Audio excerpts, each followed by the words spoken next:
edition of Insomnia Maniacs Tarot with your host, Tropical Empress in Spirit.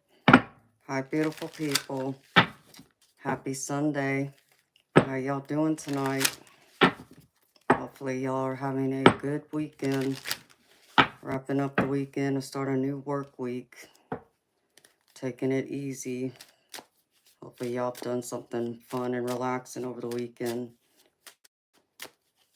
Enjoyed your time off if y'all been able to have time off.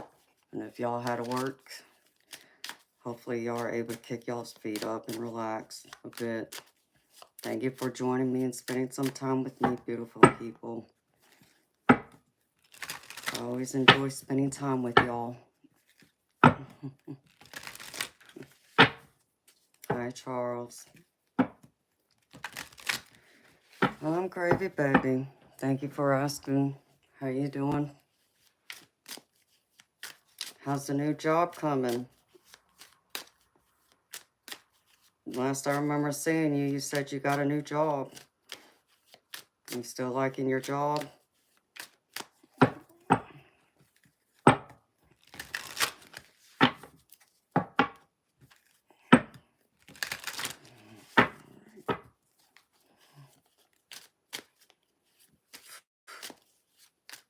Chilly. Figure I'll give everybody a couple minutes, come in, get relaxed, chill out.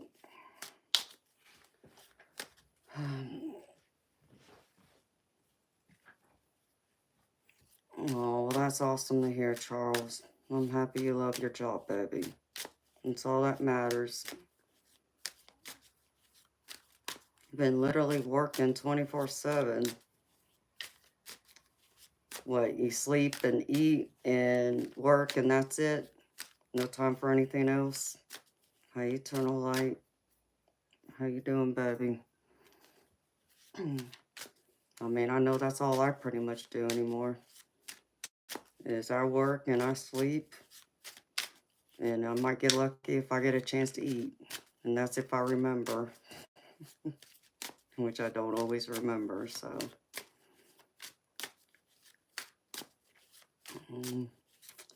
Yeah, well, I've had those too, baby. I may only have had one day off. So, I feel you, baby. Well, just keep working, baby. Save up that money.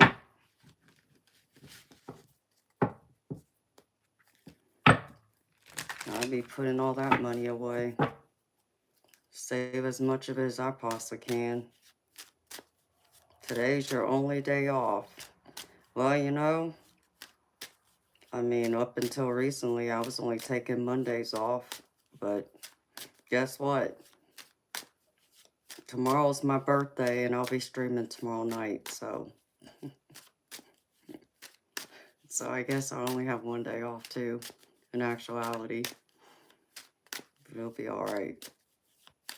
Unless for some reason Spirit tells me I need another day off. No, baby, buying a new car is never cheap. Why do you think I don't have a new car?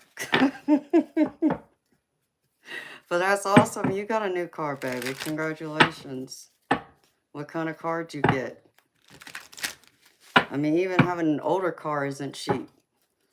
If you heard how much it cost to fix my cars recently, everybody says you could have just gone out and got another car. Yeah, well, could have.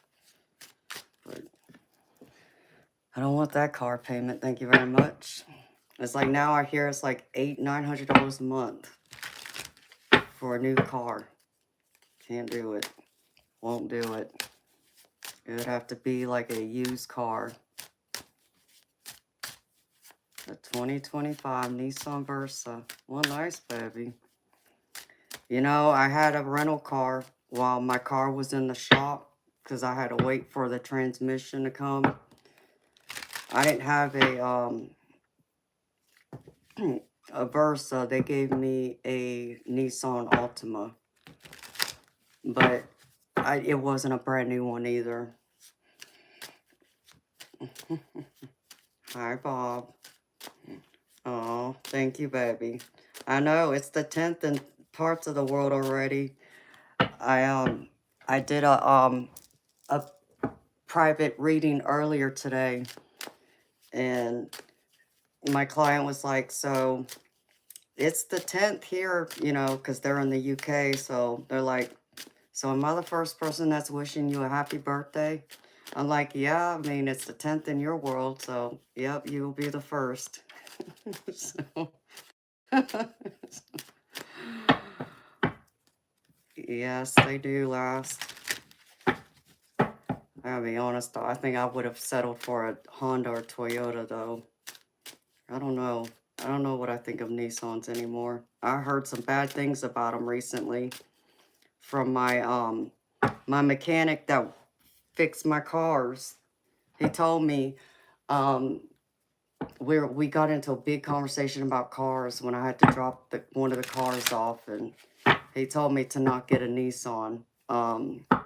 Altima especially. He said Nissan Altima. He didn't say anything about anything else because there was something about there was a lot of problems with the transmissions going out and stuff that he already had to replace a few of them. And recently, like new cars, like a year or two, it's like, no, not doing it. Hi, Unicorn Sprinkles. Thank you, honey. How you doing? Crazy, crazy. So, but yeah, I had to put a new transmission in one of my cars. And it was an aftermarket transmission because my car is too old to where GM doesn't make the parts for them anymore, which is fine. I wasn't gonna settle for a used rebuilt transmission, only for something to go wrong with it. Really? Well, lucky for him, baby. Because my mechanic told me, nope, not to get one. He said that he's had to replace transmission, a couple of them.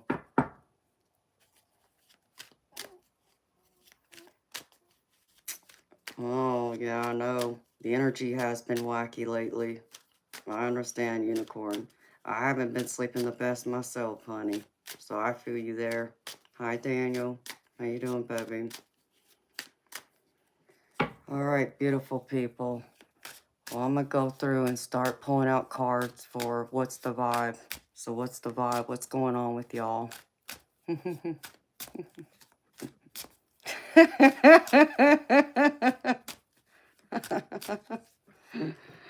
Thank you, Bob.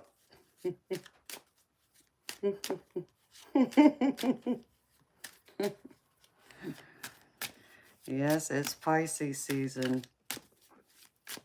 All right, Spirit, show me what's the vibe for the collective.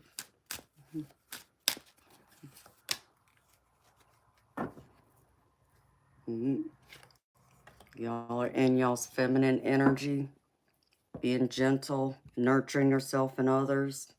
It doesn't matter if you're man or woman. We both have divine masculine and divine feminine. So just showing me y'all are more in y'all's feminine energy right now than your masculine. I'm sure many of y'all are mothers. And if you're men, I'm sure many of y'all are fathers. No, Spirit. Yep, here we go again. This card came out last night or the night before. Isolation, rejected, left alone, self-inflicted. I know someone feels very rejected. Someone feels left out in the cold. In fact, beautiful people, you know what? If someone rejected you, understand me. Take that rejection as a blessing in disguise, because it just means that the universe has someone better in store for you. They just haven't come into your life yet, or maybe they're there and you just haven't realized they're there in front of you. Well, Spirit. And then some of y'all are enjoying the single life, nightlife, strip tease. I hope none of y'all stripping. And if y'all are, I mean, hey, to each their own. Gamble in Vegas. Are y'all taking a gamble? Being a little, how do I put this? Living on the edge. Living life. Hey, I was young once too.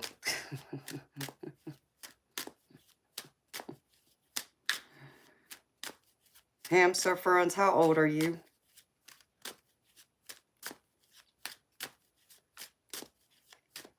Spirit, what else?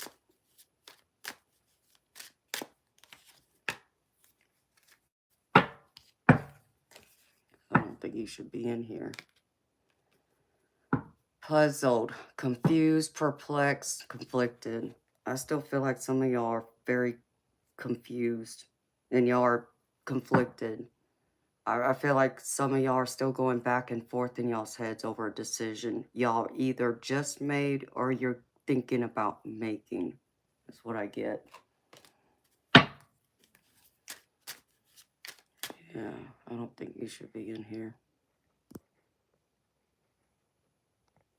All right.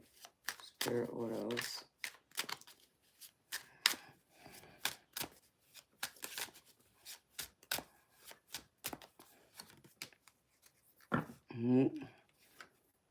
Looks like somebody wants to make an apology. I get apology, arrogant, rash actions, insincere. Yeah, I feel like someone wants to apologize to you. Maybe you want to apologize to someone. I'm not buying their apology, though, to be honest, beautiful people. I feel like someone would do that just to try and keep you trapped. Like, if we're talking about, like, a romantic relationship in particular. Unless their actions start showing that they genuinely mean it, and they put forth the effort to show consistency that they're going to make changes and not do whatever they did again, I wouldn't buy it. But that's just me. Yep, someone's resentful. I get envy, resentful, competitive, discontent. I feel like someone's very resentful towards you about something. I don't know what. Or maybe you're resenting someone for something they did. And maybe that's why that apology card is coming up. Either way, beautiful people, know y'all's worth. Don't settle for people's nonsense. You're so much more deserving and better. Alright, what else, Spirit? I feel like some of y'all are trying to still look for y'all's peace and balance. So, I get the Harmony card. It's all about happiness, peace, and balance. Harmony. Focus on this. You know, leave the other nonsense to the side. You know, if you're not feeling like you're gonna, you know, be okay without this person, I promise you in time you will be. And it will always get better. There's always going to be sunshine coming at the end of that storm cloud that you might feel like you're underneath right now. So keep searching for peace and happiness for yourself. Don't allow other people to steal your peace. One more, Spirit. Oh, here we go again. Two-Face, double life, cheater, backstabber. Yeah. Feel like someone is very two-faced, stabbed you in the back, possibly cheated. You know, place it where it fits, beautiful people. Roles can be reversed too.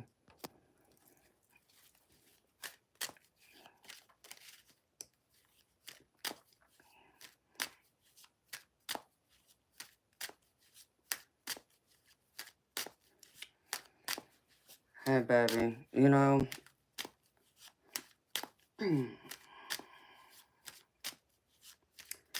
I mean, I get what you're saying, Bob. I agree and disagree, baby, because sometimes I'll say I apologize, other times I may say I'm sorry. I mean, they mean the same thing to me, but I understand what you're saying too, baby. And Spirit wants you to know that you're protected. I get Archangel Michael with protection. You're being protected, prevented from harm, divine intervention. So if you feel like you're not being watched over, Spirit wants to remind you you are. You have angels watching over you. They're over there above you and they're surrounding you, especially through any difficulty you're going through right now. If you feel like you don't have them there, beautiful people, I promise you they're there. Just got to be willing to talk to them and open up to them. Okay, I'm getting out of this now.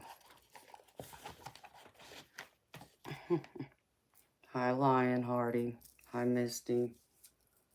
Can I explain it to you? I mean, what difference between I apologize and I'm sorry? I mean, baby, yeah, I guess I could. I know some people may not see it that way, but, you know, I could. I understand, again, like, why you see it differently, but I guess to me, Bob, it's playing semantics, baby, is how I see it. You know, it means same thing. It's just using two different words to say pretty much the same thing. That's how I feel about it.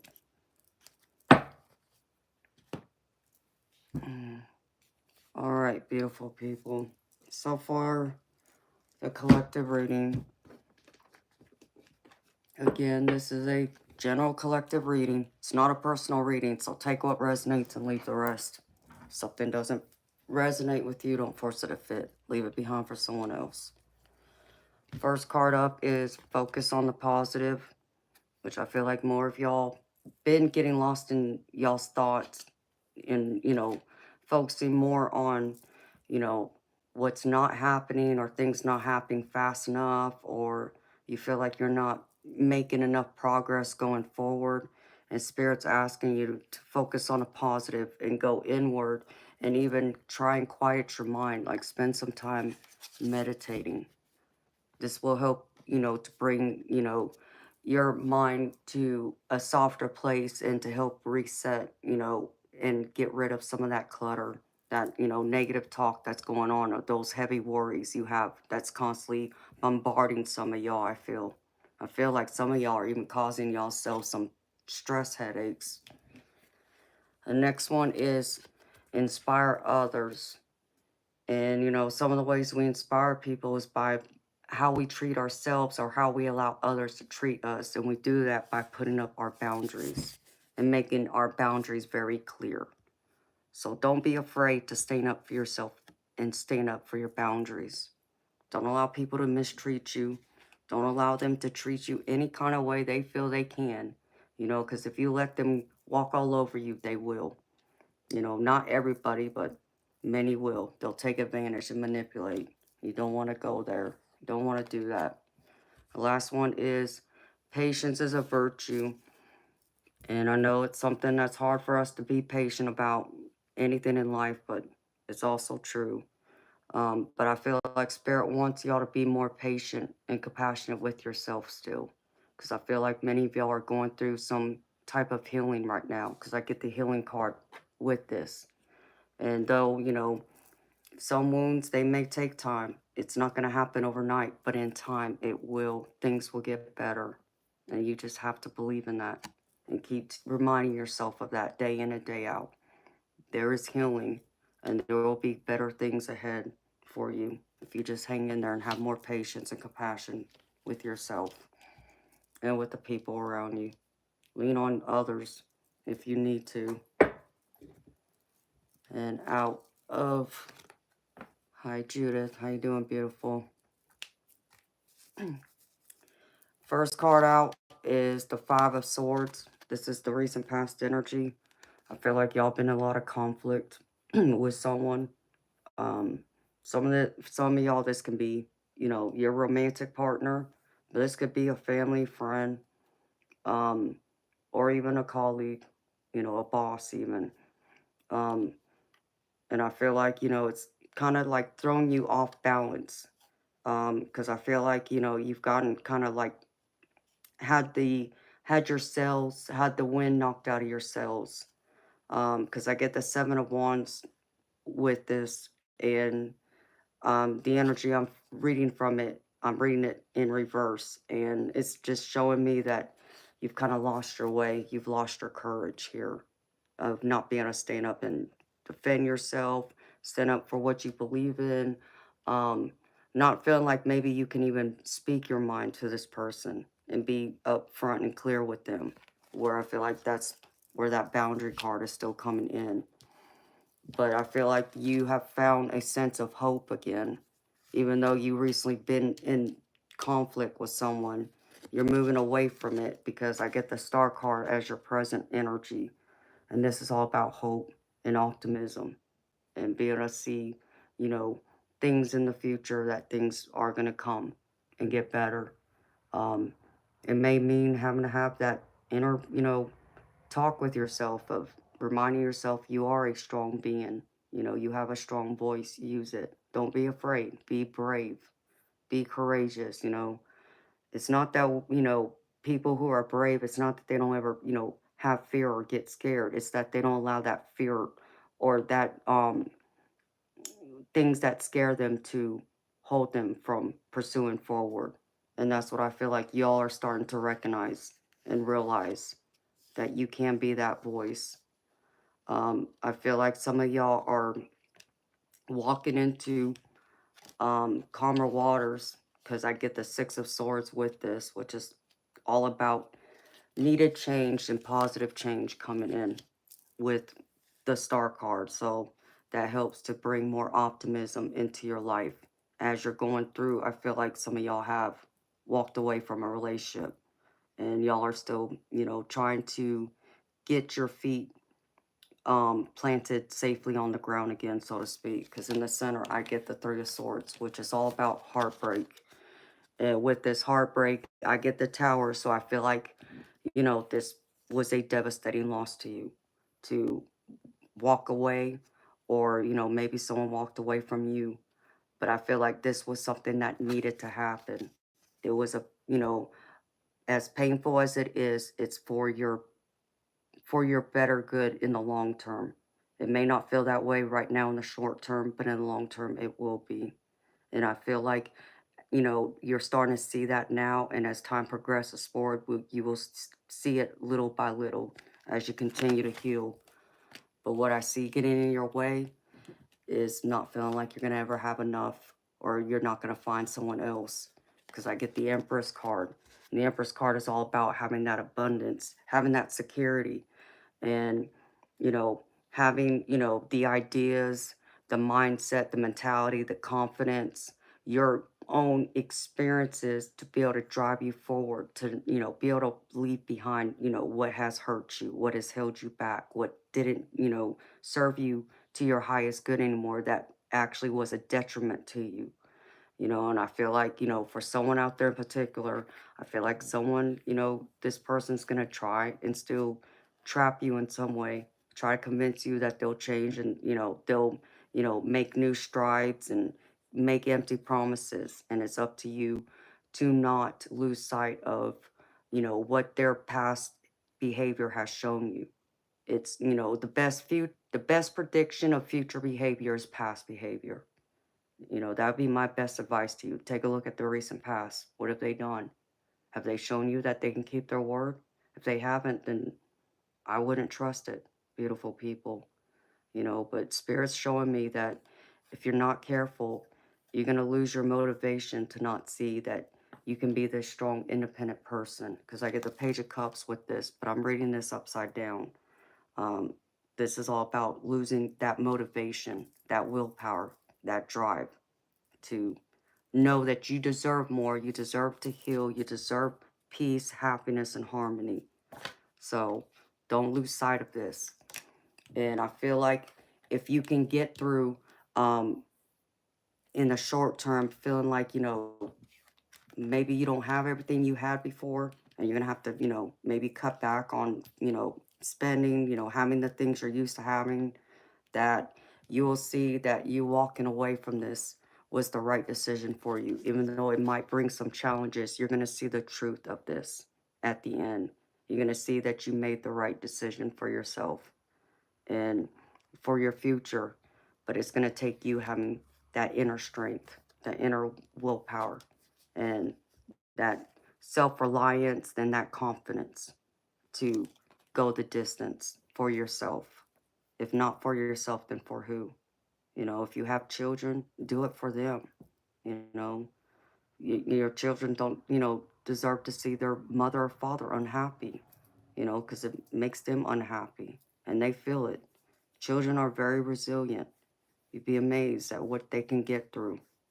So don't feel like you can't do this. If anything, do it for them if you have kids. And then if you can get through those obstacles and get out of your way with this Nine of Swords, get out of your head, you will see that this new start is where you were meant to be, taking a new journey. Being the Fool, yes, you're having to start all over again, possibly. I get that, and I get that's scary, but you can do it. You know you can do it. Keep telling yourself you can do it instead of telling yourself you can't, or give yourself all these excuses of why you can't, and tell yourself you can and you will. And you will. I believe in you. It's time for you to believe in you too. The Spirit showing me if you can, if you're willing to take this risk and keep going forward, that you will be able to celebrate. You will be much happier, and you'll find new people, plus the people who have been there for you. You'll have people in your corner, both new and people who have been in your corner all this time, that are going to cheer you on, who are going to celebrate your successes. You know, make your goals small. You know, once you start meeting those goals and reaching them, then extend them a little more. But keep making goals and making them realistic, achievable goals. And once you keep doing that, you will see you're going to be okay in the end. And for the Oracle cards, beautiful people, first card out is from the Guides of the Hidden Realms. And this card is the Alchemy of Poison. And it says, the word alchemy describes how a common substance can be magically transmuted into something valuable. The poison dart frog, for instance, is not inherently toxic. Instead, its body takes what it eats and turns it into a poison that is lethal to others, but a powerful protection for itself. However, if the frog is fed a different diet, one not from its native environment, then it's not toxic at all. There's no doubt that our childhood traumas shape who we are as adults. Our initial hurts and betrayals are an emotional poison from which we evolve. Our past pain alchemizes into different personality traits that we express, some wonderful and healthy, others toxic and self-sabotaging. Right now, you're being asked to focus on how you've changed after all you've endured. You've moved beyond the difficulties, found your strengths, and courageously expressed them in the world. Reminding yourself of how far you've come is the new emotional food you need to keep nourishing yourself with. If you take a moment to observe your journey, you'll discover that the magic you've been looking for has been inside you all along. Step forward, knowing you have the strength and hard-won wisdom to meet any challenge and succeed. And this is it. Take all those negative emotions, traumas, hurts, experiences, and use it as fuel. Turn it into positive fuel that's going to drive your car into the future instead of driving it and turning it around and, going backwards or possibly going off in the ditch somewhere and getting lost. You don't want to do that. You deserve better. Give yourself that. And don't forget that. And then the next one is from the Healing Spirits. 2 cards came out, so I took both of them. The first one is, you have the ability to affect your own destiny. Only those who have overcome life's hurdles can order their own life with skill. But when you reach a certain point in life, you know that you can make appropriate changes when required. The guardian spirits have led you to this very moment. When you feel equipped to take responsibility for your own actions, you are where you're supposed to be.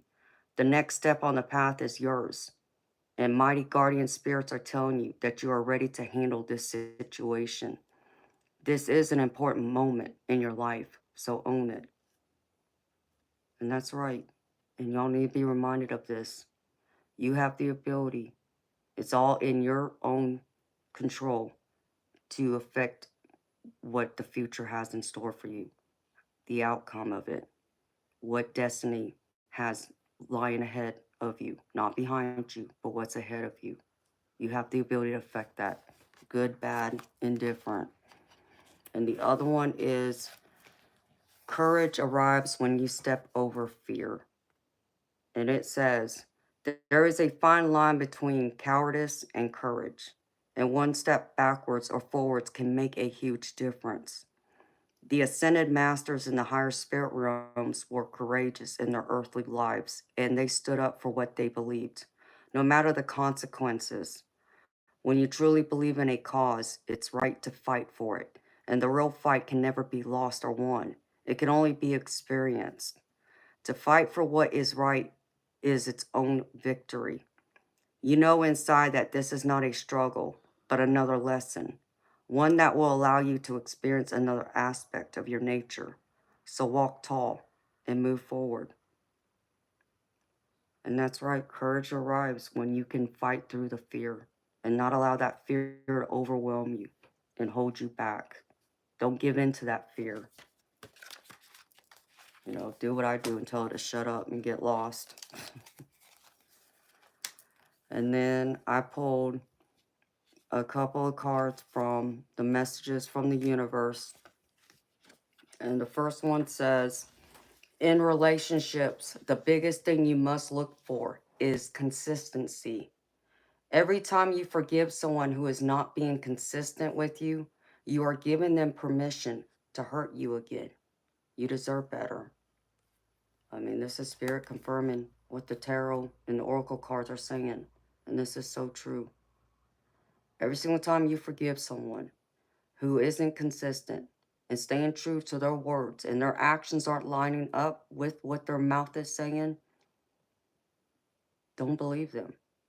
Don't fall for it. You can do better. You deserve better. Believe in that. Know this. And the other one is, no matter what happens, no matter how far you seem to be away from where you want to be, never stop believing that you will somehow make it. Have an unrelenting belief that things will work out, that the long road has a purpose. And this is what you also need to be reminded of. Things will work out, beautiful people. And I'm not saying it's going to magically work out tomorrow, okay? And I'm not saying it might even work out and be okay next week. But if you put forward the time and attention and take, small steps towards it, it will eventually be okay. And then it'll be better than okay. And then you'll finally reach a point where it'll be like, well, why did I settle? Why did I put up with that? Why didn't I, walk away sooner? Whatever this is that you had to walk away from, whether it be a person, place, or thing, know you will be better off. Believe in it. There's strength in that. And then I pulled a couple of cards from my spirit animal deck. And the first one is assertive. And this is the cougar. It says, in silence, you find power. Claim your leadership role and take action. You know where to go and what to do. You have the courage and confidence to succeed. And Spirit wants to remind you of this. You have that courage. Have that confidence. And with those combined, you can do nothing but succeed. And you will succeed. And the other one is rebirth. And this is the butterfly. And it says, you can reinvent yourself. Open to the rewards of change. You have the brilliance to share with the world. Love every part of your journey. And you do. You have all that beautiful brilliance. Maybe people don't tell you that to you enough. That you're brilliant. That you're wonderful. that you're beautiful, handsome. Whatever those words you need to hear or you feel like you haven't been told, know that Spirit is saying this to you now.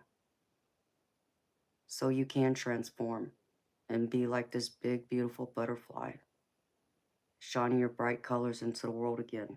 Because this world needs it. But nobody needs it more than you need it from yourself.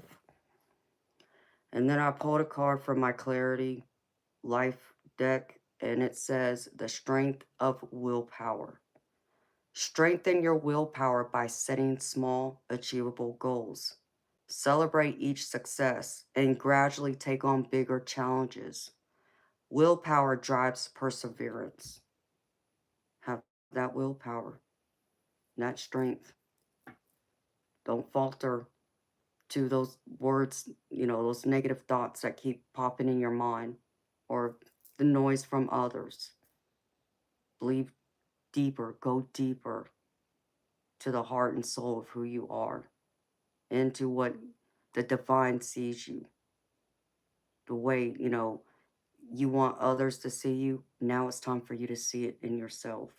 So be reminded of that. And then, where'd it go? Oh, hello, Amanda. And then the angel activation card I pulled is Mary, Queen of Angels. Do not be afraid. It says you were born for this. Trust in your voice. Trust in your ability to articulate your thoughts. Trust in your capacity to use and share your gifts. If you're feeling scared or unsure about the next step, this is just showing how much you care about making a difference. Stand in the light of your soul. It is the only shield you need. And the affirmation is, I trust in myself, my voice, and my gifts. I am unafraid. Know this, you are unafraid. Don't be afraid. Be fearless. And you know what song comes to my mind when I think of, a time when I think, people around me probably wanted to see me fail in my younger years. There's a song by a group that some of y'all might know, by Destiny's Child called Survivor. And understand me, beautiful people, when I had those days when I wasn't sure, I blared that. And I reminded myself, I'm a survivor and I will be more than okay. And I'm going to make it. And I did make it. When, even, though me and my stepfather, we had, our bumping of heads, didn't always see eye to eye. And I think he wanted to see me fail just to make him look like he's right, and I'm wrong. No, I wouldn't do it. I kept fighting. And I got my own place. And I ended up doing better than just fine. I was able to not only have my own place, but I was able to even also have my car payment paid like 4 months in advance. So I was going to make sure, I was going to do everything I could to make sure I helped to make myself stand on my own, to where I wasn't running back home and, going to show him he was right. No, I was going to prove him wrong. And I did. And that's what you need to focus on. If others are telling you you won't make it, prove them wrong. Let that be all the power you need to prove others wrong. So, you may want to listen to that song if you don't know what I'm talking about. It's a powerful song. So, I still need to listen to it every now and then to remind myself of exactly that. You love that song.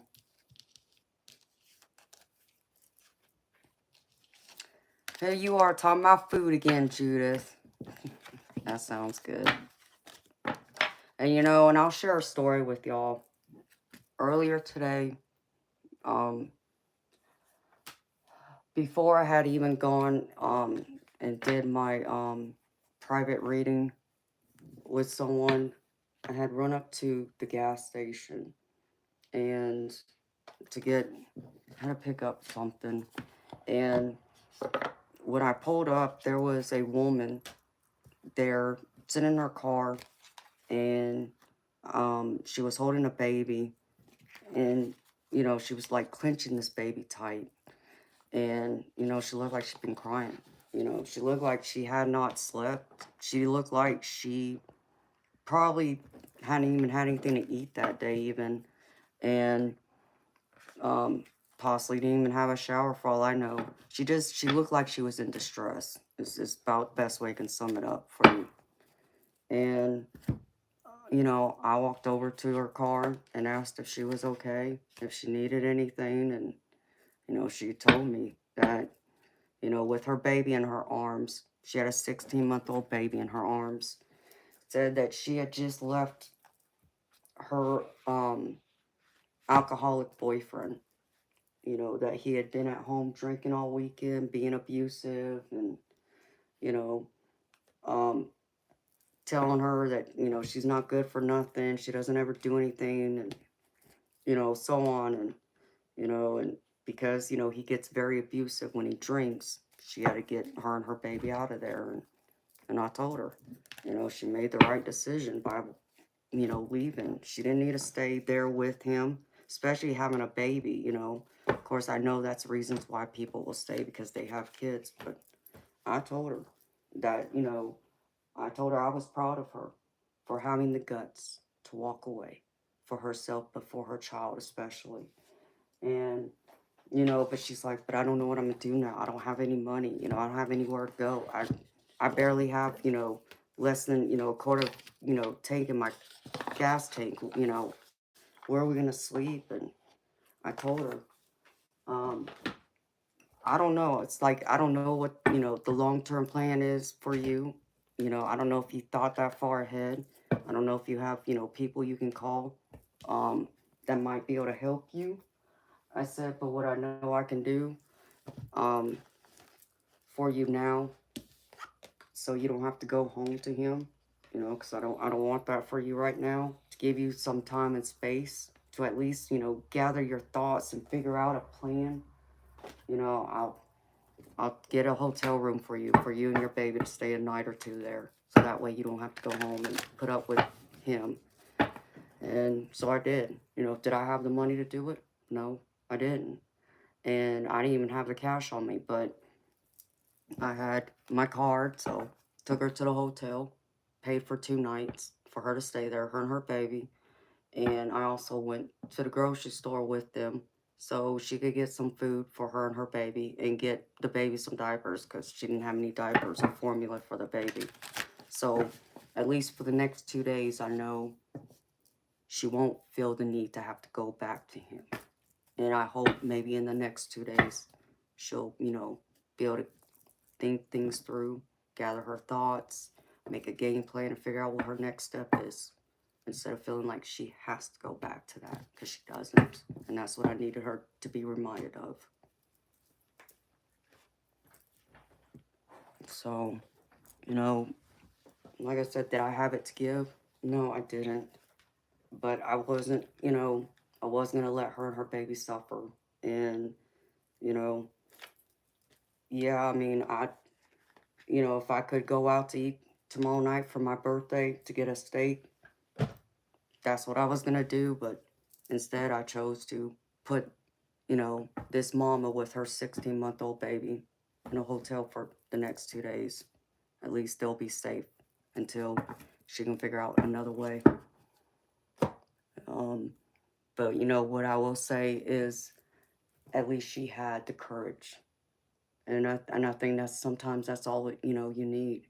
You may not have your plan laid out in front of you, what your next steps are, but you have to believe that it's gonna be okay. So, and I wanted to restore, and to give her that extra motivation to know that she's gonna be okay. It may not be okay right away. It might take, some time. Um, she might have to struggle a little bit. Yeah, she's gonna have to turn to other, places. Maybe a church or something can help her. But for now, at least she'll be okay. I hope.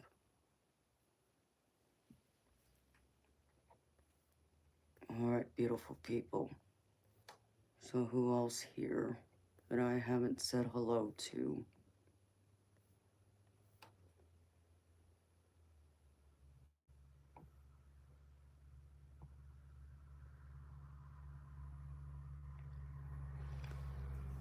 Lion Hardy, technically my birthday's tomorrow. Depends on what part of the world you're at, baby.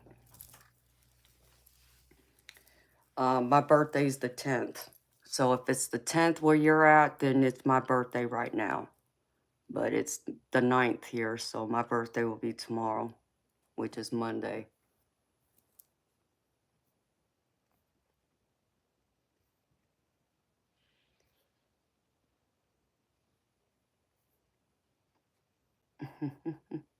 Hi, Malcolm. How you doing, baby?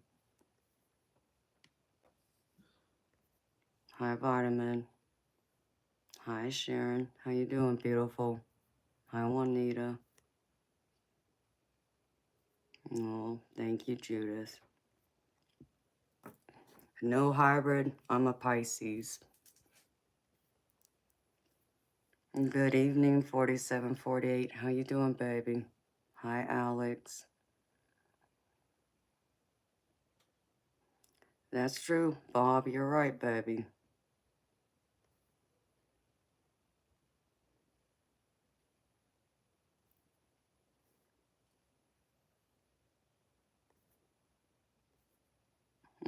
Thank you, Bob and Judith. Hi, Eternal Light.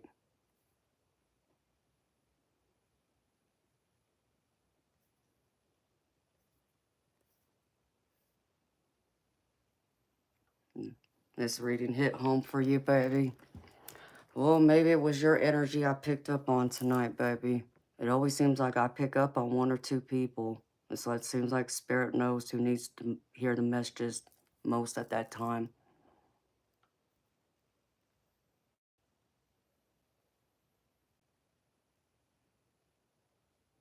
Oh, wow, Eternal Light. Well, at least y'all are home now, safe.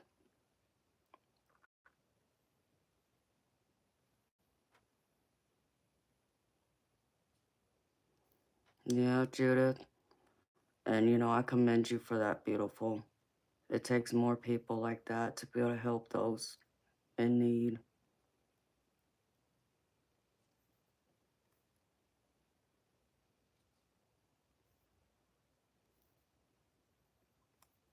Hi, Evangelist. How you doing, baby?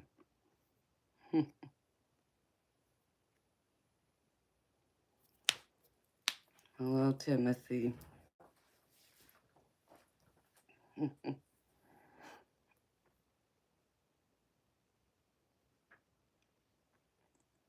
You're welcome, baby. Oh, we'll get some sleep, baby. Sweet dreams to you.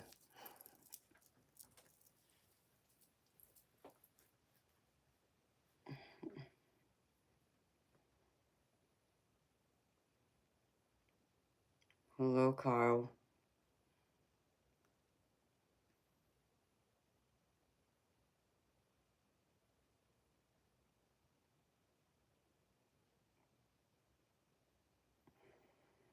People are crazy.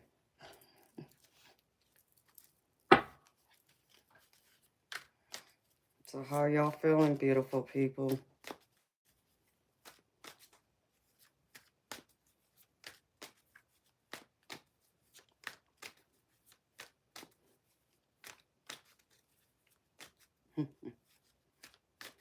Thank you. Yeah, I don't plan on being up all night tonight. I like to try and enjoy half my birthday tomorrow.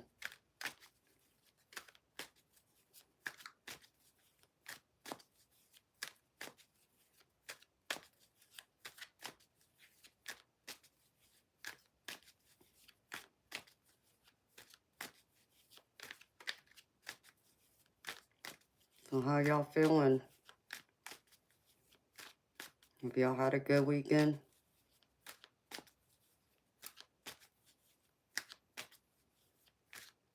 Hi, Lily Hillis. How you doing, beautiful?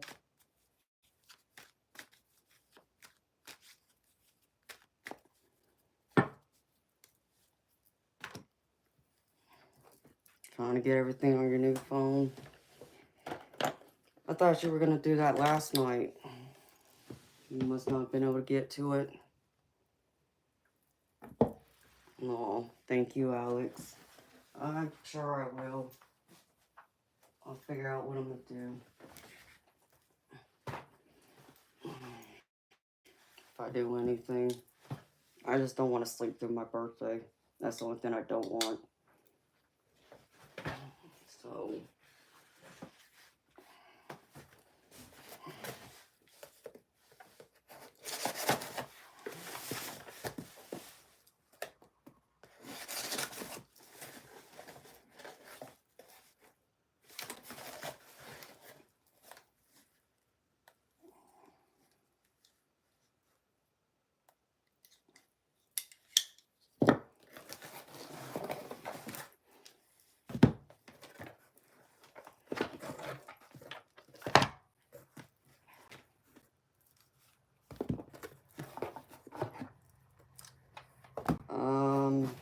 Bob, I believe so, baby. I haven't had a chance to check, though.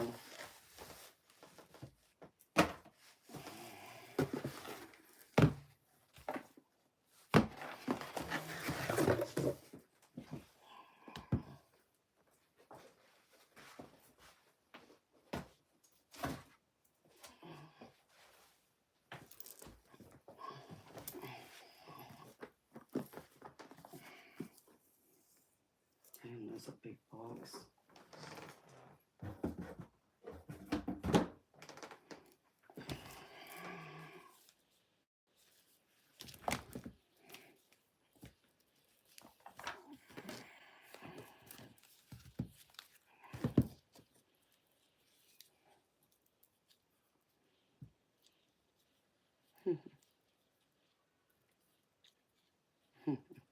No, thank you, honey. I appreciate y'all very much. You know, it'll be a good birthday because I'll be spending part of my birthday with y'all tomorrow, too. I told you I'd stream tomorrow night. So I'll come on here for a little while, hang out with y'all. So at least that part of it I know will be good, just to hang out with y'all.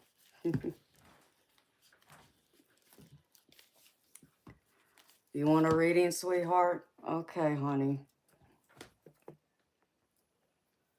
Let me see. Hi, Spirit.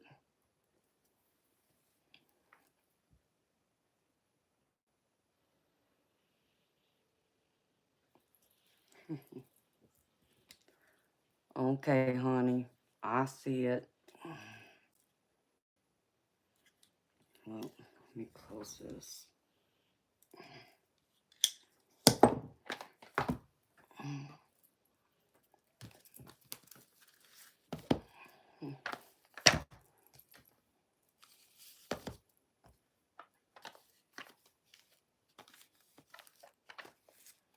Hi, 420. Thank you, baby. Yeah, that's what you call a knife. That's my pocket knife.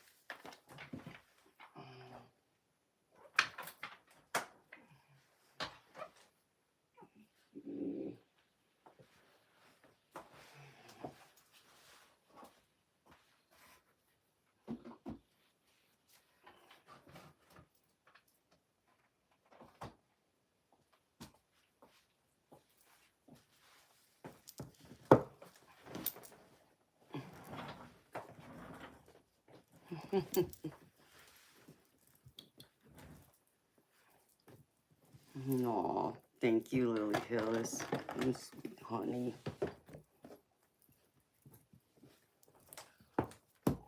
All right, unicorn. Do you have a question, sweetheart? Or do you want me to just do my thing?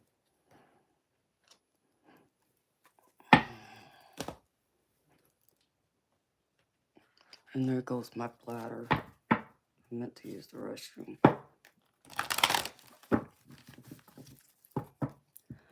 Is it Geneva or Geneva, beautiful?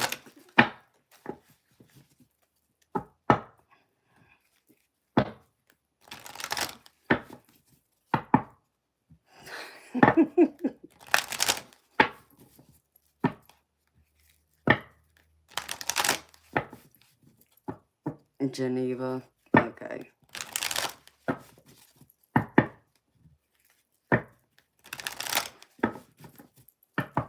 Okay. Let me run to the ladies' room real quick, and I'll be back. Should have done this before I started the stream, but I was running a few minutes late.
Alright, girlfriend. So here.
Just blew right out.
Cute, cuddly kittens. What are y'all talking about?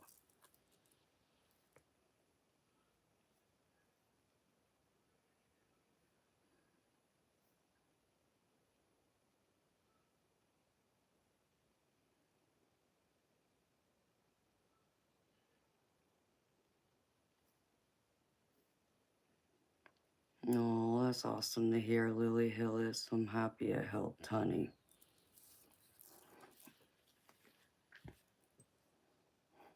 A bunch of cuddly nopes.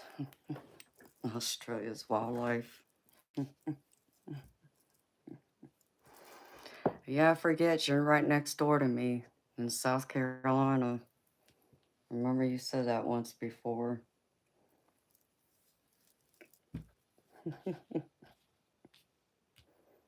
Sometimes wildlife is best outside and wild instead of trying to domesticate them like some people do. I mean, you know, sure, if I could have a I don't know, a pet tiger, I'd probably have one, but that's me.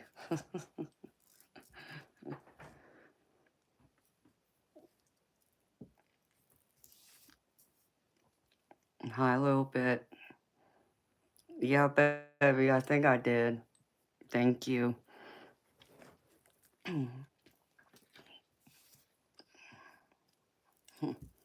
Thank you. I like blue. It's one of my favorite colors. It's one of the colors my mama loved on me too. Hi, Lois. How you doing, sweetheart? All right, beautiful. Geneva, you ready, girlfriend?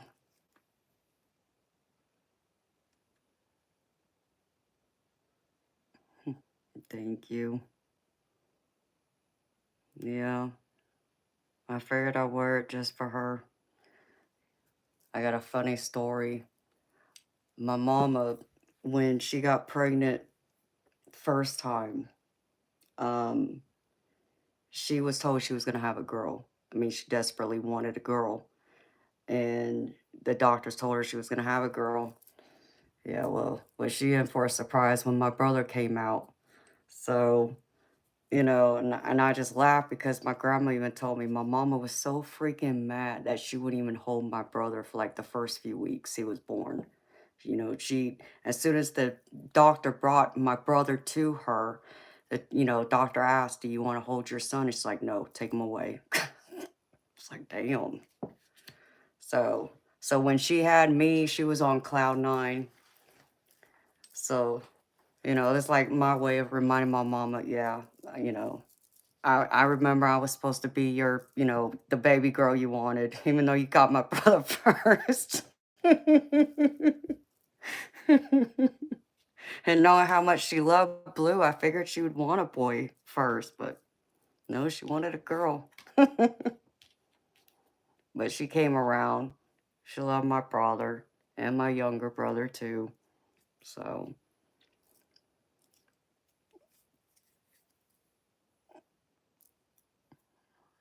oh, well, I'm glad it's relaxing for you, Mark. I know it could put some people to sleep. Yeah, it did. She actually got two girls. She got two boys and two girls. So I don't think she wanted the second one, but she got a second one. You ready, beautiful? You had blue hair for a while? Yeah, I'm not that gutsy to dye my hair any other color than, do anything like that.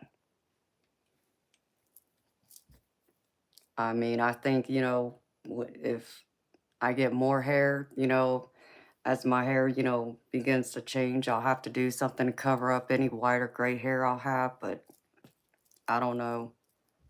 I might pick purple or something. All right, beautiful. Well, I feel like you've been being a little too hard on yourself lately. Because one of the things that Spirit had said to me clearly is to cut through the BS. So I don't know if it's the BS you're telling yourself or it's, stuff that other people are telling you. By the way, beautiful, I feel like, you don't feel like you're either worthy of enough, or you're doing enough, or someone's like trying to tell you or show you you're not. There's something with that. Like you feel like there's a need to do more, you need more, you want more. Um, Either way, that's just one of the clear messages I got. And for the messages from spirit guides, I'll start there for you, beautiful. First card out is inspire others. And with this card came out the change. Um, so be the change you want to see in others. But also the change you want to see in yourself. Um, I feel like once you keep going through your transformation, because I feel like that's exactly what you're in the middle of right now, you're going to start seeing more and more positive change. And you're going to even start to notice it in other people around you. Like, I feel like you're going to be able to see the world in a whole new light that you did not realize was there or even possible before. And the next one I get is to remind you that kindness counts. And this includes kindness to yourself too, because I get the forgiveness card with it. So I feel like there's something that you need to forgive yourself for, or forgive someone else. But either which way of the road this plays for you, beautiful, Spirit's asking you to have more kindness and compassion. But above all else, beautiful, remember to give it to yourself. Don't go around forgiving other people without also forgiving yourself for whatever you feel like you need to forgive yourself for. Make sure you do that. And the last one is live your bliss. Be happy. Live the best life you can live. Make it a good one. Make it the best one. The best one yet. Your best days are ahead of you, not behind you. And I know it might be hard to see that or believe that sometimes, but know that your best days are ahead of you. Because again, I feel like you're going through a transformation, because I get the rebirth card next to it. So I feel like through this transformation, you're going to find your center ground. If you feel like you've been thrown off it a little bit, I feel like you're going to find it again. And I feel like you're going to find that direction where you feel like maybe you've lost your compass, is what Spirit just put in my head. y- they're going to show you the way. If you put your faith and trust in them, they will help you find that um center ground, and find your compass where you need to be and where you're going. I feel like there's a little bit of both of that going on here. Um, as far as the recent past goes for you, I get the Nine of Cups, and I feel like there was a lot of happiness here. But I feel like something got turned on its head along the way. And the only reason why I say that's because I get the Magician card with it. But the way I'm reading this Magician card, I'm not reading it upright. I'm reading it upside down. Like something's telling me that um, instead of feeling like you're in this actual manifesting period, you feel like you're still having to pay for something. And I feel like maybe this is where this forgiveness comes from, and also where the kindness counts, and also this change card I really feel stands out. So Spirit's wanting you to take it easy on yourself. In fact, they're showing me that you're trying to break yourself free of this, because I get, well, the death card here, which is release yourself from this. Go through what you got to go through, yes, but knowing that those doors are going to close and new doors are going to open. But I feel like you got to free yourself from whatever fears you're having, whatever indulgences you've been having, whether that's spending too much money, maybe enjoying too much pie, the sweets, whatever this is, because I get the devil card with this. So, but I also feel like this is also you, or allowing others to tie you to things that's not true about yourself. And deep inside they're not true about you. But with this devil card, you feel like you're getting lost in that haze of Um, I just heard nothingness at times. I feel like there's someone close to you in your close circle who's been like feeding you a bunch of BS. And that's why Spirit's saying to me, cut through the BS. You know, everything that you hear is not what is true. And you need to recognize that. And they're wanting you to cut yourself from those negative thoughts. Because I also get the Nine of Swords. It's the other card that came out with it. So get out of that negative thoughts. Break yourself free from this devil energy. It's not serving you well. And allow yourself to see the goodness and what you have to offer this world. And but most importantly, what you have to offer yourself. Because you're in a very abundant time. You know, if it doesn't feel that way right now, sweetheart, I want you to know it's coming in for you. Because I get the Empress card in the center of this. This Empress card is telling me you have all of this abundant energy and there's opportunities coming towards you. It might mean you got to be a little patient and you may have to, again, cut through some of the BS, you know, with people and even situations and things that aren't serving you well, but you will get there and things will start to shine upon you again. If it doesn't feel like it is, it's going to, and it's coming in because I'm getting it confirmed with the Knight of Pentacles, which is showing me there's opportunity coming for you and you will succeed. If you can just stay locked, locked in step with this Empress and take all those beautiful creative ideas, thoughts, and put them to use and don't feel like you're not good enough or you're incapable. You know, it's just going to take you having some determination and patience with yourself to know that you can succeed. That whatever ideas you want to create, you know, like be the change you want to see, you know, and inspire others, that comes from, you know, putting yourself out there too, and, you know, taking charge and working on this, you know, abundance you want, whether that's, you know, to have a big house and, you know, and money in the bank, taking, you know, trips around the world, you know, or having more free time, just, you know, to lounge around the house if that's what you want to do. Whatever this is, Spirit saying it's coming towards you. It just takes a little more time and you being patient, but with a little bit of patience and perseverance, you will succeed. But what I see getting in your way is feeling like people aren't going to be there to celebrate you or cheer you on to the finish line. Because I get the three of cups, but this energy, I'm reading it upside down. I'm not feeling, I don't feel like you have enough people in your corner is what I'm getting.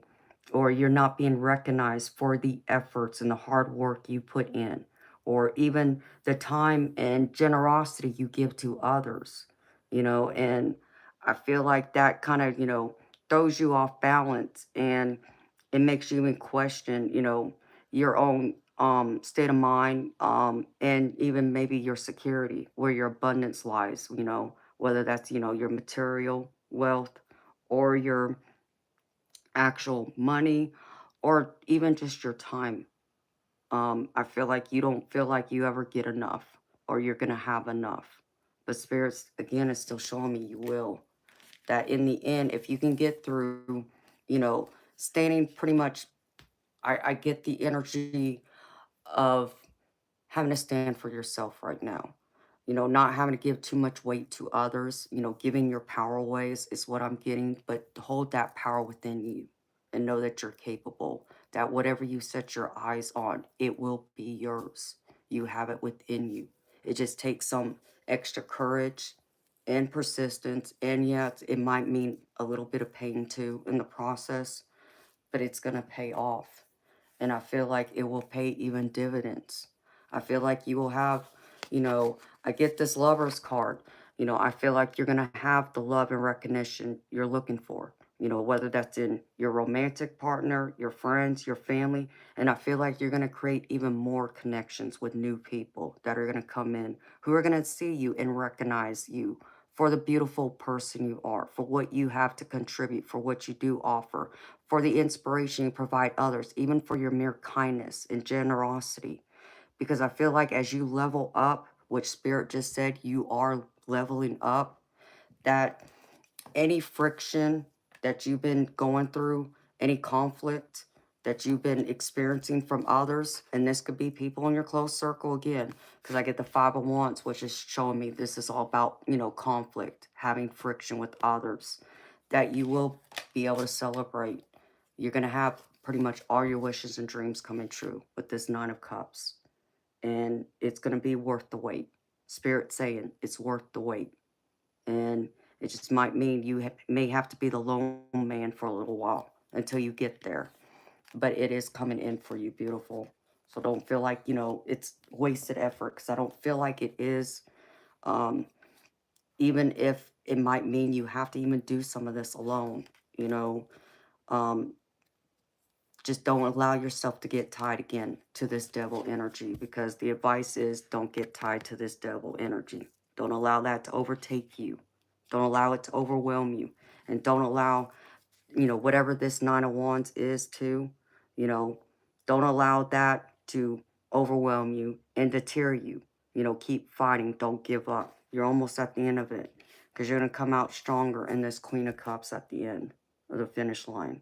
And they want to remind you of this. You are this Queen of Cups here.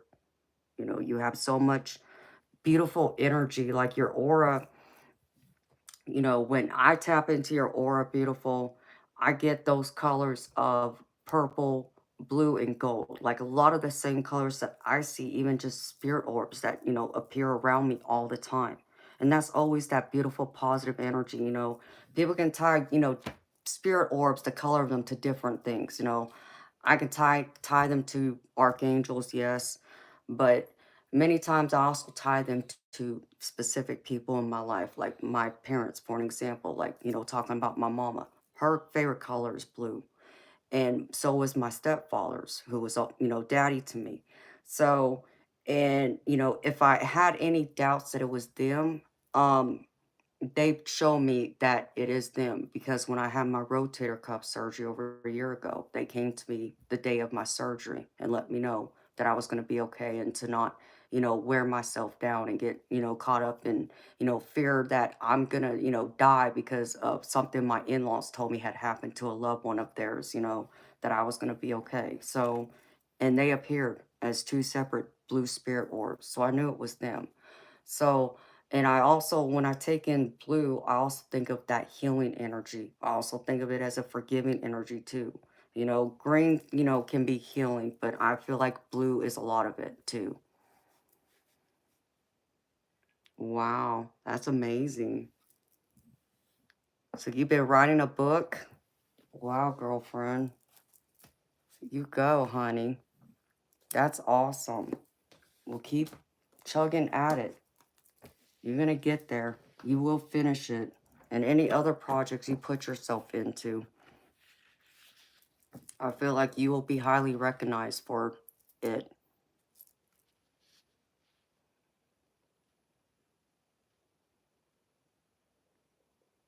Have you? That's beautiful. See, I don't see auras per se, but when I focused in on your energy, that's what I got shown. Like the times that I see blue, purple, and gold. Those were the colors I was shown. So they wanted me to see that, and I feel like they needed you to hear that too.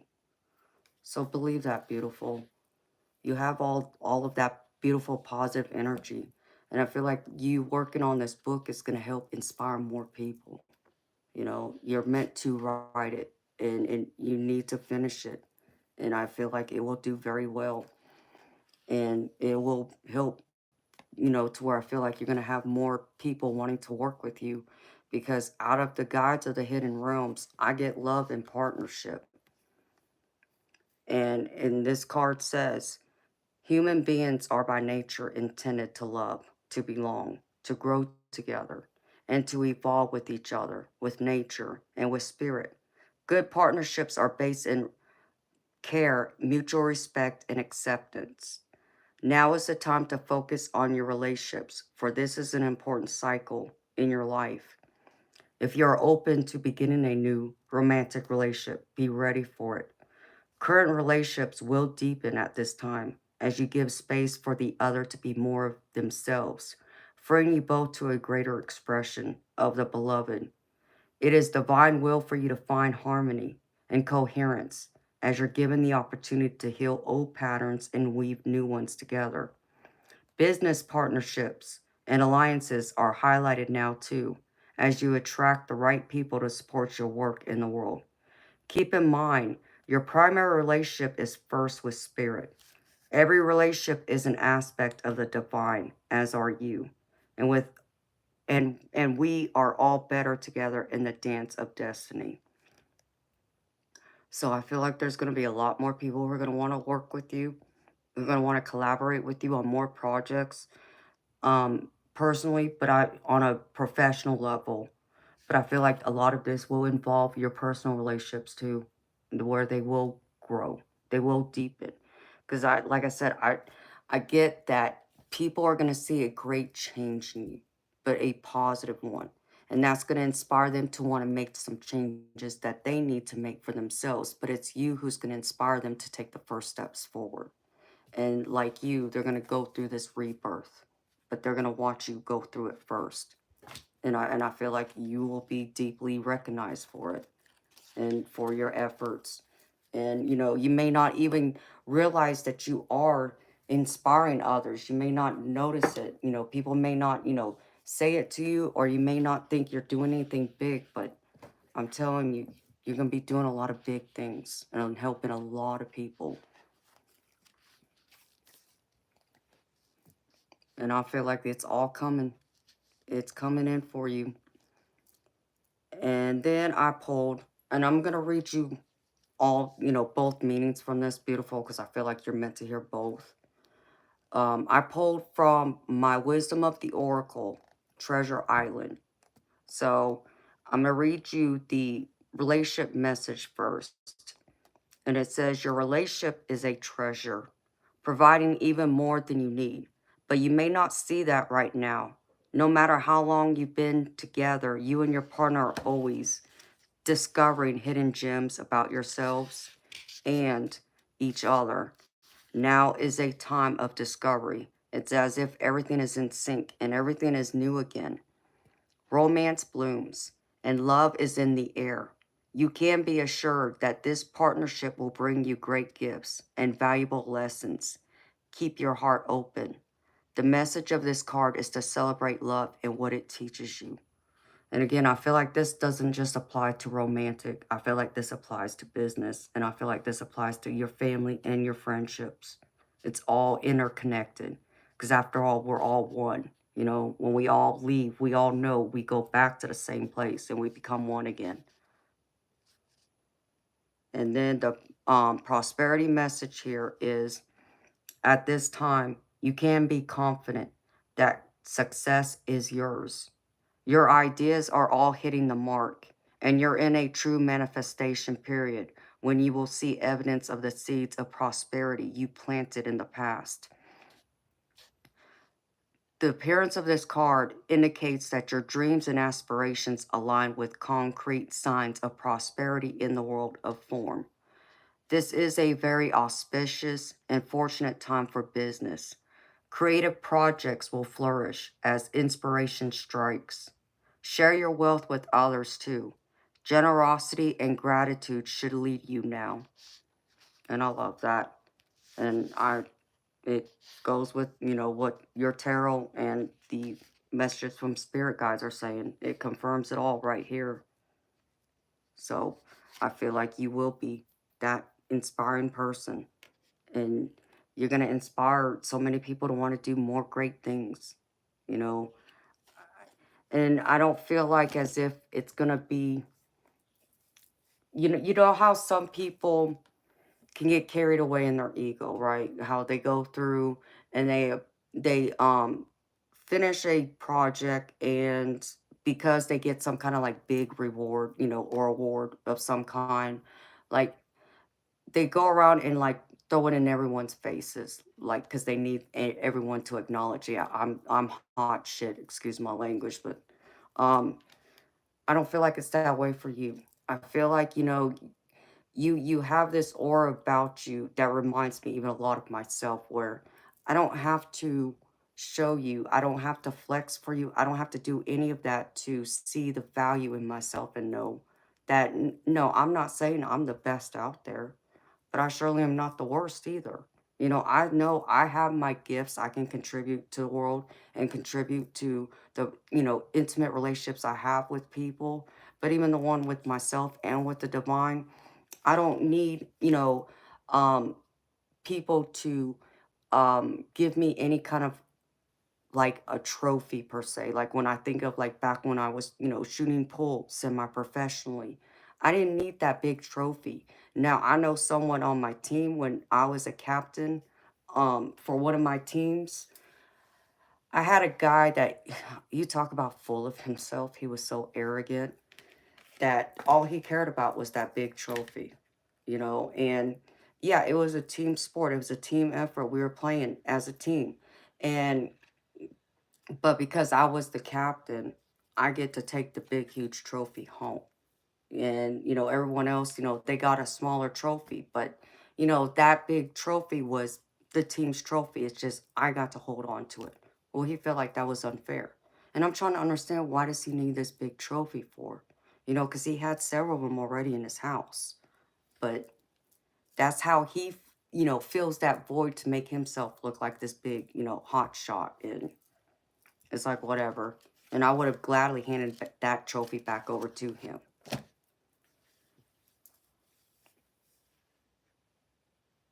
And I feel like and I do agree with that. I don't feel like you need it. So I feel like because of the way you are in your essence, that people are going to be that much more inspired by you.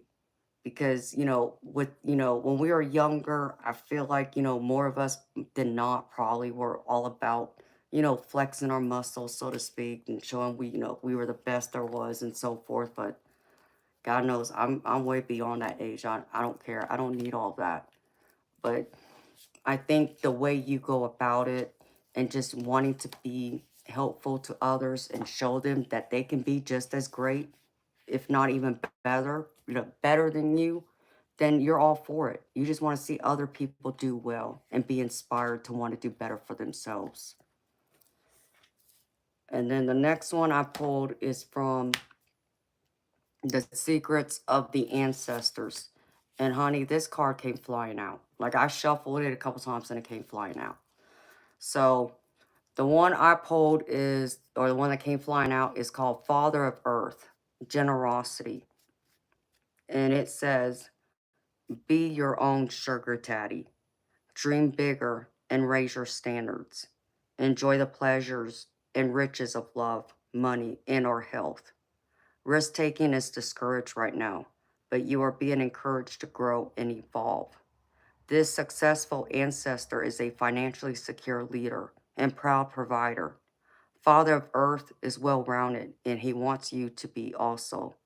Sometimes he comes forth to declare you did it. Enjoy the fruits of your labor.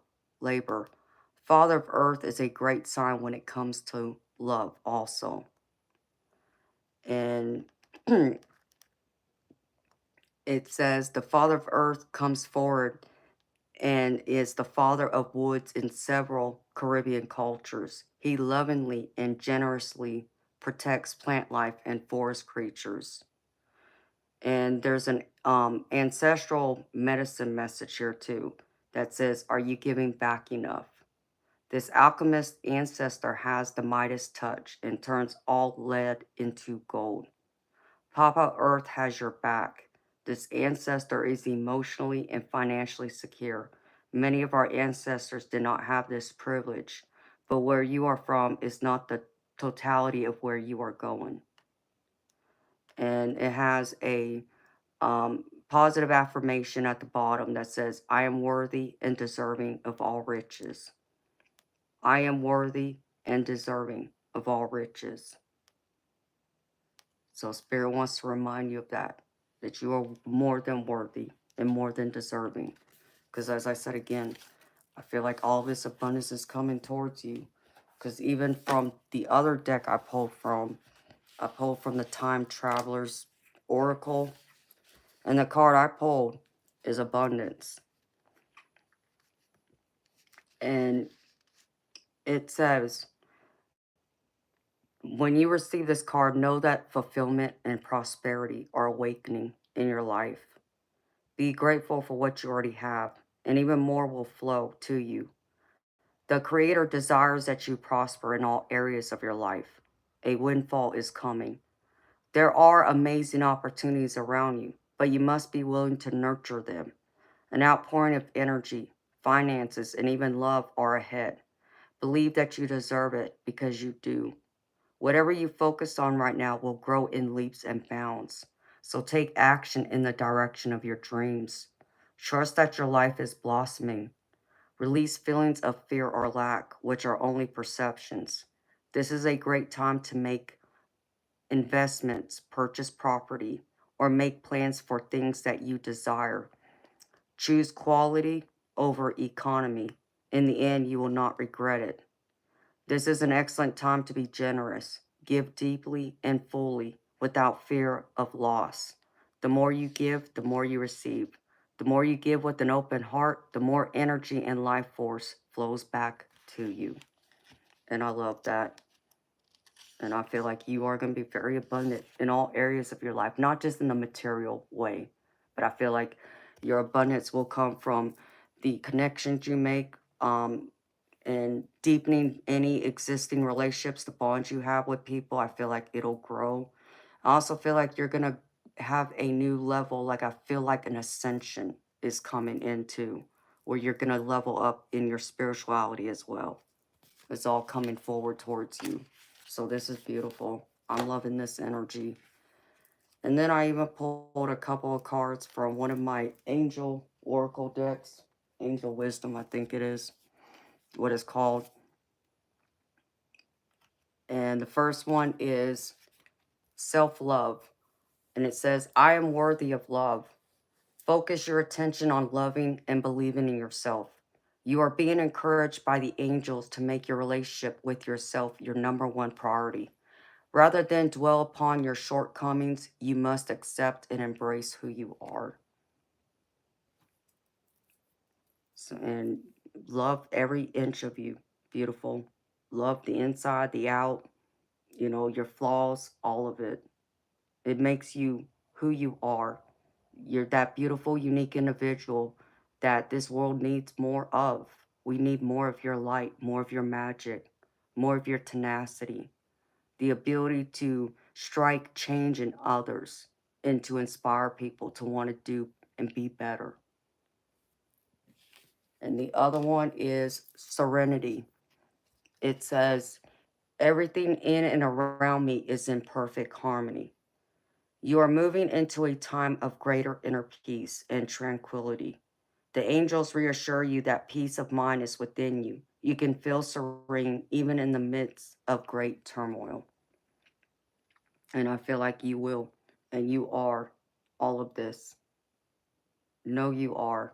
You have that serenity. There will be so much harmony and peace. I feel like you've been feeling and tapping a lot into it as you've been writing this book, and as you go further along, it's just going to grow and grow. And I feel like it's going to lead to many more um, positive changes that's going to bring you more peace and serenity to your life. And in turn, you're going to be able to inspire that peace in others too.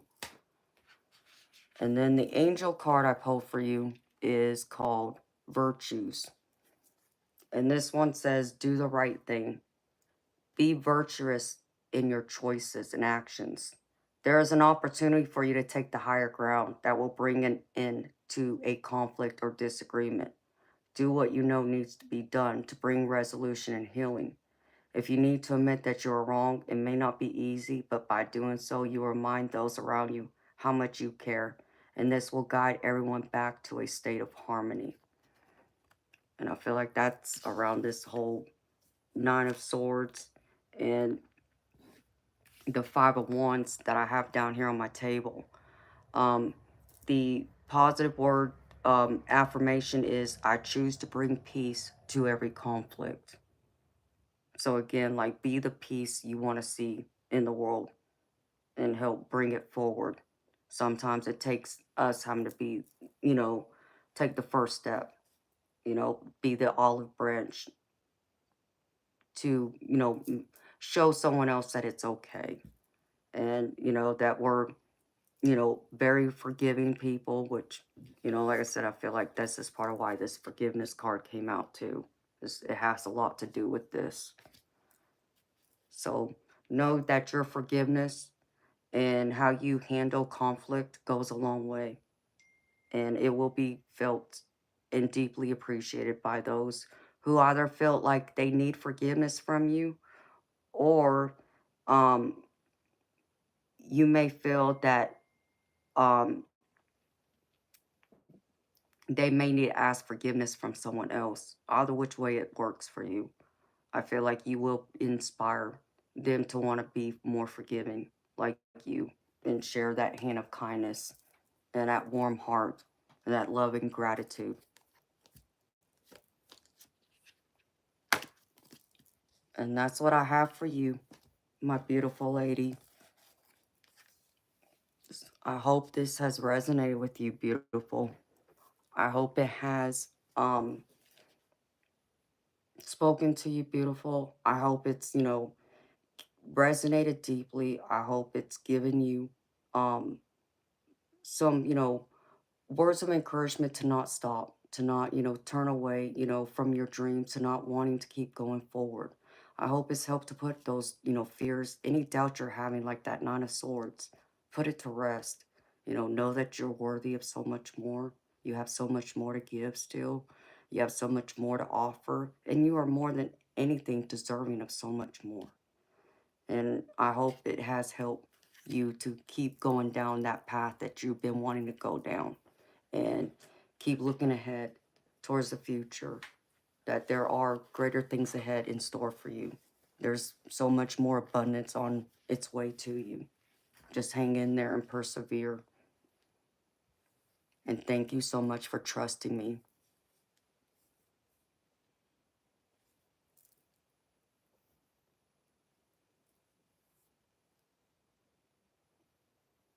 Oh no.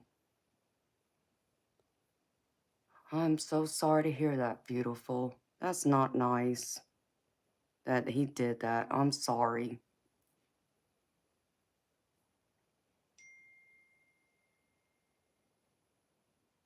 Beautiful.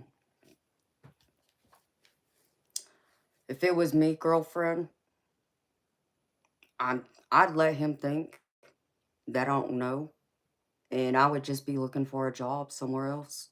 And then, when, you find that job and get that new job, give him your 2-week notice. I'm sure it'll take him by surprise. You know, um, I feel like if speaking up to him right now, even if you feel like you need to speak your truth to him, I feel like it's gonna fall on deaf ears, because I feel like he's not gonna even admit to it. It is the feeling I get from it. But that's just crappy. I hate to hear that for you, honey.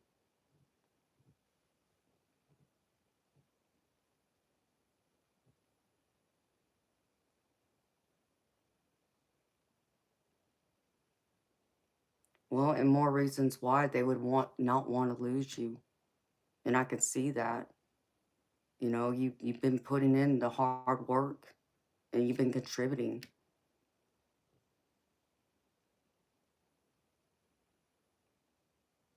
No, I hate to hear he's mistreating people. That's not good. That's not good management skills, that's for sure. And then,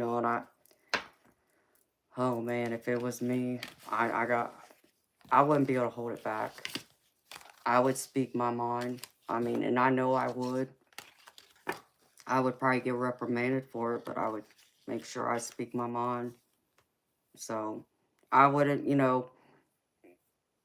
I would probably be the one though that was, say to him, it's like, you know what, if you're gonna mistreat anybody, I can handle you, but don't mistreat anyone else here.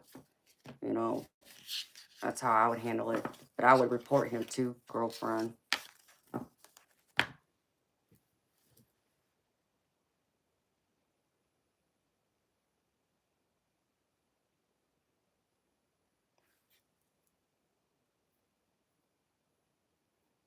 Well, like he expects you to go through and find like 1,000 people to sell 1,000 bags of oranges to? That's crazy. No, that's asking way too much. Yeah. It sounds like he's done lost his marbles and then some.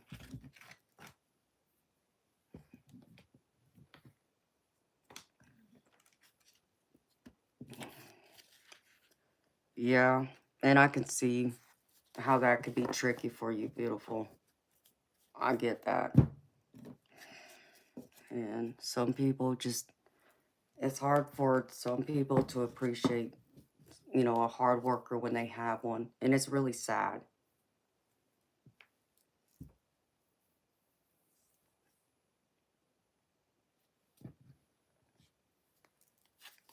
And is this in like a grocery store? Didn't you tell me you work in like a grocery store?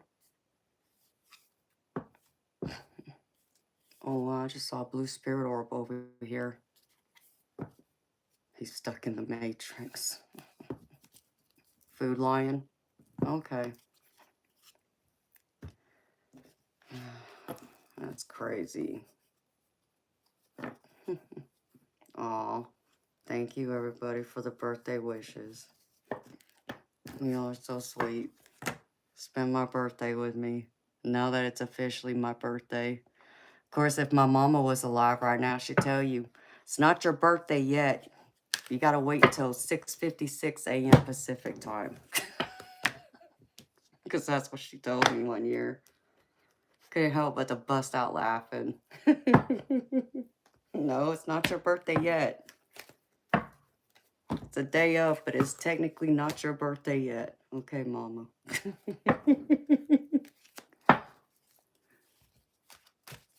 So thank you for the beautiful birthday wishes, y'all. Y'all are the best.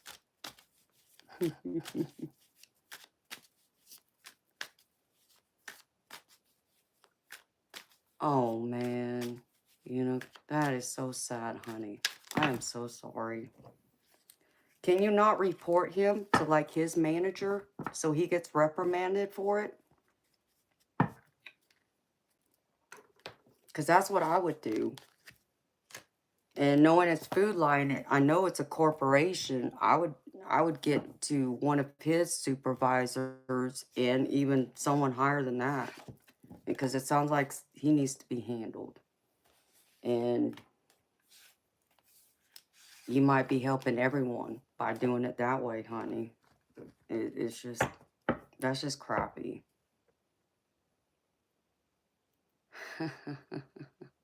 Thank you, y'all.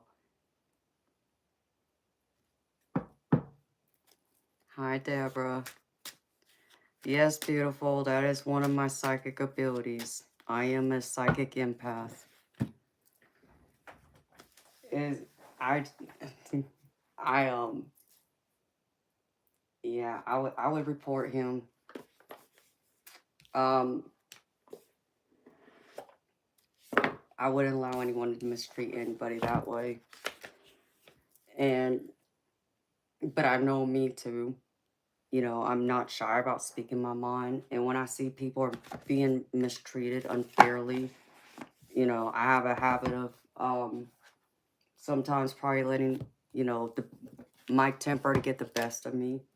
Because, you know, I'll let it build up and build up and build up until, you know, I end up exploding instead of, you know, finding a middle ground somewhere halfway through it and saying something before it builds up to where I can do nothing but explode. So my way of being able to do that right now would be reporting him. I would contact corporate office. I would let them know. I would talk to his boss and his boss's boss if I had to. But do it right, beautiful. Start in the chain of command first. So go to his boss. And then if nothing gets fixed, then go to his boss's boss and do it up that way.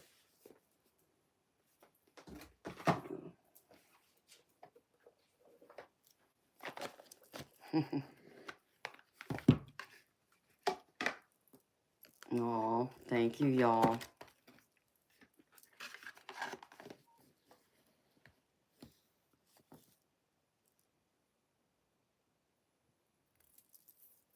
Yeah, I would agree with you, sweetheart. That would be the way I would handle it.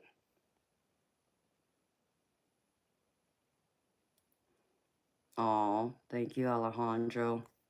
What do I want for my birthday? Oh, I don't know. Um,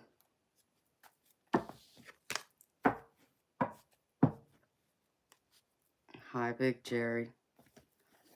Right now, I need to get some things taken care of because what I wanted to do initially, I can't do now, and that's just down to having the resources, the financial resources to do it right now. But in due time, I will. And besides, go have a steak. That's what I like for my birthday is be able to eat a nice steak. Because God knows I'm in desperate need of it.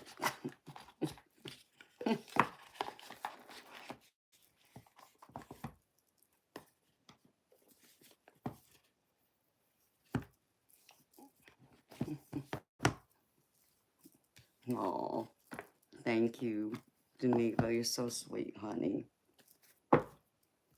Yeah, that would help.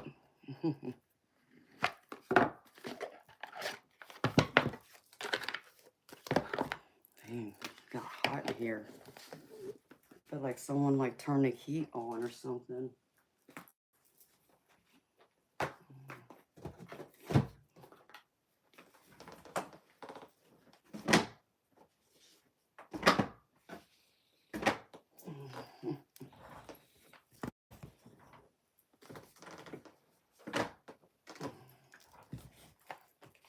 Let's see.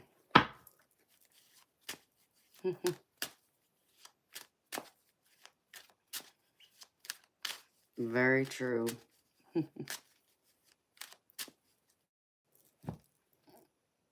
Thank you, Judith. You too, sweetheart. Oh, thank you.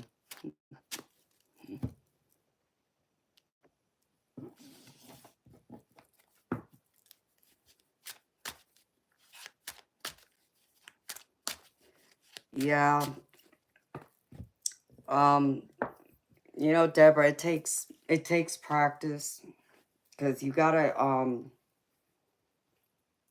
for me you have to put up a what is known as a psychic shield for one to help so you don't absorb as much of people's emotions. Otherwise you'll absorb all of it. And another one is using crystals to help take some of that energy as well.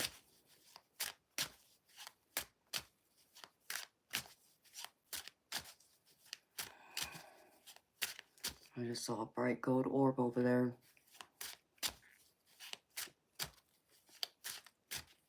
Exactly, Geneva. That's exactly it. My necklace? What, this necklace, Karen? It's right here, honey. It's just hiding underneath my shirt.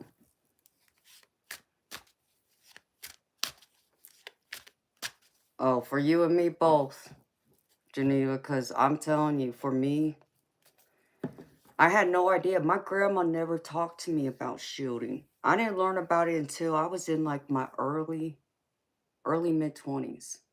Um, and, and and I don't even know how I even came about it other than having a conversation with my hairstylist, and he said he knew someone who was psychic like me, who he felt could help me and help explain things a little further to me. And so I had a conversation with her and she gave me some tips, and that's how I learned about, the psychic shielding. Then I had to get into the crystals and the smudging. Like, I mean, I did so many things wrong because though I came from a psychic family, from, my mama's side of the family who, they were psychics, they didn't do, apparently they didn't do any of that to ever tell me about it. So I had to learn on my own.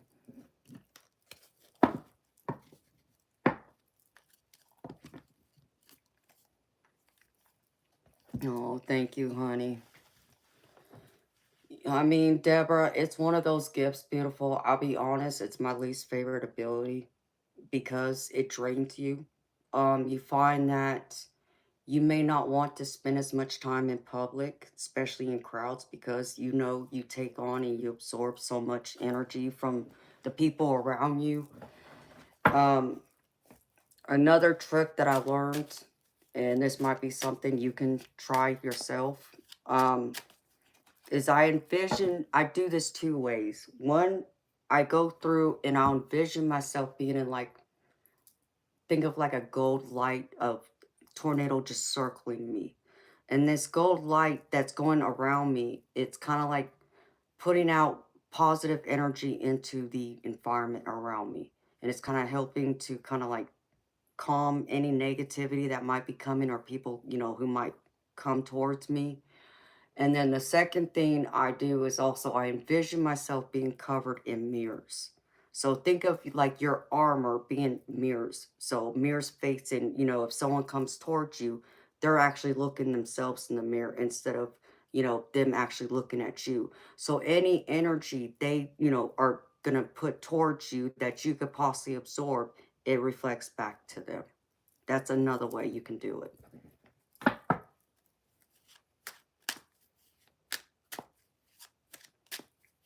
Yeah.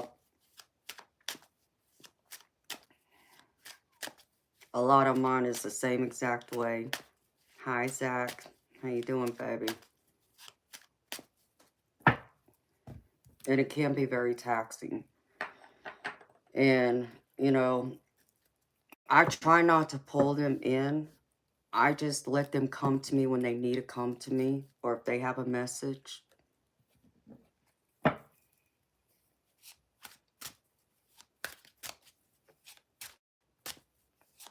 Zach, yeah, that's fun, baby. Go ahead.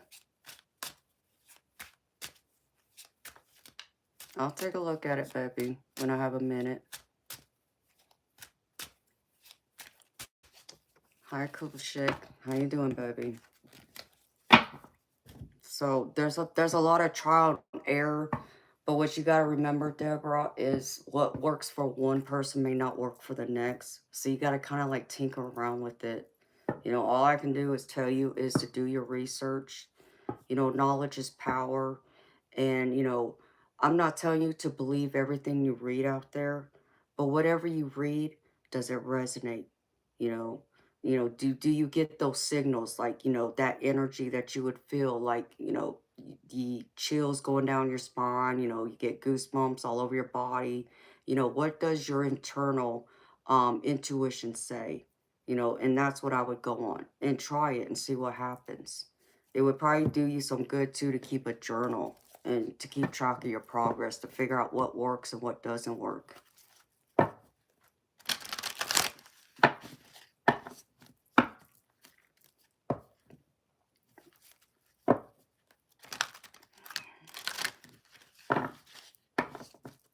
Yeah, there is that too. Calling in the archangels.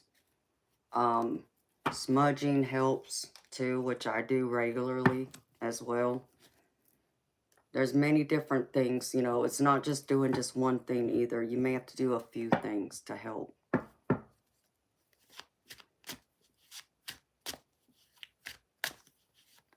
Yes, and talk to your spirit guides.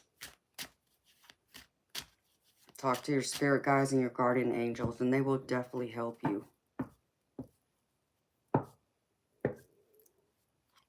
But Deborah, you would also probably, it would help you to learn how to ground yourself first, find your center, which,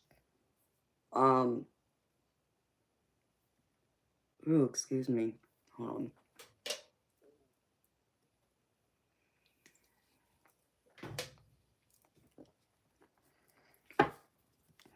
For someone like myself,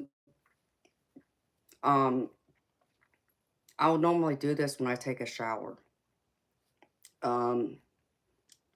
But I feel safe to do it because I actually have a bench in my shower. Um, I envision myself, as I'm sitting in that bench in my shower, that Every single time that water that's dropping, you know, from the shower head is falling on me, I picture it being like gold light covering me.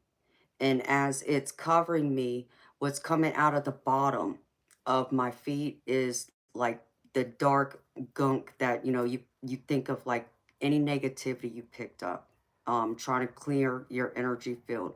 And that water is turning black and it's going down that drain. That's one way to do it. Another way would be to envision yourself having like um vines going down your feet or going out at the bottom of your feet. Like think of yourself like sitting in a chair and envision these vines going deep into the core's earth, the earth of, you know, going down below and wrapping around any rock that's below. And you can even envision and imagine it being like different color crystals, whatever you want it to be. And that's going to help anchor you. That will help with some of that too. But grounding is very important.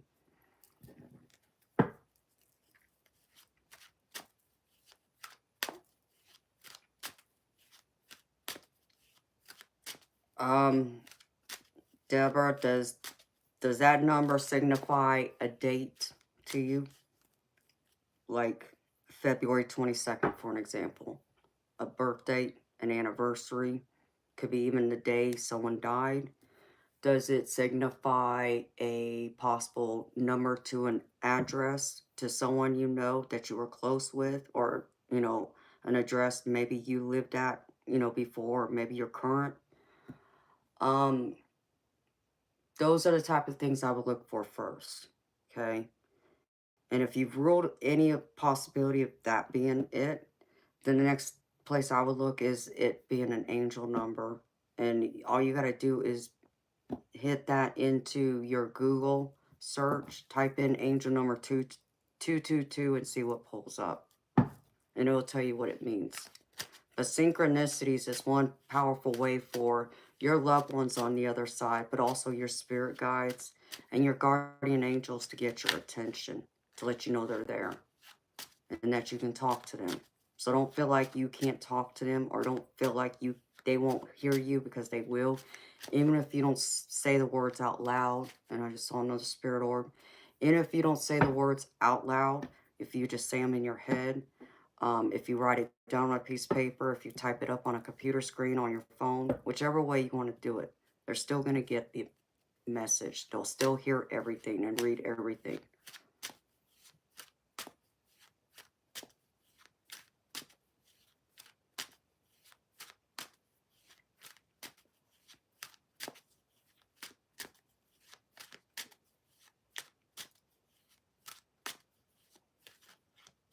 Yeah, try it, Deborah, and see if that works, sweetheart.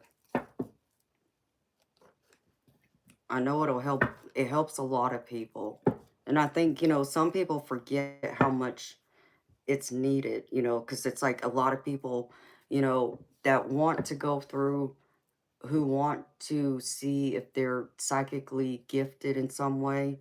It's like they jump over that and go right into trying to open that door to their psychic gifts, forgetting that there's all these other bases you need to go through first to help, you know, make sure you're ready to take it all on, and, you know, anything that comes with it, because there's gonna be a risk that comes with everything, even that. So you got to be willing to take it all on. Okay. I just saw a bright spirit orb on my screen and it twinkled.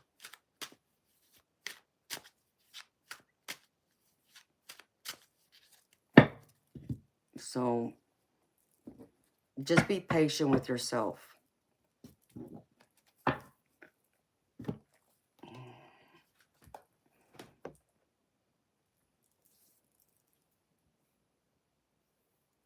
You know, I unfortunately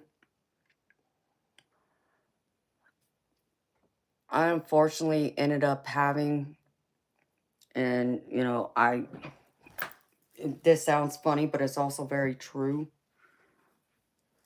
I didn't do any of the exercises that people try to do to strengthen any possible psychic abilities they have, because I literally rolled out of bed one morning and my abilities already started coming through.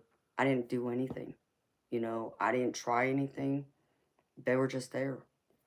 And as the years went on, when I finally came around to accepting them after my grandmother had a conversation with me, is when I noticed more of my gifts would surface.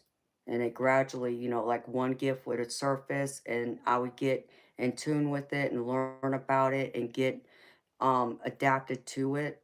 And then within another, you know, year or two, another one would surface. And that's how it happened. So hopefully that, you know, can help you.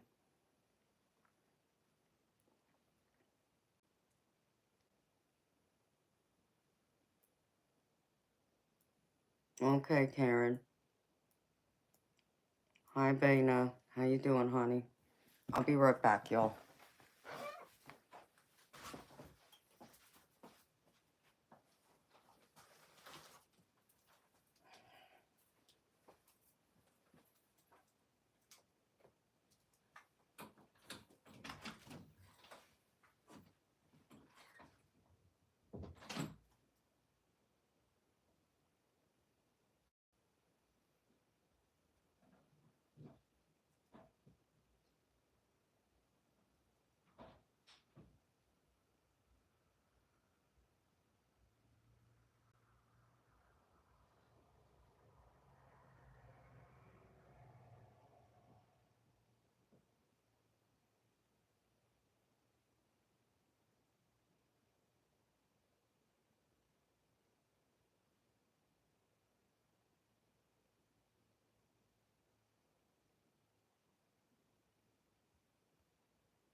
Toby about took my hand off. He somehow got locked away in the closet.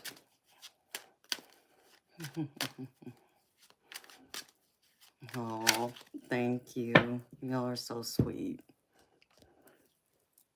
Love y'all.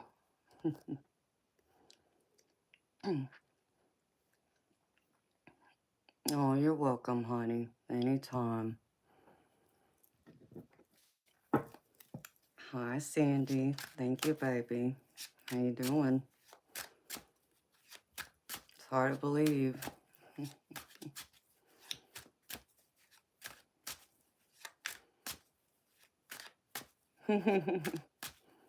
Yes, I'll be here tomorrow. Or I should say tonight. I already have the stream for tonight. So I'll be here. Oh, well, I'm happy to hear that, baby.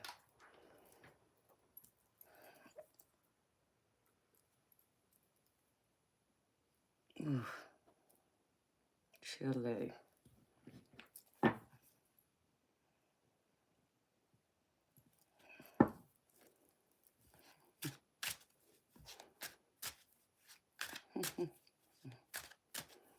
It's been good. It just started, baby.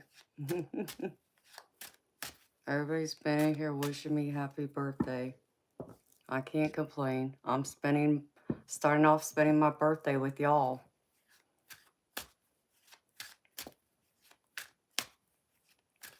Aloha. Ragnarok.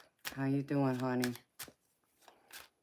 So, we'll see what this day has in store for me. I just hope I don't sleep through my birthday. I just hope that I can, enjoy part of my day and not sleep through all of it.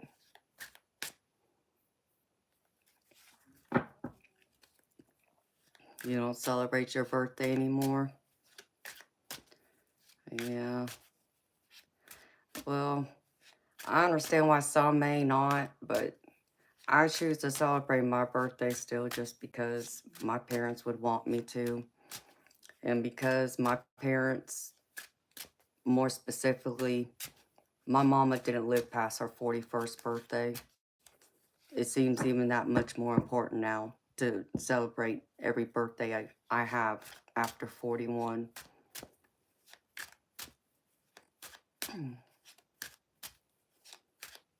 I'm happy you get to be here too, baby. It's always good having you here.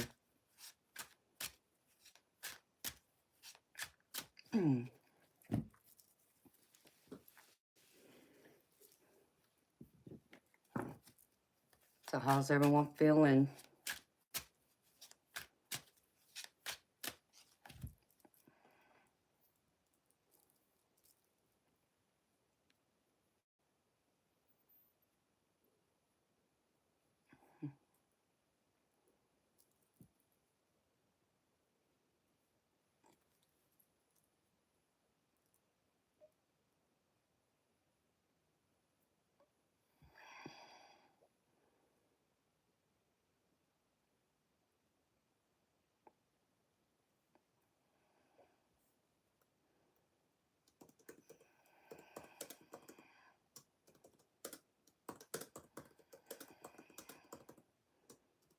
I can't believe it. My baby brother even stayed up to make sure he was one of the first people to wish me a happy birthday.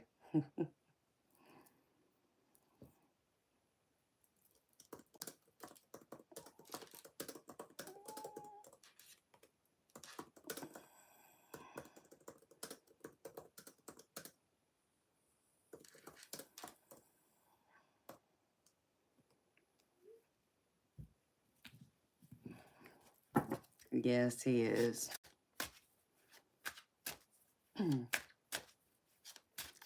Hi, Diane. Thank you, sweetheart.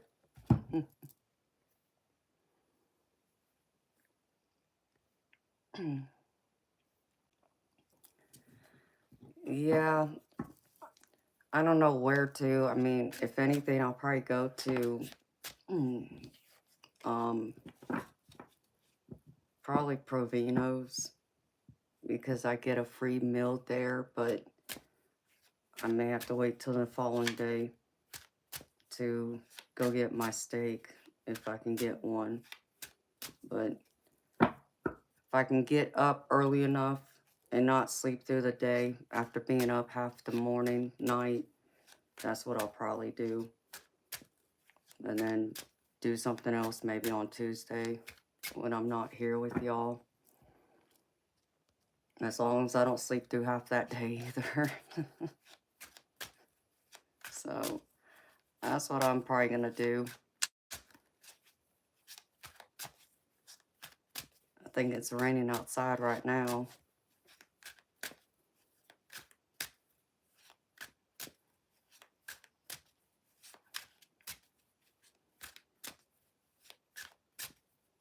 Oh, well, I'm glad you found me too, sweetheart.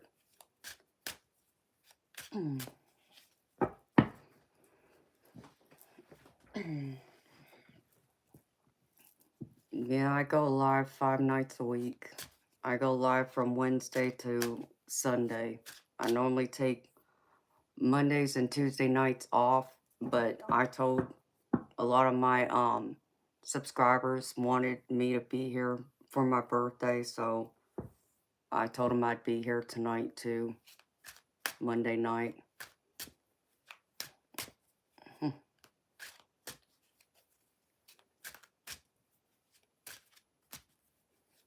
Wow, eternal light.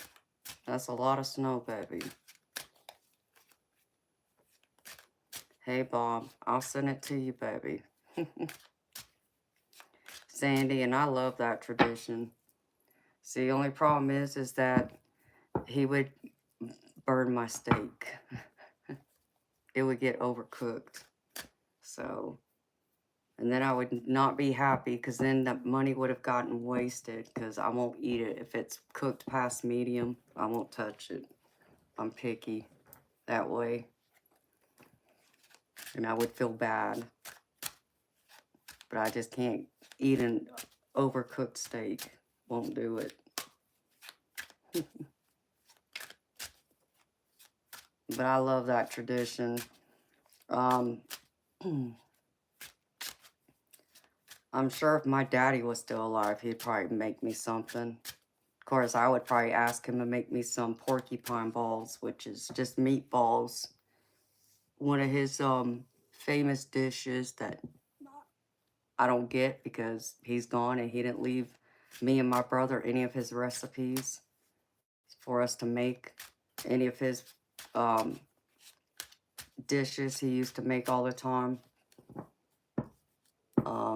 Beef tips and gravy was another one.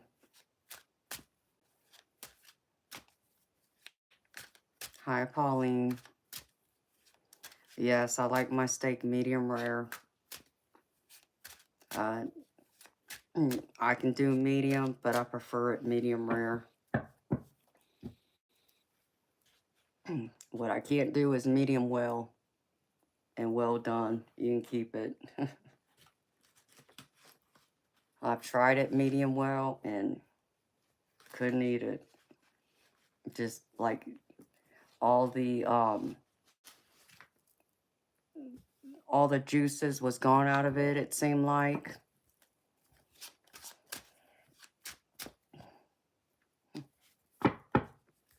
So I'm picky that way.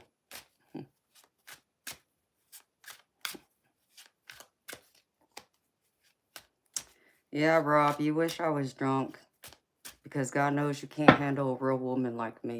You wouldn't know what to do with me. Even if I gave you a roadmap with directions, you still wouldn't know what to do with me. I'm too much of a woman for you.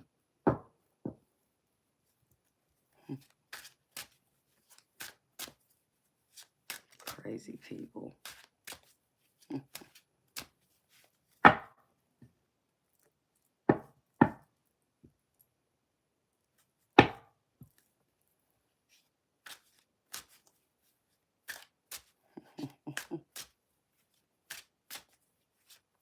Yeah, that's how I need mine. I need my steak juicy still. I need it tender still.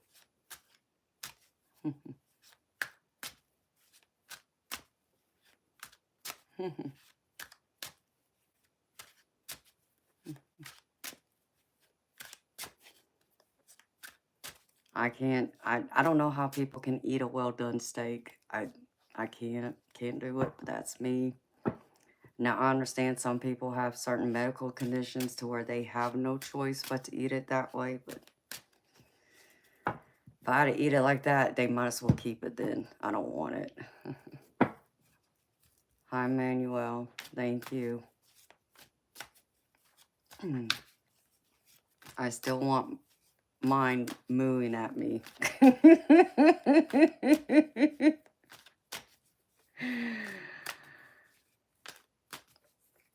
Oh, yeah, Deborah. I like it that way, but honey, I'm all about my sauces too.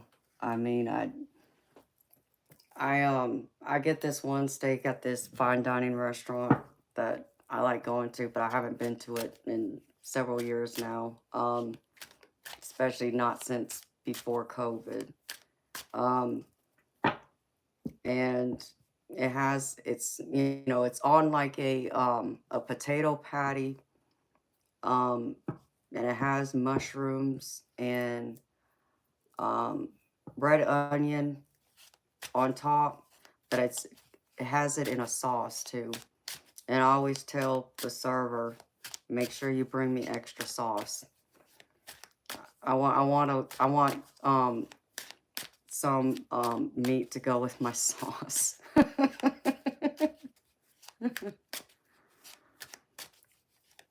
Oh, I do. I love sauces. And I'm that way even with my salads. It's like I need extra dressing. I want my lettuce swimming in the salad dressing.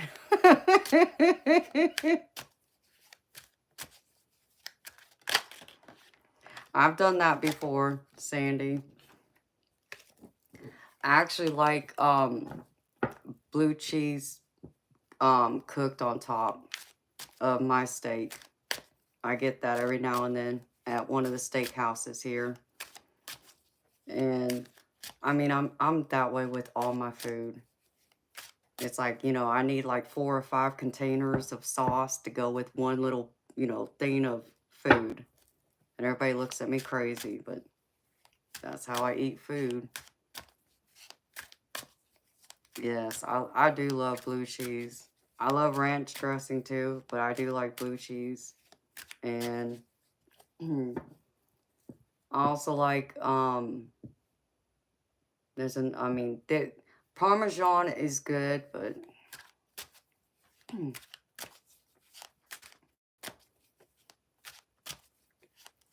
yeah. Well, you would have to make extra for me, Eternal Light. Because I want my meat looking like soup. Once I pour all the sauce on top, I want the steak swimming in my in my sauce. It's like when I go to the Japanese hibachi restaurant. They have that white sauce that's supposed to be for like the seafood, but I eat it with my steak, and they'll give you like 2 little cups. Like one is supposed to be for like the some kind of ginger sauce, which is supposed to be for the steak, and then the other sauce, the one I like, is supposed to be for the seafood. And so both those cups, I tell them to fill it up without, white sauce, and I cover my fried rice with it first, fill it up again, pour both those cups over the fried rice some more, then fill it up again, then I cover the meat, you give me some more sauce, and then I cover the meat some more. Oh, I need some more sauce, and then I dip it in it too. That's how bad I am about the sauce.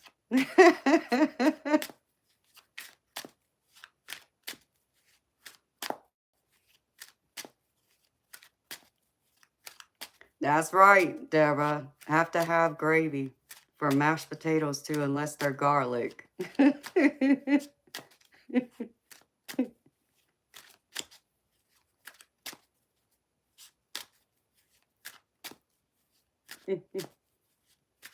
Hi, Mahila. How you doing, beautiful?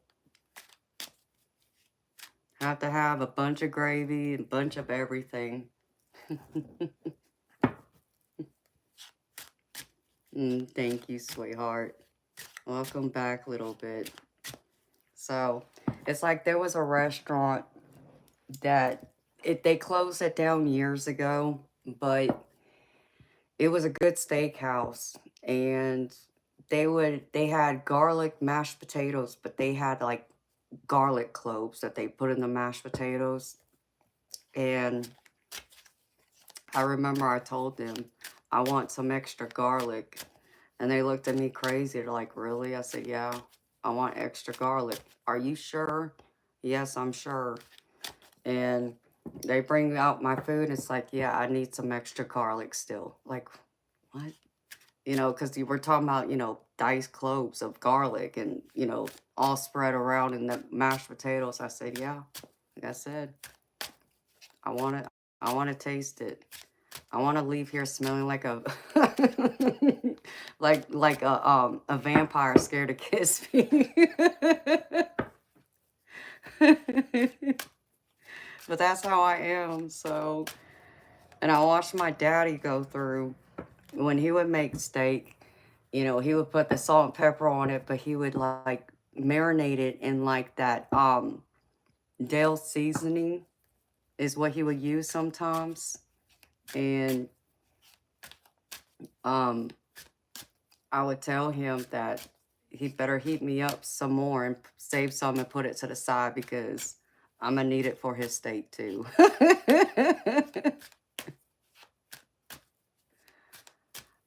Oh no, a little bit. I hope you found your keys, baby. You were born in Transylvania.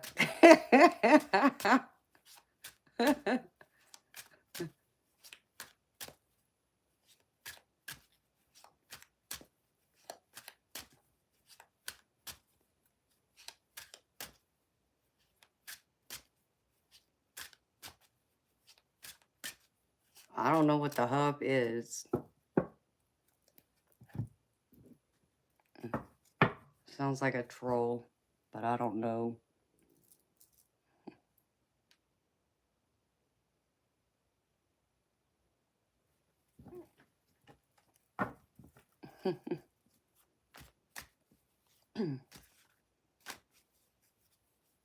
Yes, I love garlic.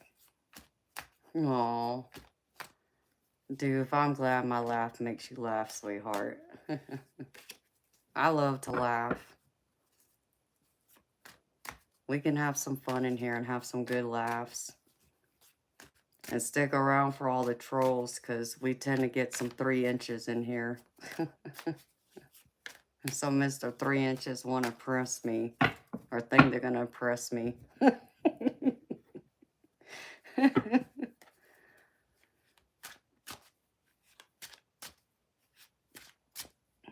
Yes, Deborah. I love shrimp scampi. That's my favorite.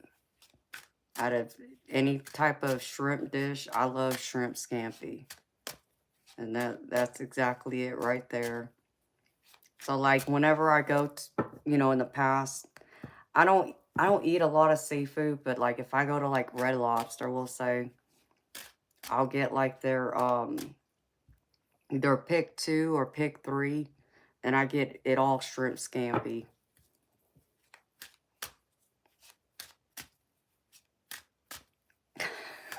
Okay, Sandy.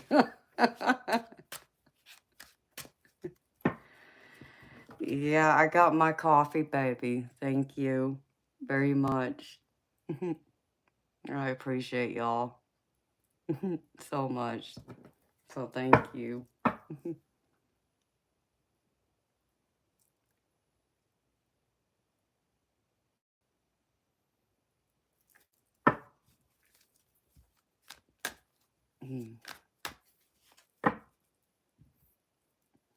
You're so funny, Sandy.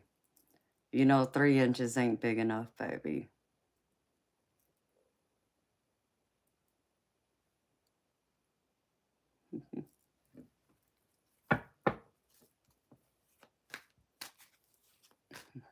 Oh, thank you, Sandy. I'm sure it'll be a good day. Just spending it here with y'all to start it off is great. And I'll be ending my birthday celebration with y'all too. So, if I end up being a little late, y'all know why. It's because I'm probably end up getting stuck an hour and a half away somewhere eating. Aw, thank you, Deborah. So are you, sweetheart. Hi, Steph Richard. How you doing, baby?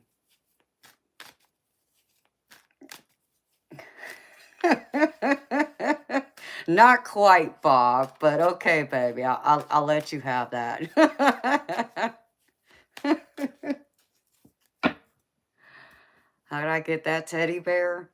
I saw it at the grocery store one year around the Christmas holiday, and I told my insignificant other I wanted one, so he ended up getting it for me for Christmas. So that's where it came from, which surprised me that the grocery store had them, because it's like, that's the biggest bear I've ever seen anywhere. That thing is every bit 6 feet tall.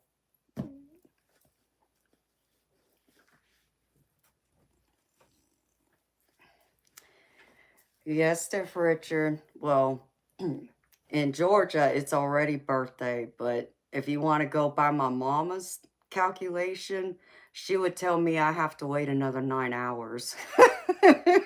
That's exactly what she would say to me.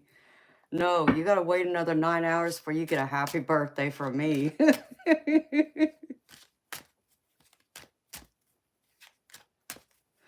So it always makes me laugh every year. She wouldn't wish me a happy birthday until it hit the time. And that's the only reason why I know what time I was born, because of that. She made sure I remembered. She reminded me of it.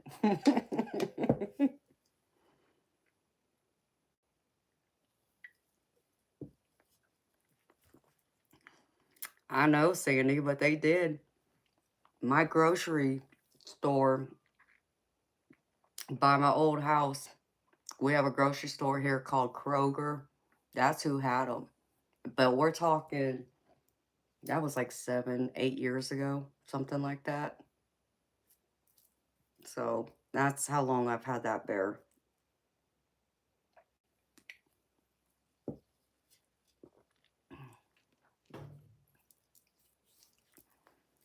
Yes, it very much is, Steph Richard. I remember my mama, I felt so bad. I was being a brat, 15 years old. You know how, the girls, were raised, we're supposed to have a big sweet 16 birthday party, right? My parents didn't have the money. My mama was already sick at that point, but I was being a brat. And I had my first serious boyfriend, who was 4 years older than me. He said that he wanted to take me to Six Flags, which is a big, amusement park that has like Bugs Bunny and all that and the roller coasters. And I said, okay. So we went to do that. And, but my boyfriend kept saying, well, we have to leave here by this time and blah, blah, blah. And I couldn't make sense of it. It's like, what? Leave? Like, why do we gotta leave so soon? Like, the amusement park don't close until like 10, 11 o'clock at night. Like, I didn't understand. So we end up leaving, like, I think it was like 5 o'clock that afternoon. And they said something about, we were going to go get a bite to eat and then go watch a movie or something. I said, fine, whatever, I was already a little disappointed because I wanted to stay at the, amusement park, but I said, okay, whatever. So I'm like, well, if we're going out to eat, you know, I've been sweating all day, so I need to go by my house and like, you know, take a quick shower and change my clothes. And so we go by the house and nobody's home. And I go inside and I see laying on the dining room table, there's this little paper folded up. And I looked at it and it had like a little drawing on it. I'm like, what is that? And I open it up and it's my birthday invitations that my mama handed out to people. And she made them herself. And um, it had said that we were going to be meeting up at Olive Garden, in fact. And they would all be there waiting for me. And I'm like, oh, okay, now it makes sense, you know.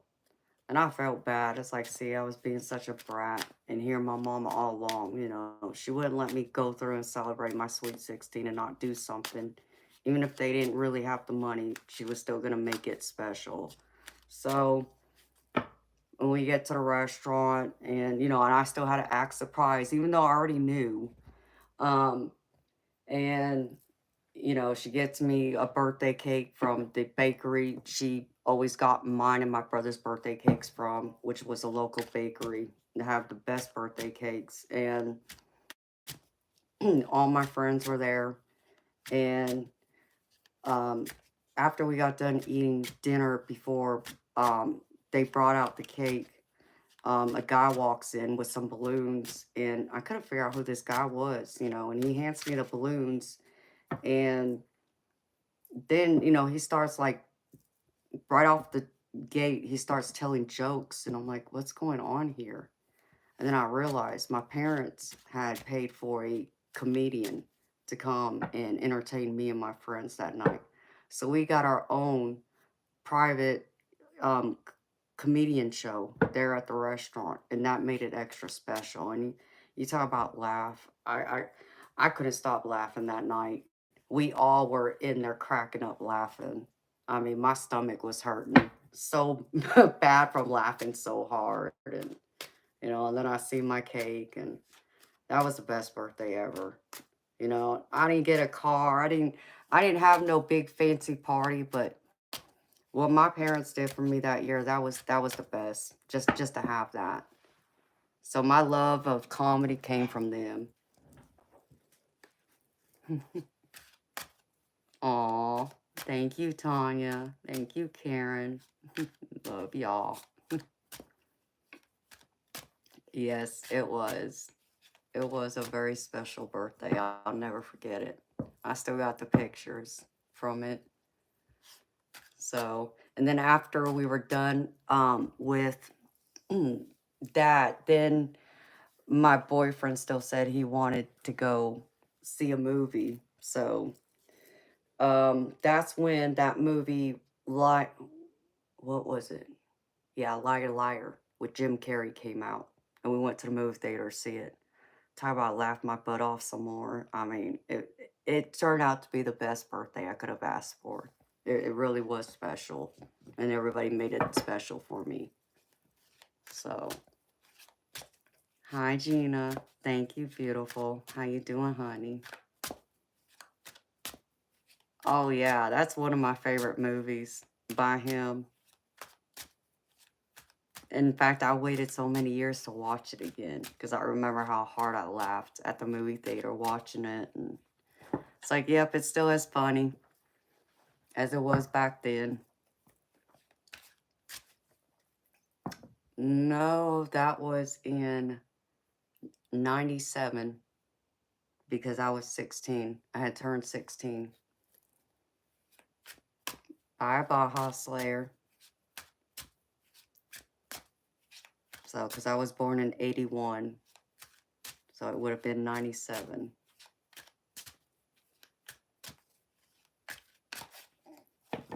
And then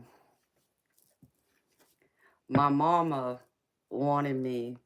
She didn't believe in tattoos. She didn't like tattoos. She told me she didn't want me to ever get a tattoo. You know, in her personal opinion, tattoos are trashy. And she told me that if I ever got one, that I better wait until I moved out of her house to get one. And then she said if I got one, to make sure I put it somewhere where nobody else would see it. And I'm like, well, Mama, that's never going to happen. So, but she liked piercings. Specifically, she liked um, women with their belly button pierced. And so she was going to take me to get my belly button pierced. But she ended up getting sick, before she could take me. So for my 21st birthday,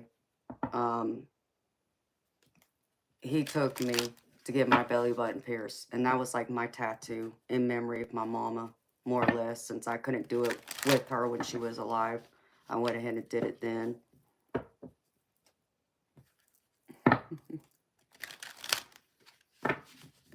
Aw, thank you, Tanya. Yes, it is. Technically, it's, it's, as my mama would say, yeah, it's the day of your birth, but it's not your birthday yet. That's what she would tell me right now. So, I got my belly button pierced just for her. And, of course, I ended up taking my belly button ring out years later, but I'm going to get it done for her again. Because I had to have surgery. And so, because of the surgery, I had to take it out before I went into the surgery. And I didn't get around to putting it back in before the hole closed up. So, I'd have to get it pierced again. But, all right, Stiff Richard. Well, thank you for being here, baby. See you tomorrow tonight, which it's going to be confusing. Either way. Aw, thank you, Carla.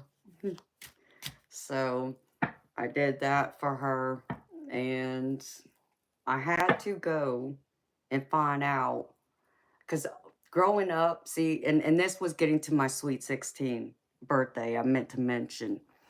My mama told me after my sweet 16 birthday party was over, like the next day, she was like, yeah, I was sitting there, going back and forth in my head trying to figure out, what to do for you, for your sweet 16 to make it memorable and this and that. And she said her first thought was to hire a stripper. She's like, wait a minute, you're still a little too young for that.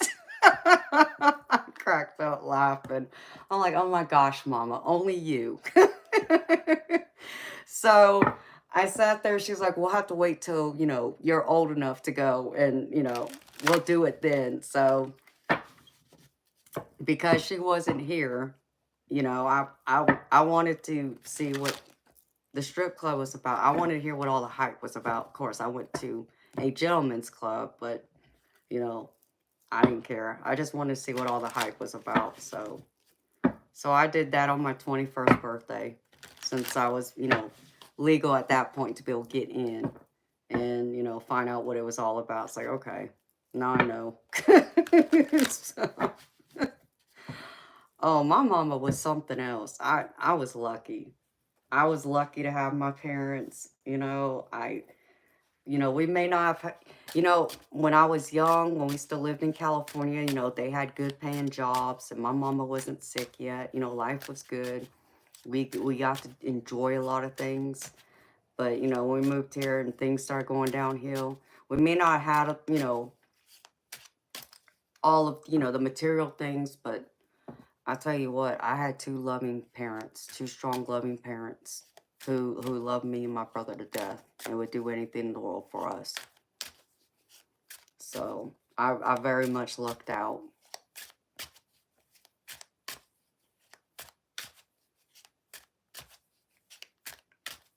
Yes, Karen, I'll be around for a little bit, sweetheart. I'm not going anywhere. I'll probably be here for another hour or two, I presume. I could be wrong, but I'm thinking I will be. Deborah, she really was. She was my best friend. She reminded me so much of someone that still was, even my grandma described her this way. She was childlike in her mindset, in the way that she didn't ever want anybody upset with her. She didn't like it if you got mad at her. You know, it ate her up inside.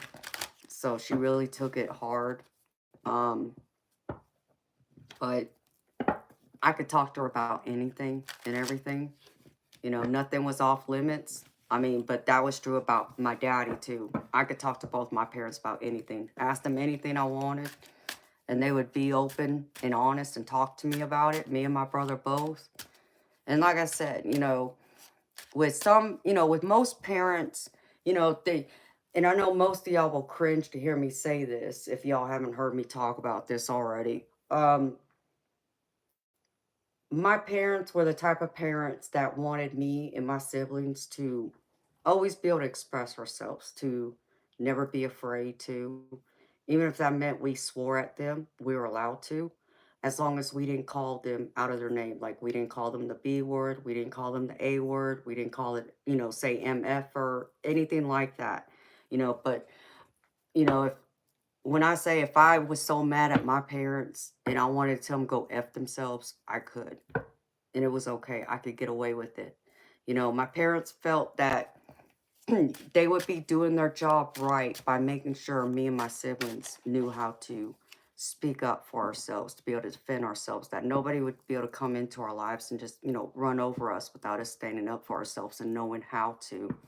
And they always felt like they wanted to know where they stood with us. So whenever we were mad, angry at them, they wanted to know this, and they never wanted us to be afraid to express it to them. So that was their reasoning behind it. So, you know, that kind of helped, you know, make things easier on us too, especially when times got hard for us, you know. Get all this pent up frustration, you know, things, you know, it just seems like the universe is kicking your behind, and then, you know, your mom's dying, you know, all those things. So we got to express it in that way when we felt the need to. And they made it easier on us that way. And I think they were right in that way. And see, my insignificant other thought I was full of it when I told him about that. Because he can't wrap his mind around how any parent would allow their kids to talk to them that way. Because growing up in older days, you get your mouth rinsed out with soap. Well, it wasn't that way with me and my brother. So, um, he didn't believe me. And so we went to, it was, in fact, it was Red Lobster. We were taking my daddy out. I think it was for Father's Day. And because we lived about 40 minutes away from where they were living at the time, we just met up at the restaurant. And of course, the restaurant's packed out because it's Father's Day. So, my daddy, his wife, and my grandma and my brother were all there waiting for us when we pulled in. And as soon as I walk up to them, as they're standing in the parking lot, my brother is going off at my aunt, at my grandmother, you know, and I'm just sitting there, I'm just listening, trying to figure out what's going on here, you know. And I see him walking up behind me, and he was going to go, you know, pull my brother to the side and tell him to, you know, shut up and knock it off. And I had to pull him back, and I said, "No, you don't do that." I said, "Remember what I told you? I told you. Our parents raised us this way. Okay? My brother's not doing anything we weren't raised to do. He is expressing his upset, his anger, his frustration, whatever, to my grandmother. She's fine and understand me. She will give it back to him." And she did.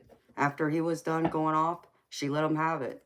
So, um, but, you know, after, you know, even she let him have it, you know, he went off again, and that's when I finally said, all right. And I had to tell my brother to knock it off. But, so yeah, even he got to witness it.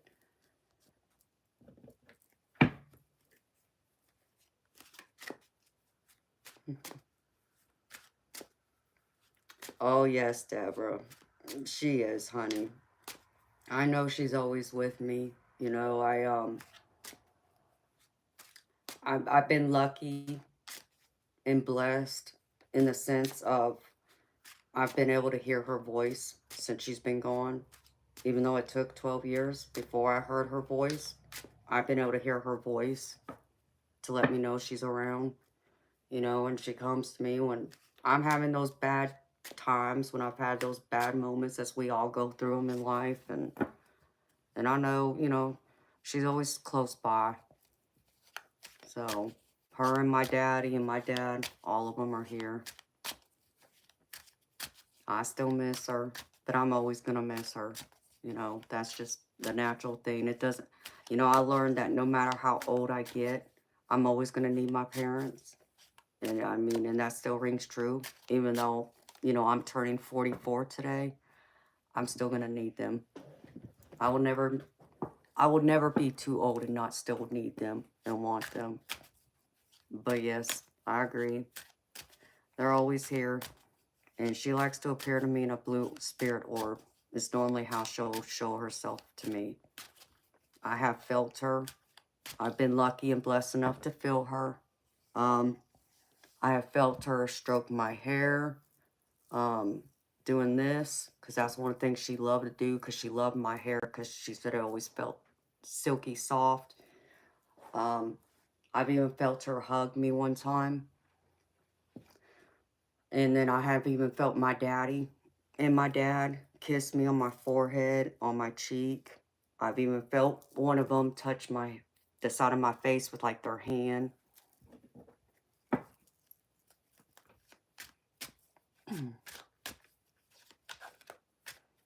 Okay, baby. Well, thank you for stopping in and saying hi to me, baby. And wishing me happy birthday.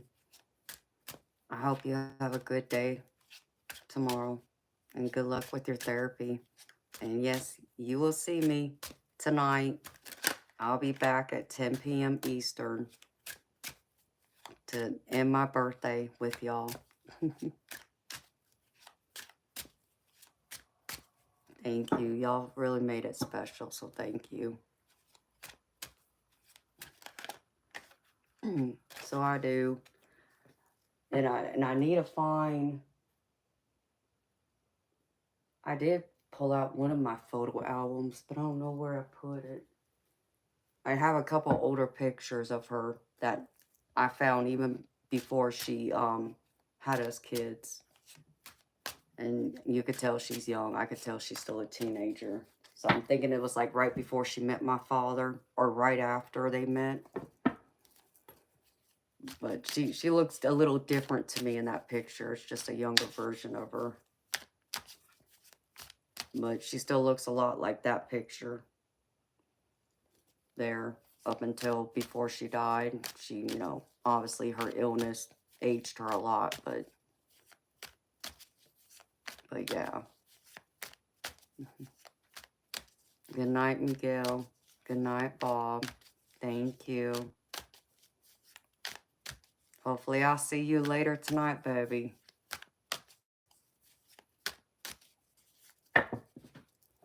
Oh, I got those new decks. I was going to go through them. Let's see.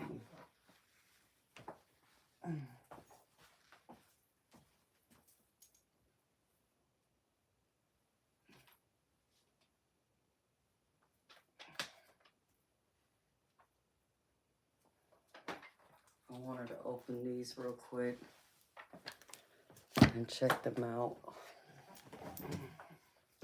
while I'm sitting here talking to y'all.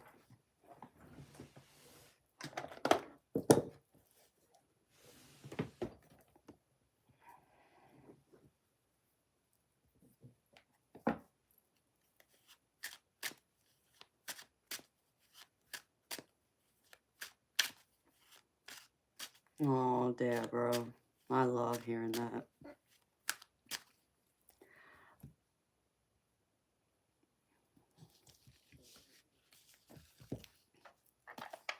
Good night, Tanya. Sweet dreams to you too, sweetheart. See you tonight.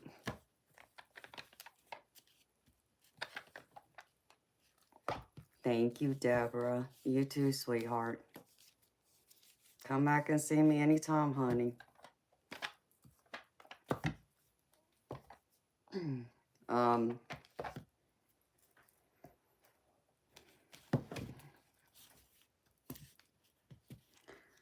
Carla, I don't know, sweetheart. I mean, I might go out to dinner. I'll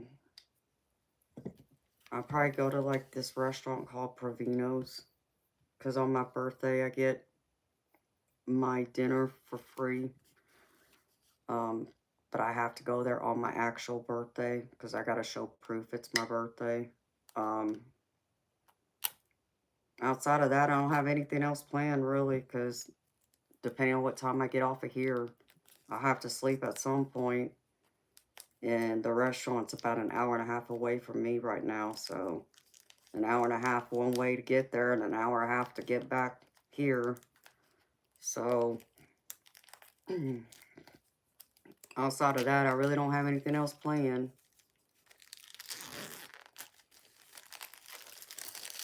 Oh, you're saying goodnight to everyone going to bed. Oh, okay, honey. Thank you for clarifying. I thought you were saying goodnight to me and everyone else too.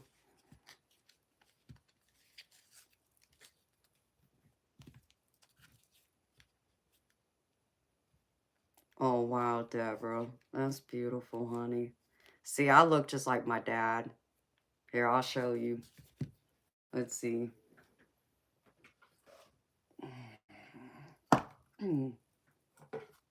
Here's my mama.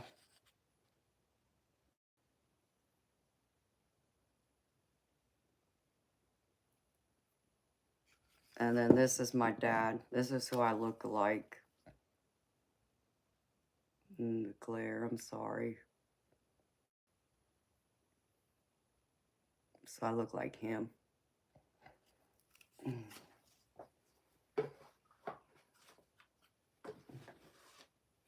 But everybody says that knew my parents.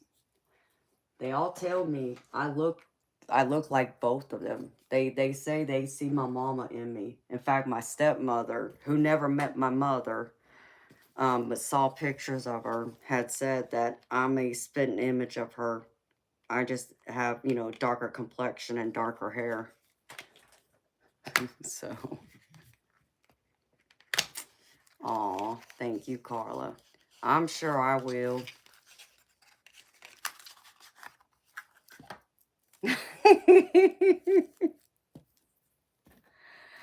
Well, you know, I never could see my mama in me until like, it was probably about a decade ago. I was in my bathroom one afternoon, getting ready. I had just got done getting dressed, doing something.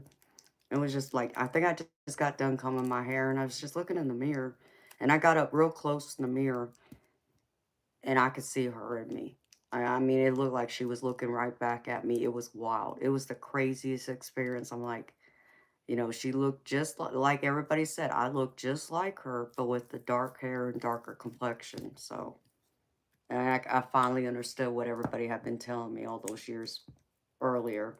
That, yeah, I do look just like her in that way. If you take away the skin color and the darker hair. So, and then from afar, I look more like my dad. So, I guess I'm the best of both worlds, depending on which angle you're looking at me from.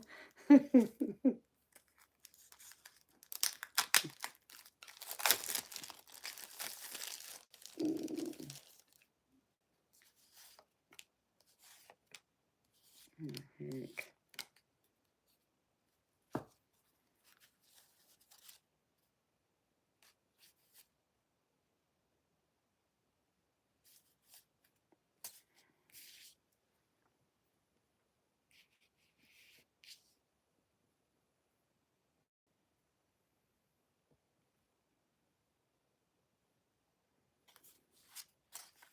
Okay.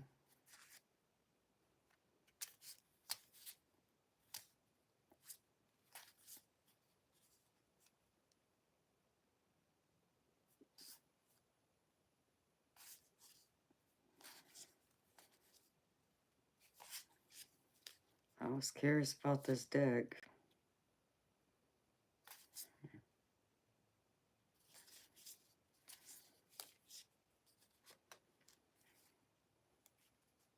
It's called Love Me, Love Me Not.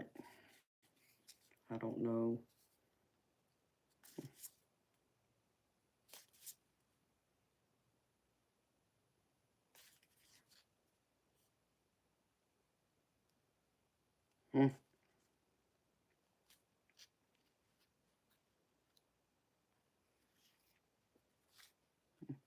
Oh, thank you, Deborah.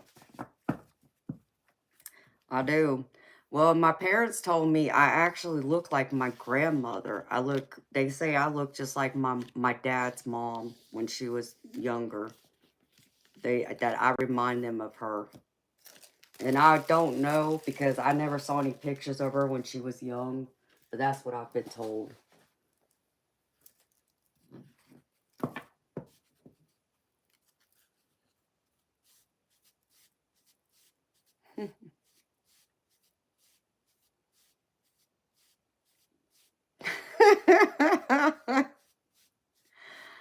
I mean, yeah, I know I'm country, baby. I live in Georgia. I have that heavy southern accent. But Mr. Blonde, would you believe me if I told you that I'm originally from California? That I was born and raised there? Hi, Steve. How you doing? But yes, I have a heavy southern accent.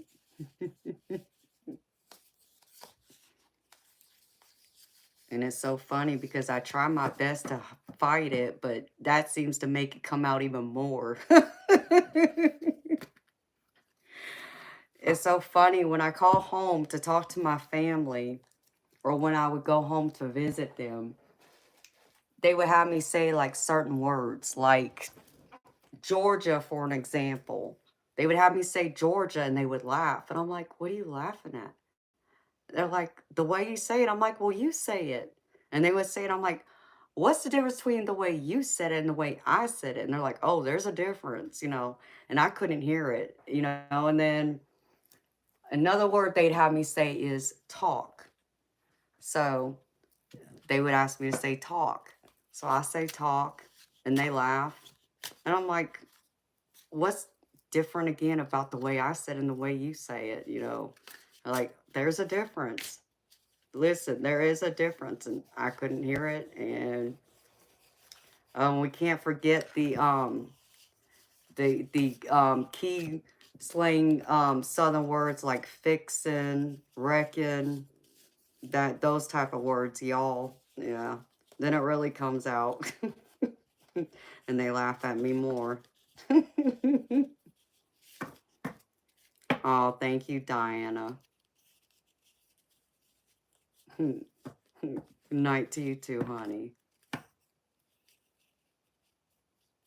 Oh, thank you, Deborah. You too, beautiful. See you next time. Up yonder. Yep, there's that too. Up beyond. Yep, up yonder.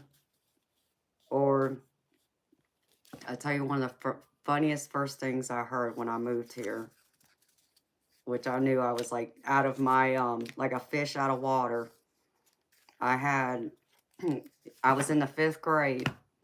Hi, Fred. How you doing, baby? I know. It should only be 12:30, but it's 1:30 in the morning for me on my birthday. And I was on the school bus, and it was raining. Well, don't ask me why. The bus driver had some of the windows down, and I happened to be sitting in one of the seats where the window was down. And I hear the woman yelling, something that I couldn't understand, and I'm just sitting there like, I didn't know she was talking to me. And then she yells at me again, and I'm like, well, are you talking to me? And, the kids, looked at me, she's like, yes. I'm like, well, what did she say? I couldn't make sense of what she was saying to me. And there I heard her say something, put up your winders. Winders, what? What's winders? I cracked up laughing. I'm like, oh my gosh, what? Should have made sense of it, but I didn't.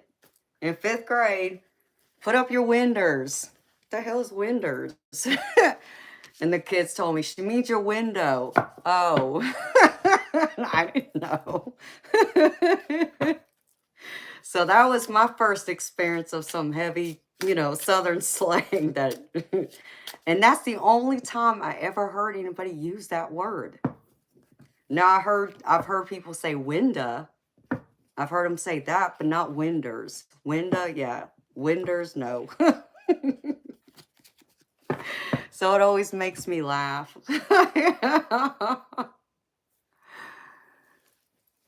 Oh, really? Yeah, I live in Georgia. I'm originally from California, but I live in Georgia.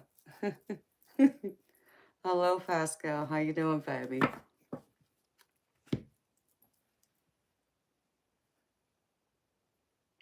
Oh, yeah, so you know what I'm talking about, Deborah.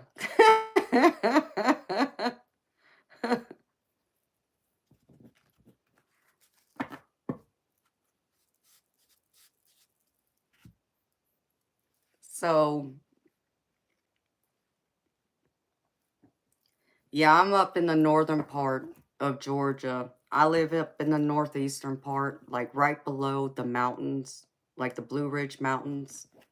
That's where I'm at. I'm almost actually on the pretty much almost right on the South Carolina border. So so that's cool. I've been down to southern Georgia many times, passing through going to Florida, but I have been down there to I went to Savannah one time, and then another time I went to Jekyll Island, I think. So that's my only, well, and then I've also been to Perry and Warner Robins. I had a girlfriend of mine in school. Her mom's boyfriend was living down there. So on the weekends, I'd spend the weekend with her when I could. And we would take a trip down there and spend the weekend down there. So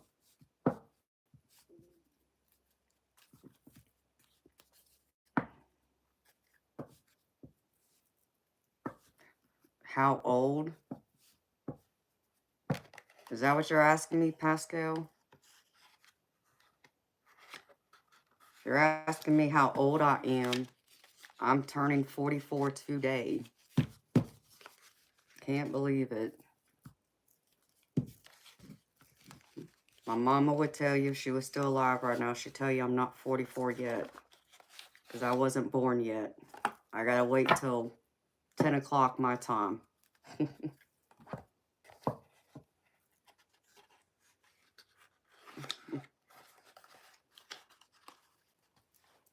Hi, Jared. Thank you, baby. I'm gravy. If I'm here, I'm gravy. I'm so gravy. I got some biscuits and sausage. Go with my gravy. How you doing? Making myself hungry now. I haven't eaten either.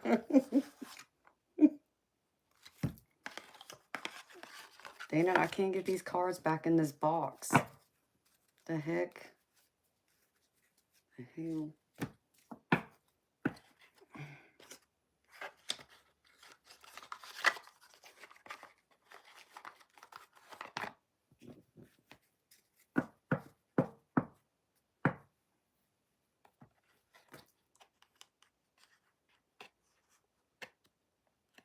$44 is a good look.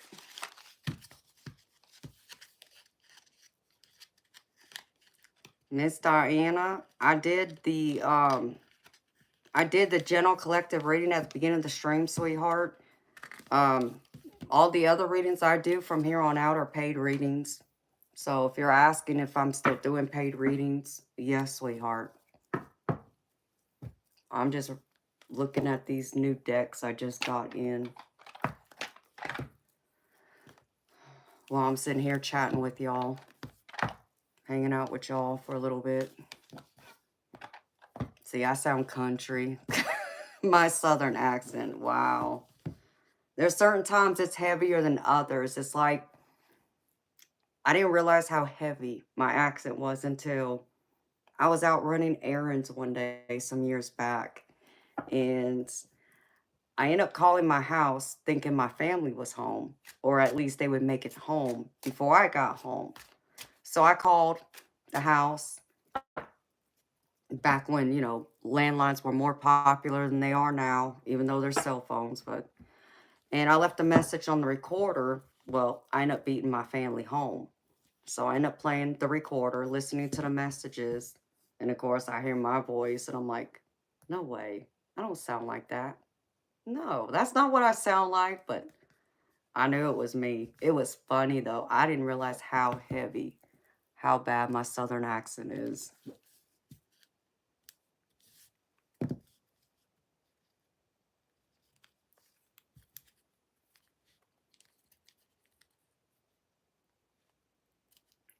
Gold hair.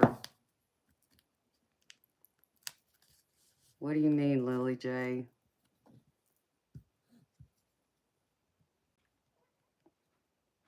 Somebody need to be trying to bend me up. I don't know what that means either. Green metal, what do you mean, how legit is this? You mean how legit is what, psychic tarot reading?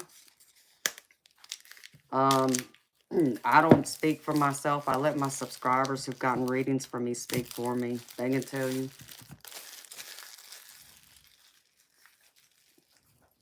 What I could tell you is they would tell you I'm pretty damn good, that I'm accurate.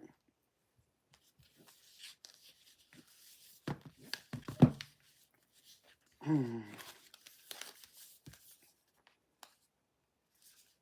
can get this doggone box open.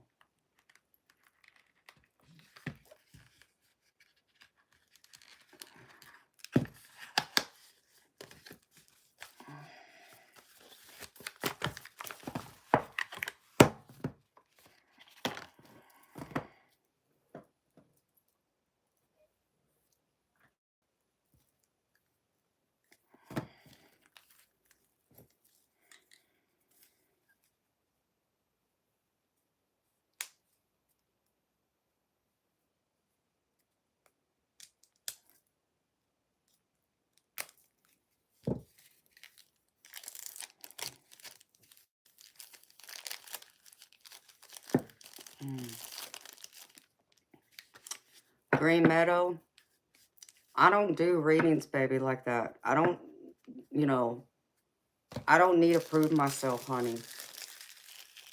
I don't have to prove myself. The people who are here with me now, most of them know me. They've been with me for a while, and they can tell you how accurate and how good I am. So they can speak for me.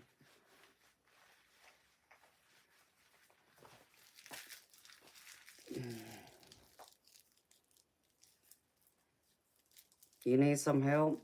Well, honey, I do readings for $30 US.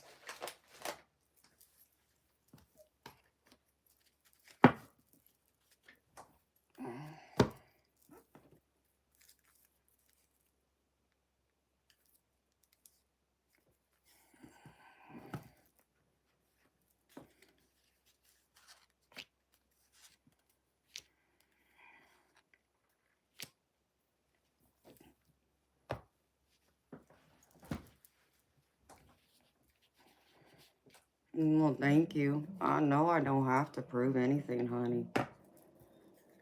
You know, I don't have over 5,000 subscribers for nothing. And I've read for many people here. In fact, many of the people I've read for, I was their first person they ever asked to do a reading for them. And they told me I'm good. So, it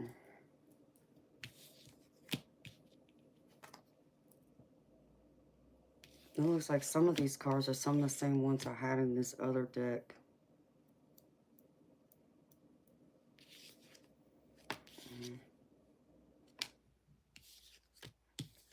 Oh no.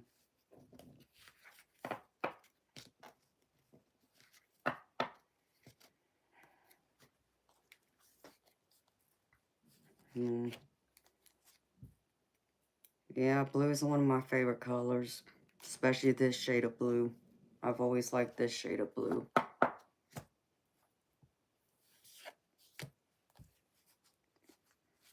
So, I like the way you said that, Green Meadow. That's beautiful, honey.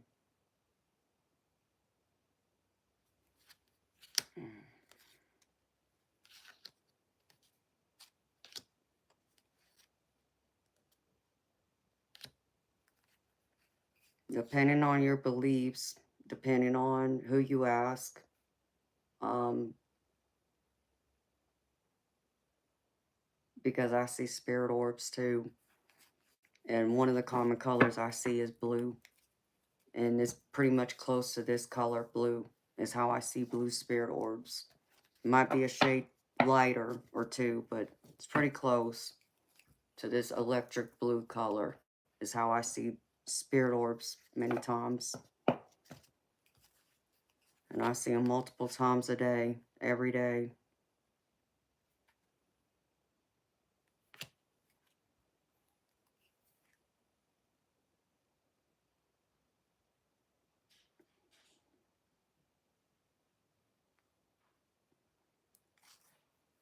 Does this not look like there's like plastic wrap around this person's face? I mean, that's just a weird way to present that card.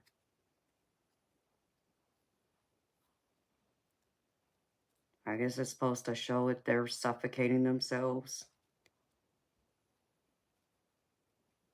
Oh no.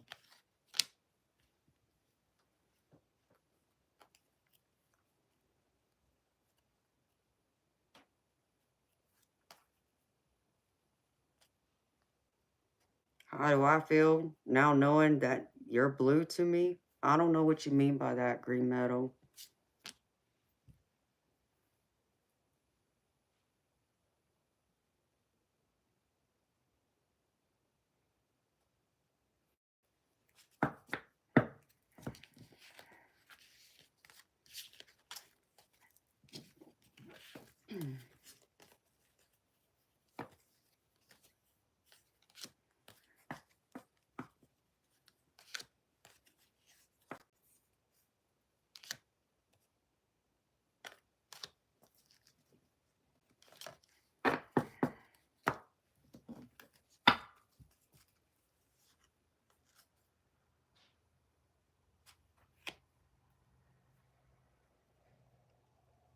Are you still here, the eternal light?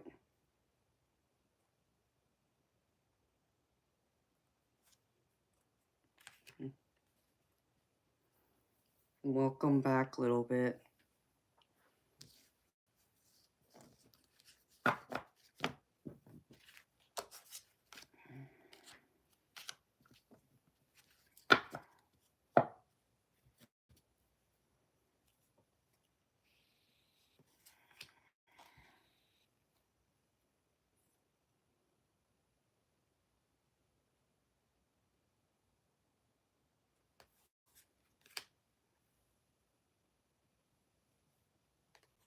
Did you find your keys, baby?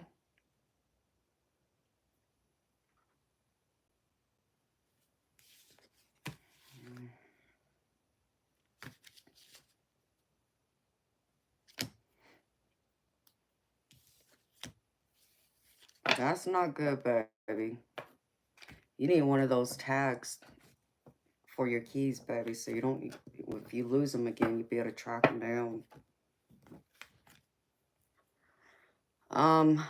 I don't know, baby. Other than I might go somewhere and get something to eat, but I'm probably more than likely gonna go to like like a place called Provino's because I get my meal for free on my birthday and I have to go the date of my birthday in order to get it for free because you have to show them your ID to prove it's your birthday.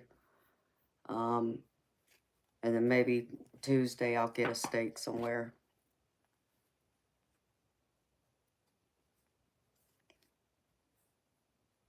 Hi, Christopher.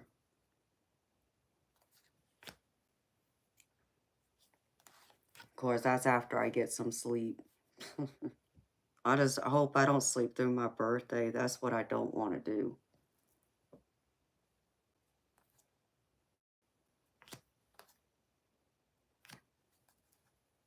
So if I'm late, if I'm a little late for my stream tonight, it's probably because I got stuck down an hour and a half away from here, trying to get back here. Hi, Mikkel. How you doing, beautiful? It's good seeing you, honey.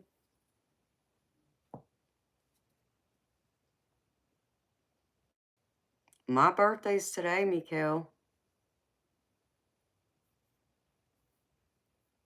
Or as my mama would say, in 8 hours.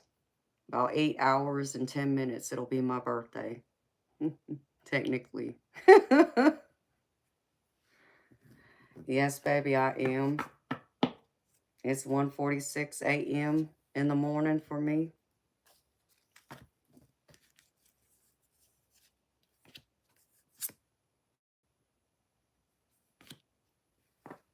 So,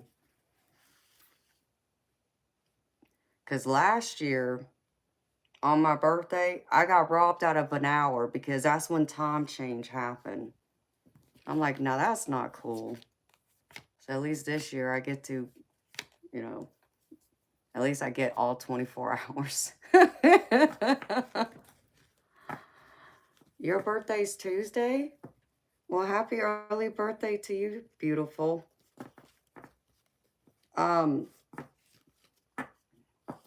Mikkel, if you come, you can do it whenever, sweetheart. Because you've been one of my subscribers for a while. I'll do a reading for you for free for your birthday, sweetheart. So whenever you feel up to it, come see me. I won't be here Tuesday, but I'll be here tonight, Monday night. Because everybody kept asking me to come be here on my birthday. So I finally said, okay.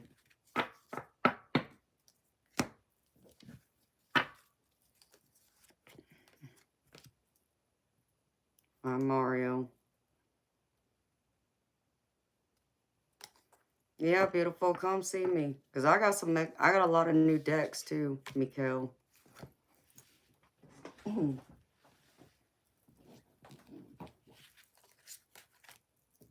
So I'll be more than happy to do a reading for you on your birthday, honey. Or for your birthday.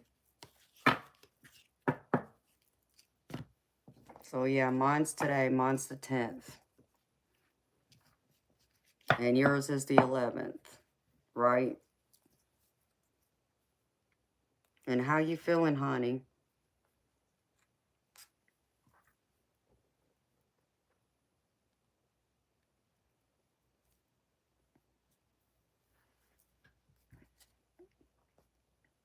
Tim, my readings on here are $30 US. I do a 5-card tarot reading with clarifiers, and I pull multiple oracle cards to go with it. Hi, Luke. How you doing, baby?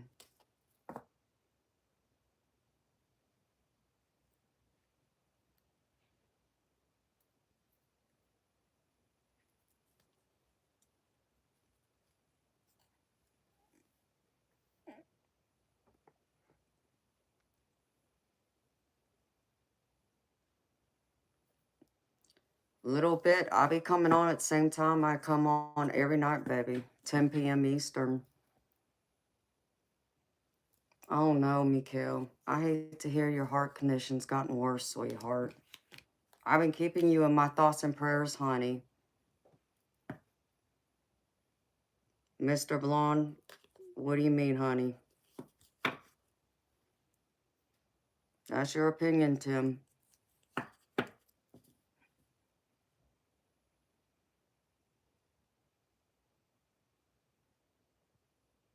Hi, Brenda. Oh, no, I'm sorry to hear that, honey.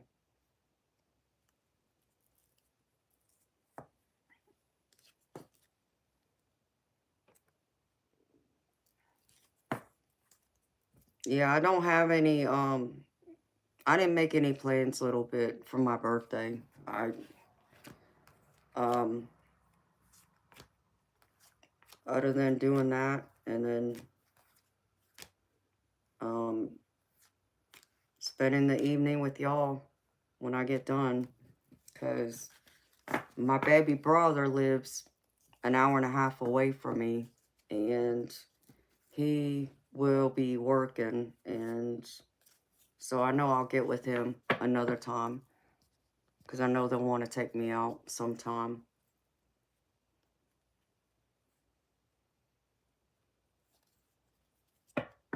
Mr. Blonde, what kind of disgusting question is that?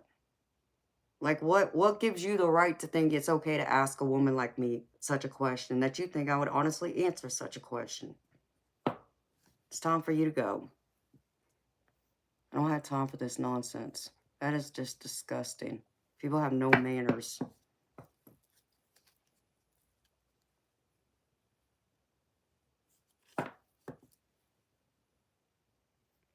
Oh, okay, Tim. Well, thank you for clarifying, honey.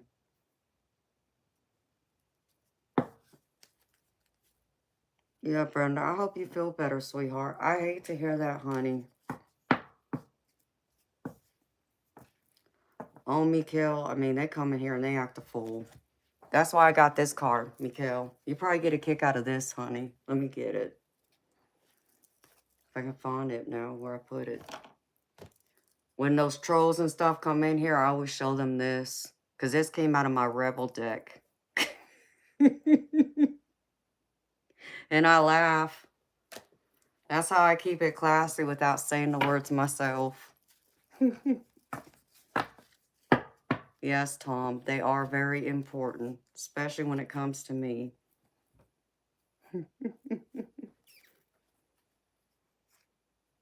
Have to be. Thank you, Luke. I need to get it cut. I need about a foot of it cut off, actually, because it's gotten too long.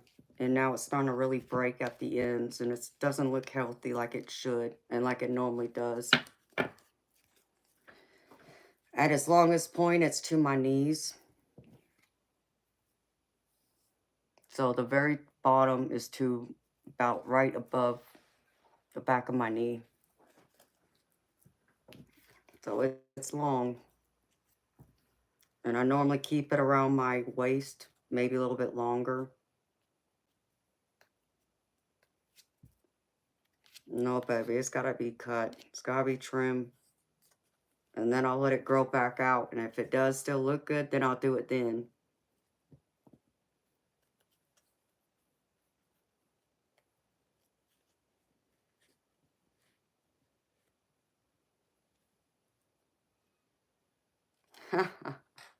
Okay, Tim. Sounds good, baby. So, I have to get it trimmed sometime. Hi, Michael. How you doing, baby? That's okay, Eternal Light. I figured you were busy. I just want to know if you were still here, baby. I just didn't know.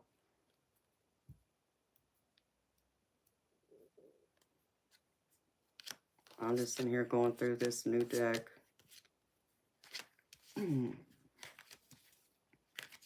Some of these cards are kind of the same messages. I was hoping to get something a little different.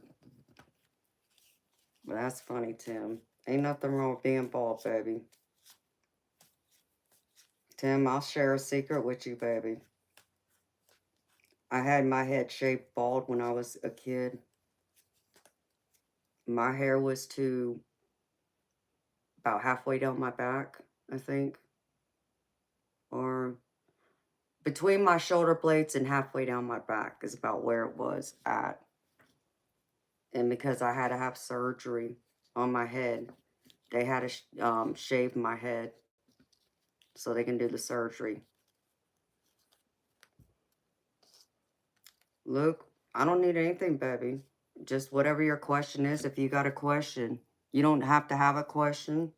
If you have one, I'll try and answer it. But if you just want to know what Spirit wants to share with you, what, you know, a general, I can do that too.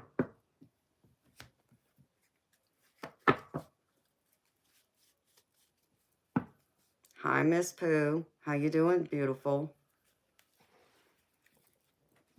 I just got a cold chill. Luke, there's one of few ways you can do it, baby. I have a PayPal. There's that option. And if you look in the chat, you'll see my name highlighted in yellow. If you click on that, it'll open up a box and you'll see a couple links there. And one of the links is to a PayPal. The other one is to buy me a coffee. I also have Zelle and Venmo. And the Zelle and Venmo, if you choose that route, all you gotta do is type in my email address on the website. It'll pull it up. And it'll have my name, Amanda Nakano.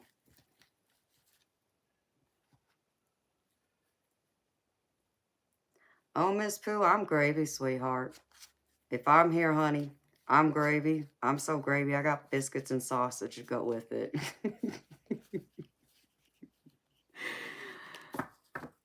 And it's pretty much my birthday. I mean, it is my birthday, at least in my part of the world right now, it is. If my mama was alive, she'd tell you it's the date of my birth, but it's not my birthday yet. I always had to wait till 10 o'clock in the morning my time before I got happy birthday from her.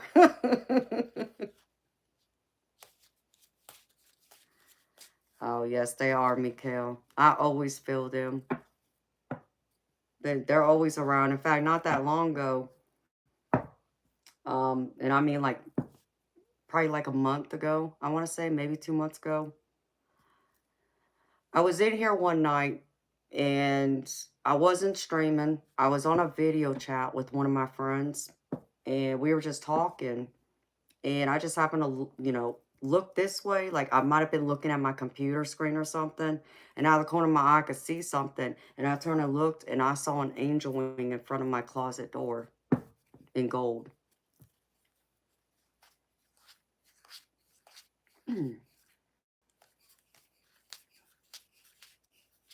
Okay, baby. Well, take your time, honey. I'm here. So, that was a beautiful experience. And I actually, like, I sat there, I'm like, I did not just see that. Like, I mean, I could have, even though I've seen actual angels appear to me, I'm like, I didn't just see that. And then I think it was like an hour later, I was talking to the same person. I was still on the phone with them, and it appeared again. I was like, yeah, I did see that.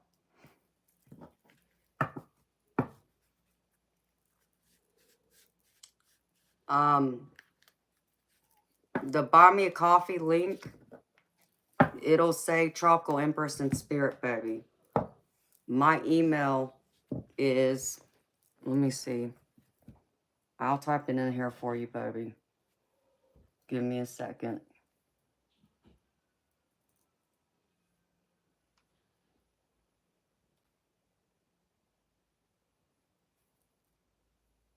Since one of my mods is busy.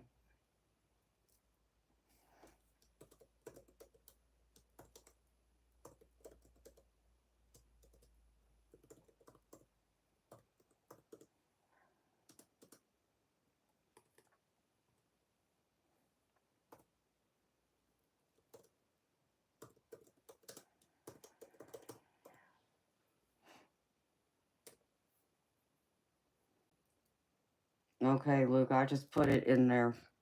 That's my email, and that's the name that you should find it under.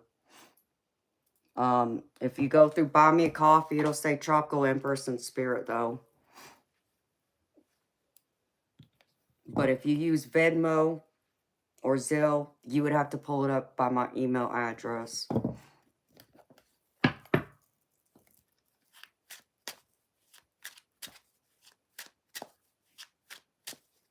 Aww. Well, I'm so happy y'all enjoy my readings. I know y'all do. I know the ones who get them from me truly appreciate them. And I can't thank y'all enough for y'all's love and support and believing in me. It really makes, makes me love and enjoy what I do even more. Y'all make it worth it. Even through all the headaches, and the BS with all the trolls that want to come here and act a fool. So it's like Spirit knew I would need that card that I just showed you just for those trolls. Because then, Mikhail, I had somebody come in here the other night and they created like 2 or 3 different fake accounts using both my name, the channel of my channel, and the emblem. And then come in here acting a fool, like trying to pretend like they're me. And I just laughed because I'm like, I'm trying to make sense of these people. Like, what are you going to do? You can't be me because obviously everybody knows what I look like when I'm streaming. I'm interacting with y'all, so y'all know when y'all are really talking to me. And then even my private, personal one-on-one readings that aren't done on here on streaming, it's the same thing. I do them all on video. You will see my face. I will interact with you just like I do right now. And you'll see my face, you'll see me in this office, and you will hear my voice. So I'm trying to understand what they think they're going to get out of creating that.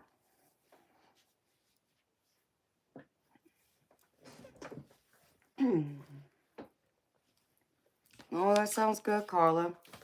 I'll be more than happy to do a reading for you, sweetheart. And you've never had a reading done, huh? How come, sweetheart? You always been afraid? I understand people get scared of them. Or they're always afraid they're going to hear something they're not ready to hear or don't want to hear. But yeah, I'll do a reading for you, girlfriend. Whoa, I almost cut myself. That would not have been good.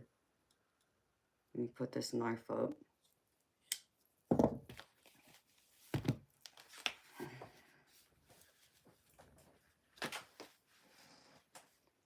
Look at the recipes later.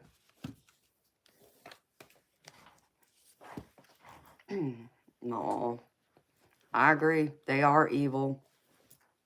And thank you for saying that, Mikhail. Well, and then somebody even went as far as created a Facebook account, too. And what they did is they took a screenshot, is what it looks like, from one of my videos and used it as the profile picture of the fake account. And, so I can tell, because it has my white angel wings right there that's in the corner. It has them sitting in front of me when I've done, pre-recording videos. And yeah, I'm in it, but you can tell it's like a screenshot because the picture itself, the pixels all messed up. And then they went through and the way they were saying to people about offering like private readings, the words they use are words I've never used. And the only reason why I found out about it is because one of my subscribers came in here and was saying to me, something about it. And he was like, well, you already asked me if I wanted a reading from you when you messaged me earlier. I'm like, huh? What are you talking about? I didn't message you. How am I going to message you? He was like, on Facebook. I'm like, no, I don't even have a Facebook account. And I didn't at the time. And he's like, well, I have, your name and, it has your picture and everything. And so I had to go out there and look at it. I was like, I cannot believe these people trying to pretend like they're me. It's like, so what's going to happen when somebody actually takes them up on their offer? If they know me, if they have watched me enough and heard me enough, they will recognize my voice. They'll see my face. And as I'm saying clear as day, I will not reach out to you and sell you a reading. If you want a reading from me, you're going to contact me, okay? It won't be me contacting you. And then 2, like I said, how are you going to, pretend to look like me? Because I'm going to interact on a video the same way, when I do a private, reading that's not dream as I do here when I stream. So it's just crazy. I don't understand people. I really don't. So yeah, I found that out. So then that forced me to have to make a freaking Facebook account. Even though I didn't want to, I did. And then I had to do it in the abbreviation letters. Instead of it being Tropical Empress and Spirit, because this person already did it, it's the abbreviation of Tropical Empress and Spirit, and then my last name. And then my emblem, my profile picture, the same emblem as this. So, people are crazy. Trying to pretend they're me.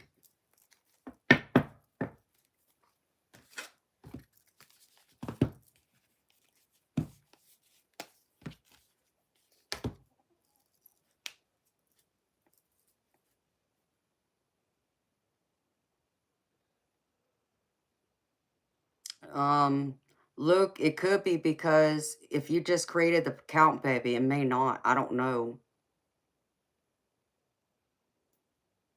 It may take time to process it. I don't know, baby. But I'll be back tomorrow.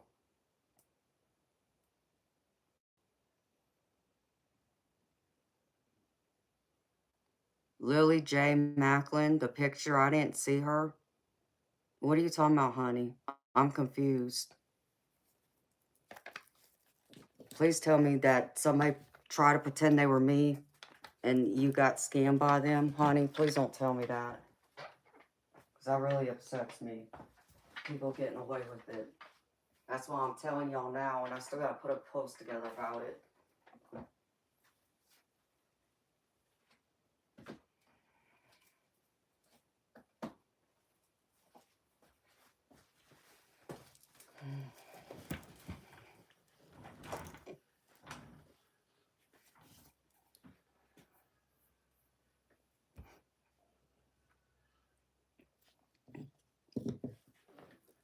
Okay, Carla, let me check. Luke, do you see the place where you see my name highlighted in yellow? Click on that, and there should be a link for Buy Me a Coffee there too.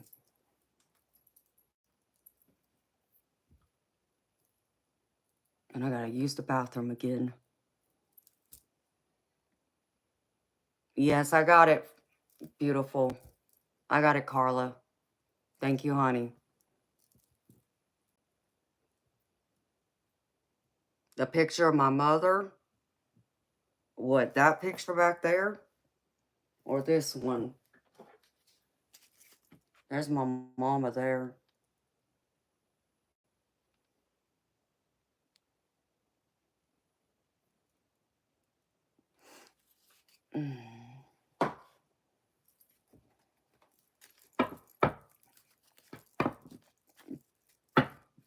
Carla, do you want me to wait till tonight when I come back?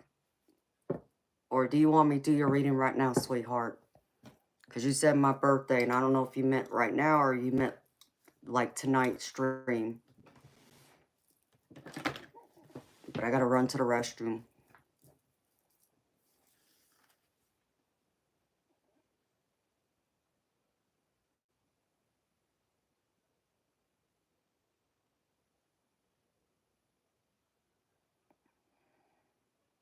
Okay, honey.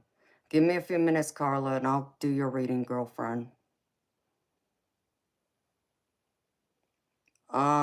Luke, when I end the stream for this stream, I'll be back 10 o'clock tonight, p.m. Eastern. Yes, I live in Georgia. All right, I gotta run to the restroom, y'all. That Red Bull's going right through me.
Crazy nonsense.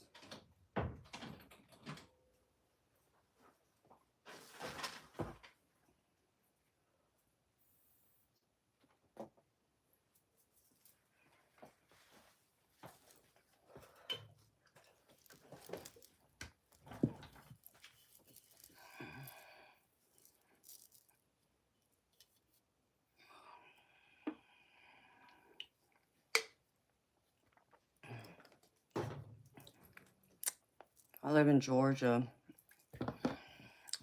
All right, beautiful Carla.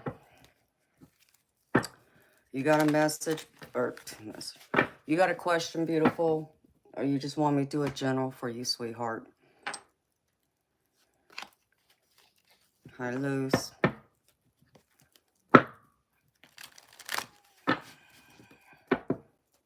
Oh, that's all right, Lily J. It happens to all of us, honey. Knock on wood. I still got perfect vision, but I'm sure there'll come a day I won't have it no more.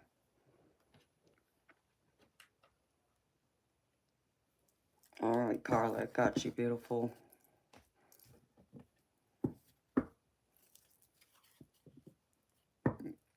You too, Mikhail. See you later, honey. And thank you.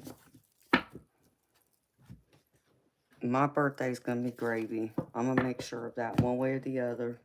Today's gonna be a great day. It's already started out to be a great day. It's 2:22 on the clock.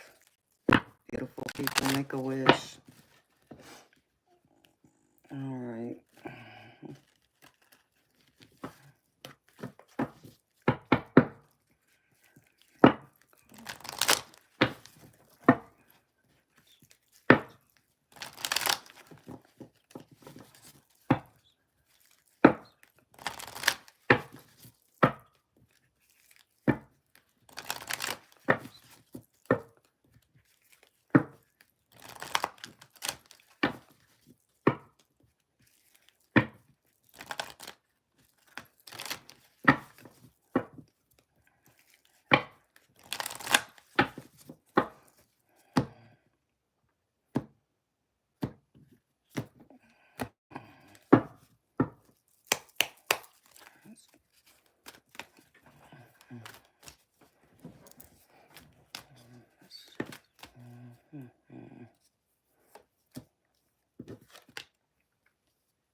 Thanks. Damn, Carla, you going through something heavy, honey?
Welcome back, Eternal Light.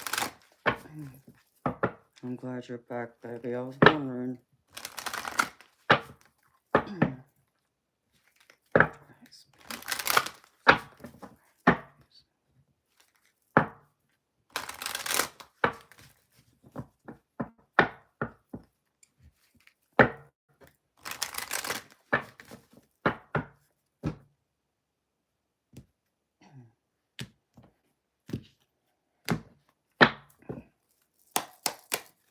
Ouch.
Roy, I was pulling cards right now, so I'm sorry if I don't acknowledge you, but I'm doing a paid reading right now, so you're going to have to be patient with me. The only person I want to talk to right now is the person who paid me to do their reading tonight, and that's Miss Carla. Carla, you ready, beautiful lady?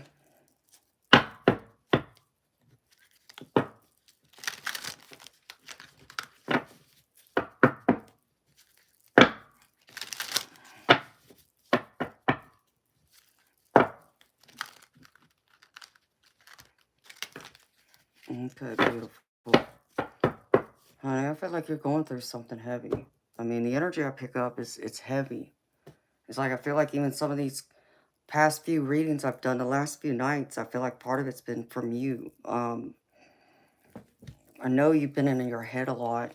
Um, I feel that heaviness. I feel a lot of worry, a lot of stress, a lot of strain. You feel like you're carrying a lot of weight. Maybe even feel like you're carrying too much weight for others. Um,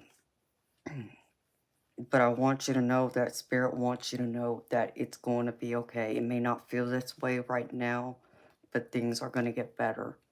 Because what I'm getting right now, beautiful, like I'll start with the messages from Spirit Guides. I know you've watched me enough to know how I do the readings.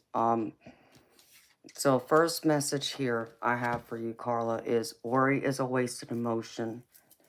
And I know it's hard to not worry when things, especially when things aren't going our way. You know, when things aren't going right and it seems like everything's going the opposite direction, down the drain, you can say.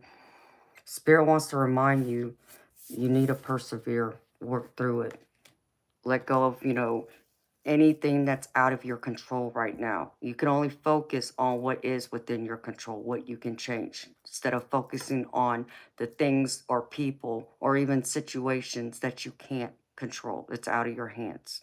Only focus on what you can do right now, beautiful, to make things go your way and make it better. Everything else, you're just going to have to wash it off. And I know that's hard to do. I know it takes a lot of discipline and practice to learn how to do it, but you can do it and you will succeed. Okay. Spirit's also wanting me to remind you to forgive yourself. Um, I feel like you feel like you've messed up somewhere along the way. Forgiveness from whether this is for yourself or someone else or both. Um, there's also a side of this where I feel like you might feel like you should forgive someone else too, instead of being forgiven, but forgive someone else. But more of this is talking to me about yourself. Because I feel like you've kind of lost your worth. Like sometimes you are in deep doubt that you're not good enough, you're not confident enough. People don't love you or they can't appreciate you or accept you for all you are. And they want to remind you that you are more than that. And they want you to dream again. Don't stop dreaming, don't stop believing, don't stop believing in all the possibilities this wonderful life has to offer each and every single one of us. Every one of us here is deserving. We are more than deserving of a wonderful, great life. But it also lies on us to also create that. But we first have to dream it. In order to manifest something into reality, we got to dream it. So Spirit's wanting to remind you to dream. Forgive yourself. You made mistakes, whatever, let it go. But dream again, believe again. And the next one is they want you to stop, judging others. But even in the same token, I feel like some of this judgment even goes back to yourself. And they're wanting to remind you, instead of having such harsh judgment, whether that's towards yourself or others, instead focus on the connections you make with people, the time spent, the memories you have, the people who've been there for you. That's what's most important. Yeah, okay, if the ones haven't been there for you, make that judgment call. I get, put them to the side, let them go. I understand, but focus more on the positive, the people who are there and the ones that want to be there, the ones who are going to cheer you on, not the ones that are going to bring you down and make you feel bad about yourself or make you feel like you're not worthy, because you're more than worthy. You're a beautiful soul. I get all that beautiful energy from you. Um, but like this, all this tarot here I have is showing me that you're going through something heavy. Like I feel like it's either you lost a job, or you even just broken up out of a relationship. There's something that you're in loss of, that spirit showing me in your recent energy, you having to find some inner strength, which I feel like this is why that worry is a wasted emotion, and the perseverance card is coming out here, that you have to go deeper within yourself to find that willpower and that inner strength to know you can get through it, to get over this loss. Because I get the Five of Cups with this card. So this is telling me that you've had a huge loss somewhere and it's eating you up inside. And now you're waiting for life to like realign itself and for you to be given, something good, or things to go your way for a change. Because in the current position, I find you in the justice. Um, this is you right here. And I feel like this is talking about you waiting for karma to be served. Karma to either be served to the others who've done you wrong, but even more so for the good karma to come back to you, to make life better for you, to make you feel alive again, to make you feel at ease, peace again. I just feel like there's a lot of disruption. Like I feel like you've been put out in the cold. Literally, like I said, you've lost something, or you have, been broken up from some type of relationship. Because I get the five of, and that explains this then. Because here's the Five of Pentacles. And this is showing me that it's time. That I feel like you haven't been getting the kind of love you deserve. I feel like, you feel like you've given all you can give and you have no more left to give.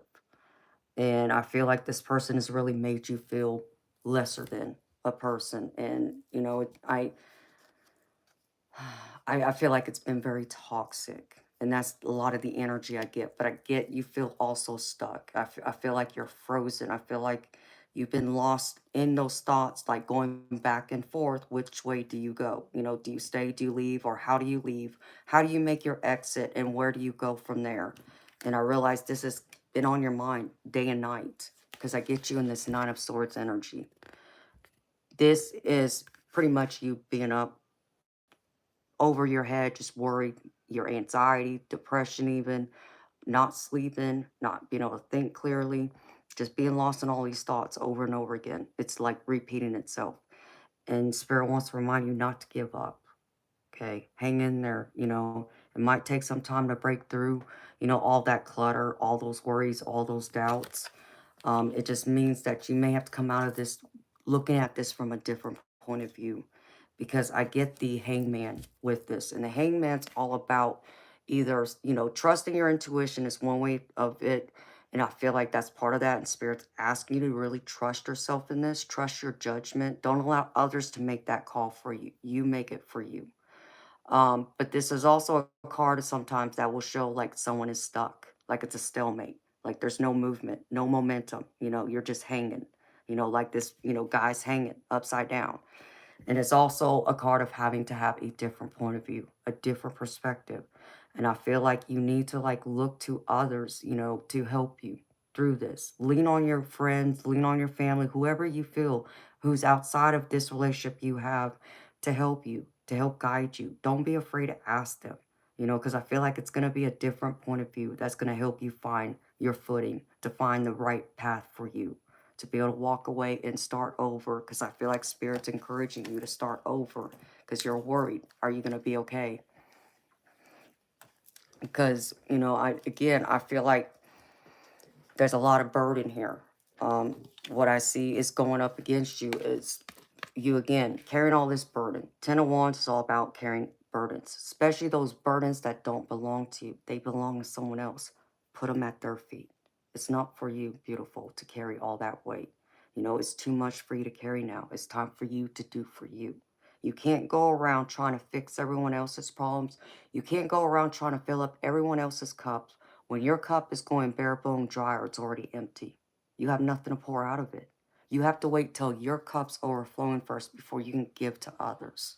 And that's what you're going to focus on. But the first step is to drop this weight. And that's what you got to do.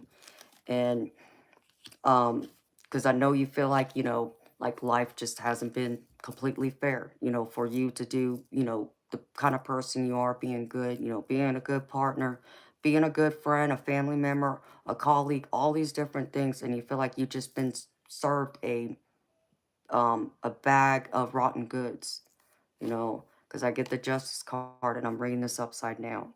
And I know you want it to go this way again. And it will in time. But you have to let go too. Because Spirit again is showing me, the final outcome. If you can drop those wands, if you can learn to let go and not get so lost in your head, not overthink everything, because I feel like you've been doing a lot of that left and right, that you'll be able to trust yourself and trust your intuition by being this dreamer, which is the Fool card. And the Fool card's all about starting over, starting a new path, going down a new journey, you know. And yeah, this journey is one you're not familiar with. It's not one you're going to have possible experience with. And yeah, you may have to walk it alone, and it might be scary, but you can do this. You are more than capable.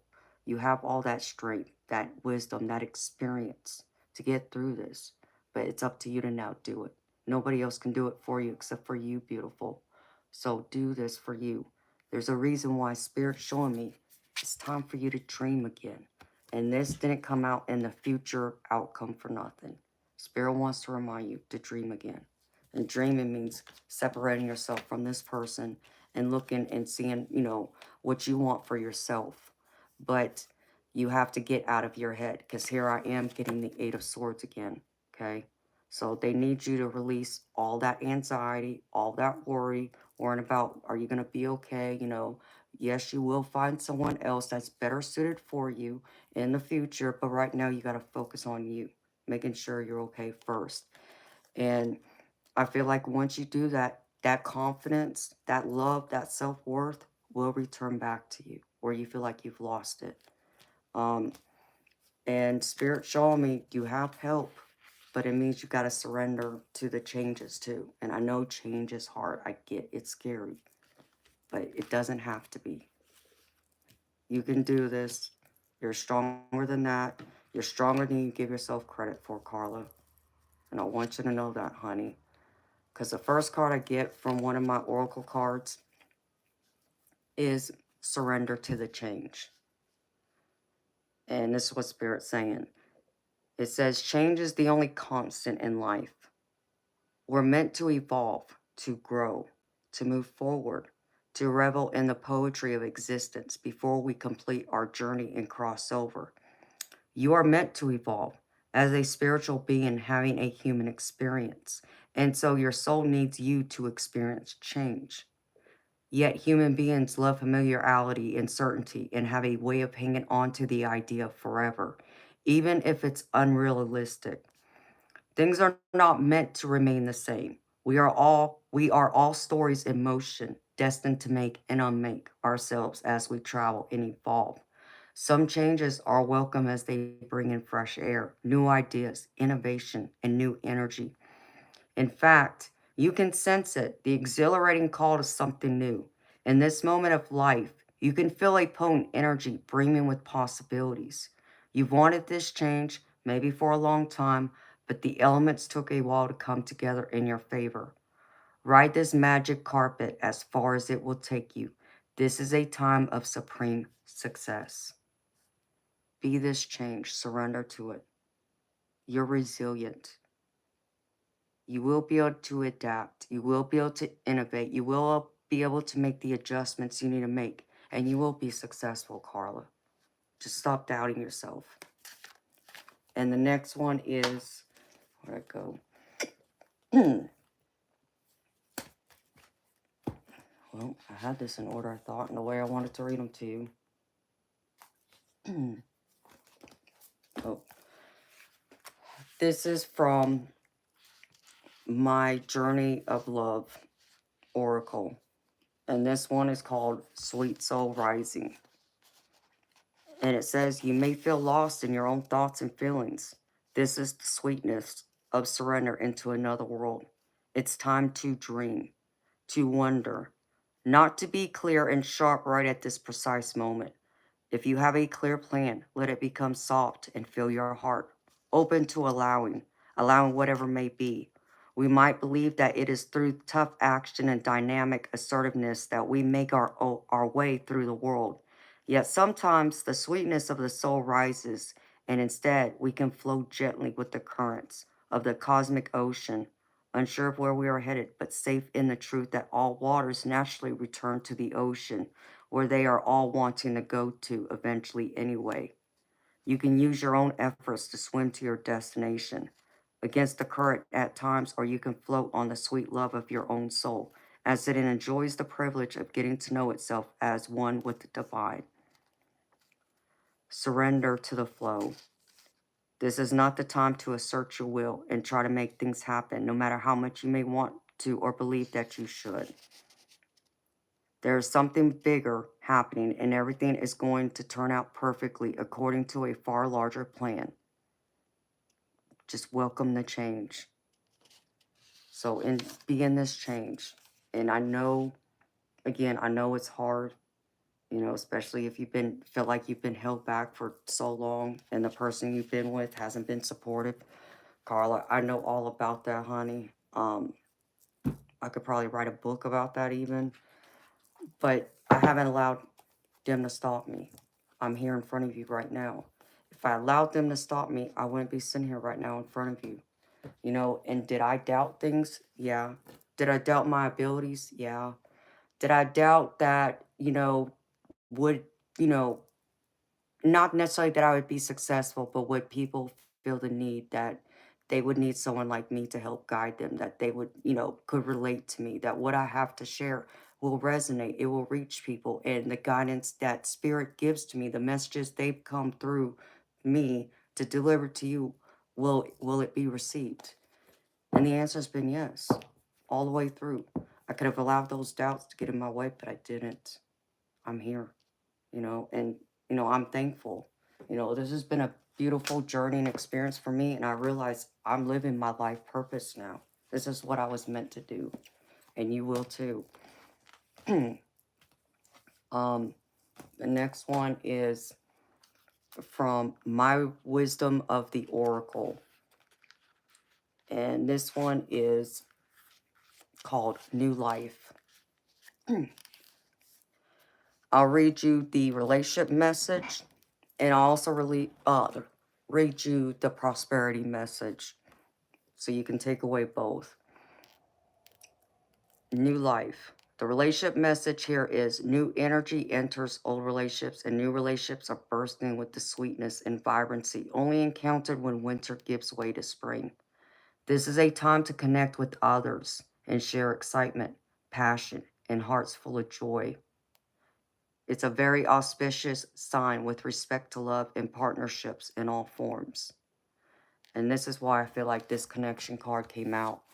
Because it's not just about the connection with a romantic partner. It's also about the connection with yourself, with the divine, with your family, with your friends, with your work colleagues, and so on. So make those connections. This is the time to bring in all that excitement and remind yourself, what it is about life that you love to start over with. Focus on yourself. Make yourself the person you always wanted to be and the person you dream you can be. It's still there for you. And then the prosperity message here is you have every reason to be optimistic right now, as things seem to fall into place magically. New opportunities remind you that abundance is available to you. Delight in the bounty that begins to appear in surprising forms. Stay curious and know that your hopes and dreams are being fulfilled. It's as if new life suddenly infuses your projects, work, and creative ideas with a kind of electricity that crackles with exciting potential. Fortune is smiling on you. The abundance is there for you, beautiful. Make that plan. Make that game plan. You can do this. Prosperity is going to be shining down on you if you just take the initiative now and go forward with whatever those ideas you have, where you see yourself, and do it gradually, beautiful. Make small goals, but make them to where they're realistic and you can achieve them. You can. And when you achieve that one and, make another one, achieve that, and then you can extend it out. but start small first. Don't make a huge goal that seems like it's going to be impossible to reach, like, say, within a month or a few months. Yeah, have your, 5-year plan, 10-year plan. Yes, I want you to do that. But I want you to focus on the immediate future first and where you want to be, where you're going to feel settled, where you're going to feel peace, where you're going to feel harmony, happiness. Make those connections. Feel more like Carla again. The Carla that you were before you entered this relationship. And so you can find that vibrancy and that life come out of you, that passion that's deep within you again. Allow it to surface. And the next one is called the Dreamweaver's Oracle. And this is called When the Ones You Need Fly Close. And it says, there are moments in life where you recognize the soul family you've chosen to experience life with. Often they feel so familiar. It's like you've traveled with them before. Some stay for a lifetime. You might find a true partner to commit to, or friendships that you grow old with through thick and thin. Some come into your life with wild passion, causing you to fall madly in love and think you have found the one true partner. When this type of relationship doesn't last, you end up heartbroken and confused. These situations are potent invitations to discover your patterns so you can heal and become a more expanded, healthier version of yourself. Don't withdraw and simply blame the other for your pain. No matter the outcome or the period of time it lasts, your connections are all meaningful. It's how we all learn and grow. It's how we find courage to be intimate, to change, and to discover who we really are. Right now, be grateful for the beautiful connections you have made in this journey called life. The universe knows the dreamweavers pulled the threads of fate to draw you together, to explore what it means to be human, to have a heart, and to know love in all its forms. When the ones you need fly close, it's a reminder that love is here for you. Be grateful for the people in your life who make you feel safe and seen, and whom you can laugh with right now. They are all emissaries of the divine. So lean on them, beautiful. Your friends, your family, the ones that really feel like your soul tribe, the ones that you just are like the ride and die people. Those are the ones that will help you get through this the most. And they're the ones that are going to be the ones that are going to cheer you on. Even if you fall, even if you make a mistake, they're still going to be there for you. They're not going to abandon you. And I know you know that. But I know sometimes we, cause that infliction upon ourselves where we just feel like, no, if I mess up, how can they ever see me the same? They're still going to love you no matter what. And you got to love you too, though. And then the last couple of cards I pulled is from my Moonology manifestation. And the first one says, release control. So release control, surrender. That's what I feel like Spirit wants you to know. Release the control. Allow the energy to flow through you. Don't try and force it. Don't try and break through it. Allow that guided intuition, that belief within yourself. The people who truly love you, value you, who give you those words of encouragement, who, yeah, every now and then may need to give you a kick in the butt to remind you and give you some tough love. That's love too, okay? But it's those that you want to hold close, okay? Lean on them again and release control. Allow everything else to flow through you naturally, and it will. It will all fall into place. Because the other card Spirit wants me to remind you of, be proud of yourself. Be proud for how far you've come. Be proud of where you've gone. Be proud of the experiences you've had, the person it's made you into, the person you are today. And still be proud of who you are tomorrow, next week, next month, and next year, beautiful. This life is meant to be lived. It's meant to be explored. It's meant to go through the ups and the downs. We're meant to learn and evolve from all of it. And you still, your greatest, most happiest days are still ahead of you. They're not behind you, they're ahead of you. Be proud of yourself for how far you've come, though. But you still have a long way to go, so don't stop. And the one last card I pulled is from my Work Your Light Oracle, and it's called Council of Light. And this is divine orchestration, helpers in the subtle realms. The Council of Light is a team of benevolent beings who are here to assist the raising of consciousness of the planet. They are here to help you achieve your soul mission and are guiding you every step of the way. However, because we live in a world where free will reigns, they cannot help you without your permission. If you would like their assistance, it is time to ask them. They can help you with all kinds of requests. Nothing is too big or too small. Think of them as your personal team of helpers in the spirit realm. They are willing and ready to step in and get to work. What would you like help with? What tasks would you like to delegate to them? The Council of Light is a team of ascended masters, light beings, angels, and guides devoted to the rising of earth and all humanity. If you are a light worker, it is from them that you receive your personal mission. Like a spirit world, United Nations, they want to thank you so much for doing this work and devoting your life to uplifting the planet. Pray to them for clarity and guidance regarding your personal mission. Put in your request and let them get to work. So lean on them too, beautiful. Ask them for help, but they can't step in until you first welcome and invite them in. And once you invite them in, beautiful, you will see things happen that won't make sense to you. Be like, how is that even possible? Trust me, I've gone through it. I understand it well. I'll read this last card to you, and then I'll share a story of what I'm talking about. You may have heard it from me before. I don't know. I pulled the angel activation card called Seraphim, and it's divine compensation. And it says, all the good you have done is blessing your pathway. When you do good, take loving action and share without hesitation. You build a powerful energy field that will protect and guide you on your way. All the generosity and kindness you have shared in your life is now coming back in a miraculous wave of light to lead you towards your next phase.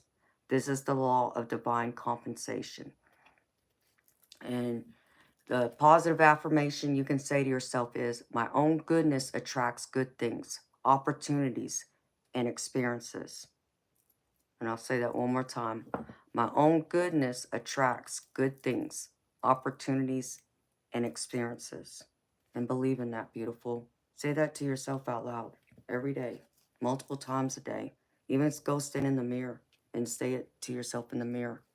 It will sink deep. And you are an empath, so you know, beautiful. You're a beautiful light worker.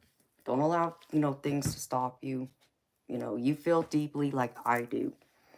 And what I mean by if you ask your guides, if you ask your angels for help, they step in.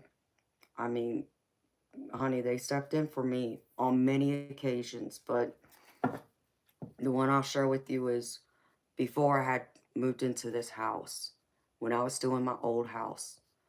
It had already reached the point that I knew I would have to sell the house. And I hated it. I didn't want to do it, but I knew I had to. I didn't have a choice. And, you would think so, I would be scared to lose my home. And yes, I was scared. I'm not going to sit here and pretend like I wasn't, because I was.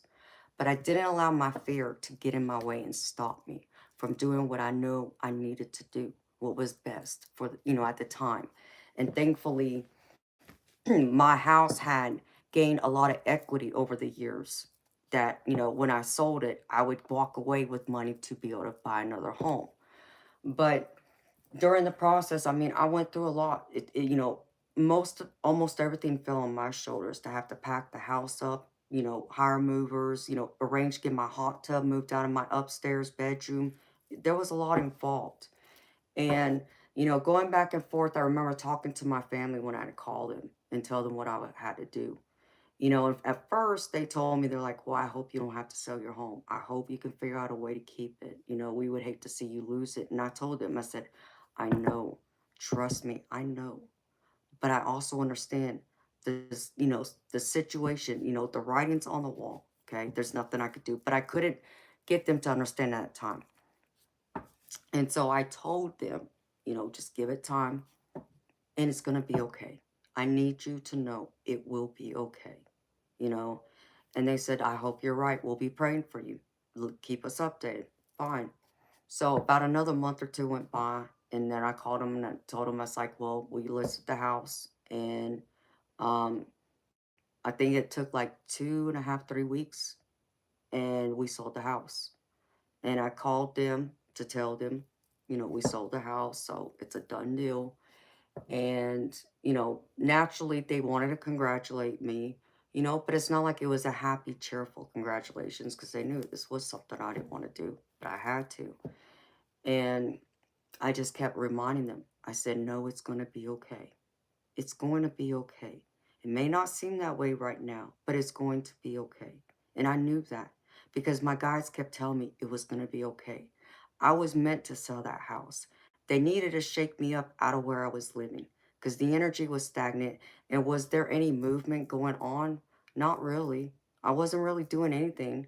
I was just kind of lingering in place, so to speak. And they needed to wake me up out of that because they needed me to come back to this, to my abilities, to be here, to answer my calling. In order to do that, they had to take me out of my comfort zone, which was my home that I spent over 20 years in, to start over again. And I trusted it, and I trusted them, and I knew I was going to be okay. And it turned out more than okay. It turned out better than I could have ever even imagined because I was living in a house that, when it was originally purchased, it was purchased brand new, but it had already been 20 years. And so the house had, it needed, some remodeling, things like that, replace the carpet, flooring, things like that. And to be able to buy a brand new home that I could, modify, I can add, my, taste to it and make it the way I want it. And so that's what I did. And here I am now. And it turned out better than okay because I also needed my shoulder fixed. I needed to have rotator cuff repair surgery. I didn't have the money to even do that. So I had to also sell the house to come up with the money to have my surgery. And it all turned out better than I could have ever imagined, Carla. Like I said, if it wasn't for all of that, I wouldn't be sitting here right now with you, beautiful, and everyone else who watches me. So no, if you talk to them, tell them what's going on. They already know, but they need you to talk to them and tell them what you need. And they will work very hard to help you. But you got to trust in them too and believe it's going to work out because it will. Just believe in yourself, beautiful.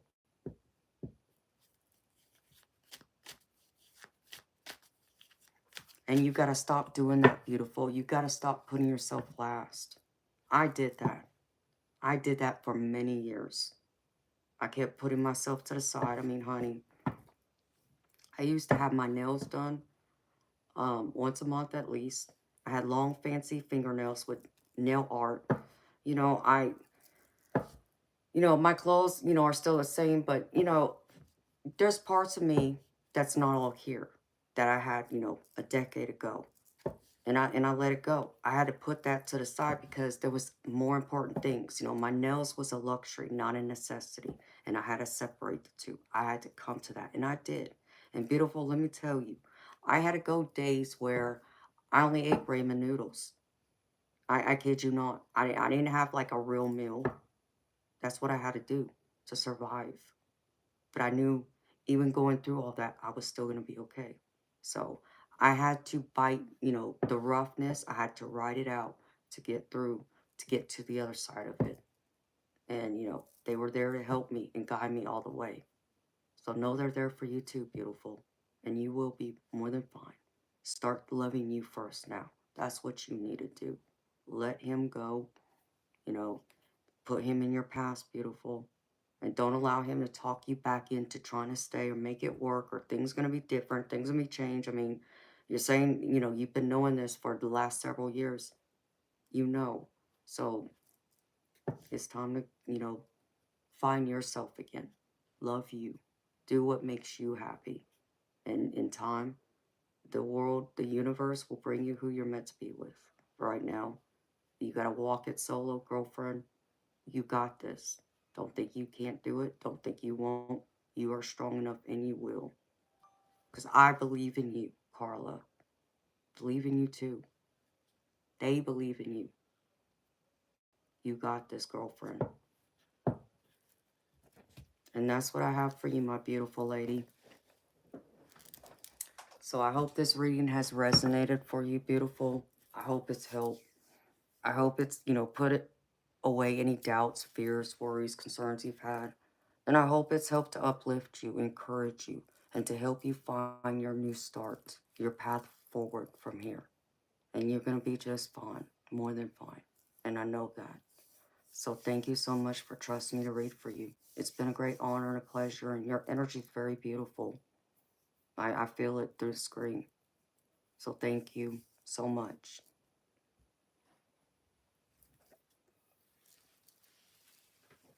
Hi, Christina. Oh, you're welcome. And hi, beautiful people who came in. Welcome.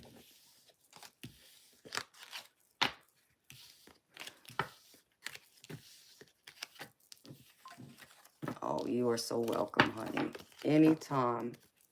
I'm here for you, honey. We're all here for you. You can do this. I know you can. All right, let me put these cards back.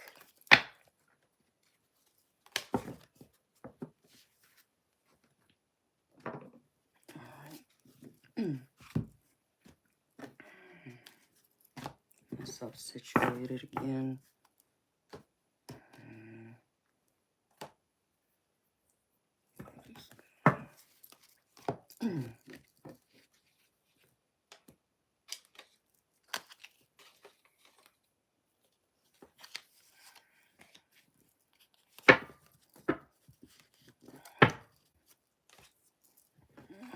Let's see.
Okay.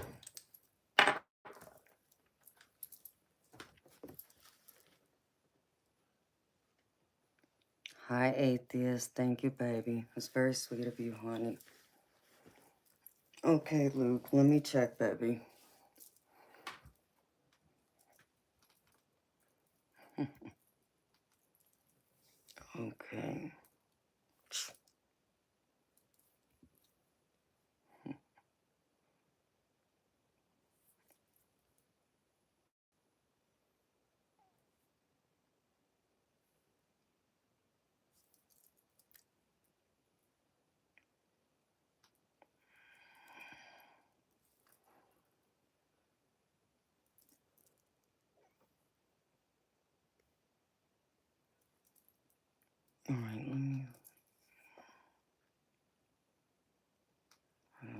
something real quick.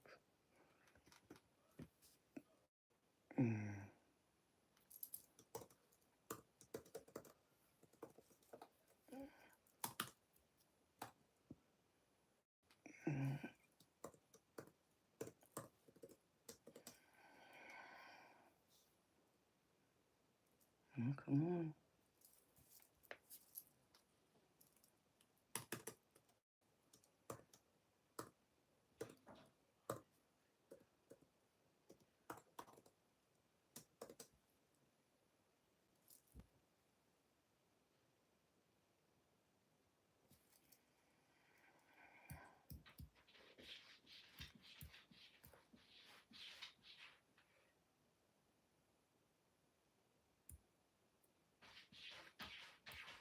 Toby, stop.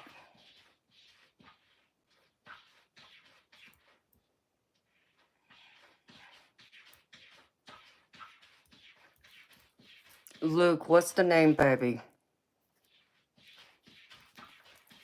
Hi, DM. How you doing, baby? Hold on. I get Toby before he scratches my door. The paint. Come here, Daddy. Come here. Come here. Hey, don't you do that. Come here. Nope. Nope. Nope.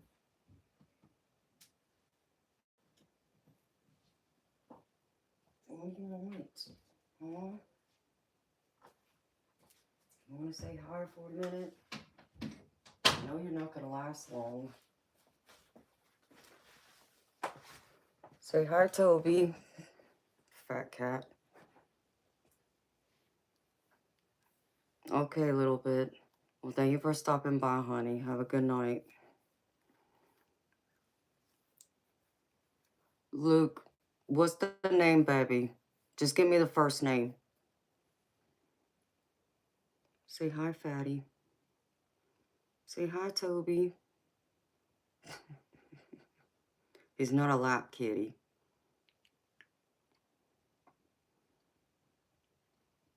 Hi. No. See?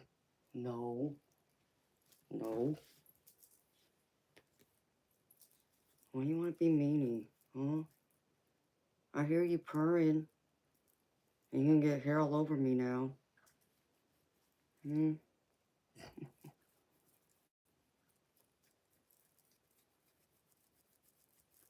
Hi, Mitch. Thank you, baby. I know you were going to want down. Hmm?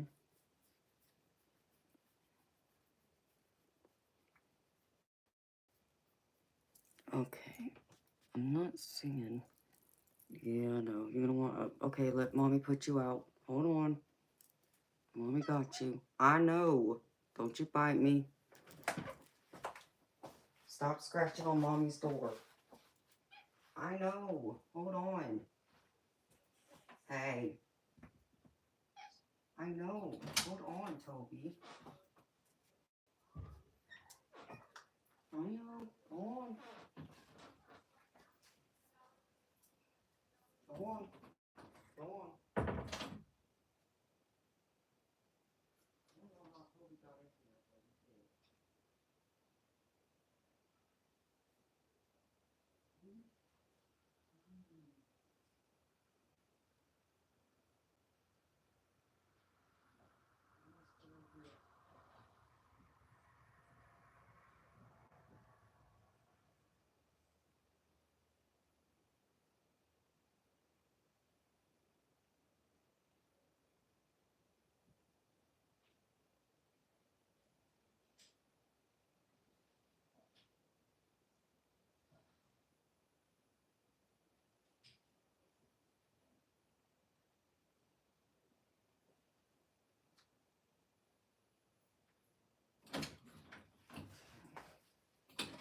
Crazy cat.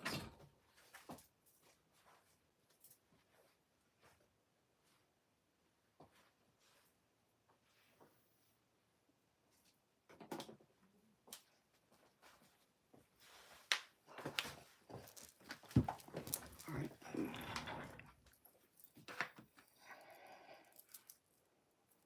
The name on the account, sweetheart. Just give me your first name. That's all I need, baby. You don't have to give me your last name. I just want to make sure. It's cold. Crap.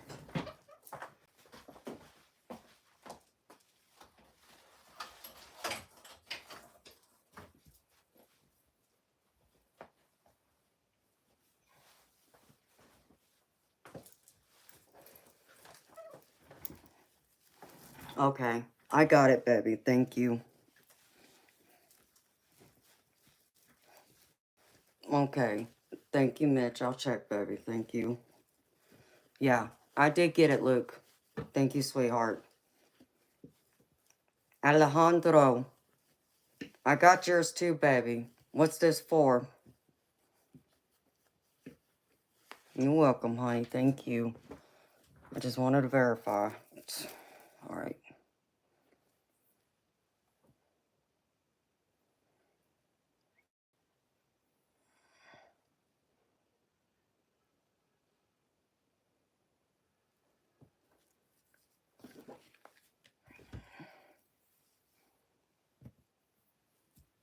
Okay, baby. I'll read on you after I read for Luke. Okay? All right, Luke. Do you have a question, sweetheart? And Mitch, I said I would check. Yes, baby, I got it. Thank you, Mitch.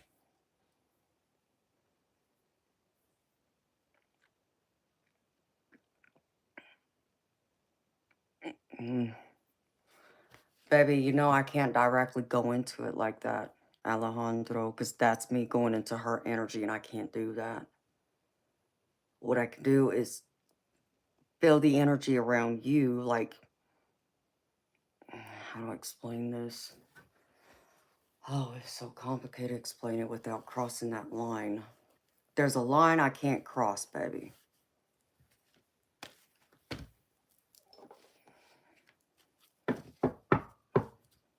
What I can do, Alejandro, I'll do it this way, baby, because this is how I've been doing, like, some of the, the collectives, where I pull, like, different cards. You know, it's like, well, they're being shady, for an example, or, just,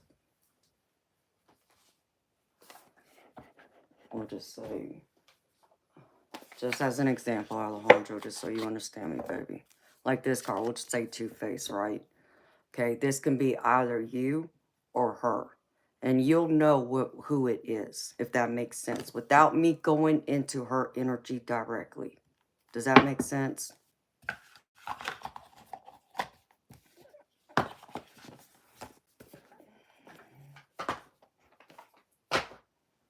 In a general, Luke? Okay, honey, I can do that for you, sweetheart. All right, sounds good, Alejandro. I can go deeper and spend more time with you. You know I can do it privately, and I can go longer.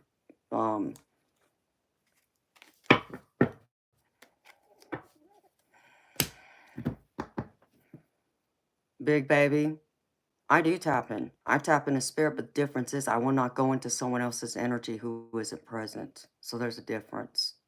Me tap in, like if I were to read for you, that's one thing. You're present. But reading about someone who isn't here is third party. I don't do that. Those are my ethics. I won't cross that line. So there's a difference there. Some will, other readers might, but I won't.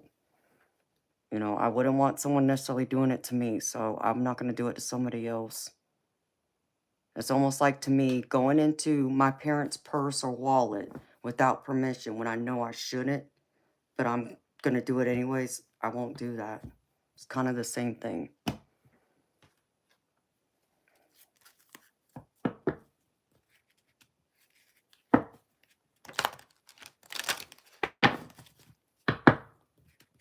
So, well, I appreciate that, big baby. Manuel, you have a good night too, honey. I don't know what you said. I'm sorry. I'm a little busy right now, so unless you paid for a reading, I gotta focus on the people who have paid for readings, honey.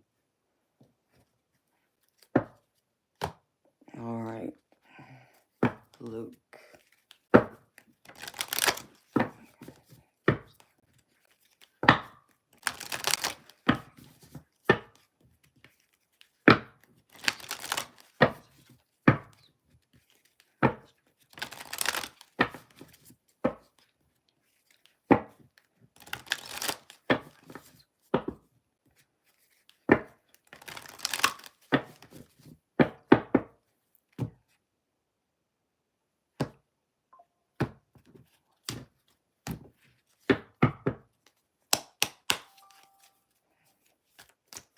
All right, Spirit.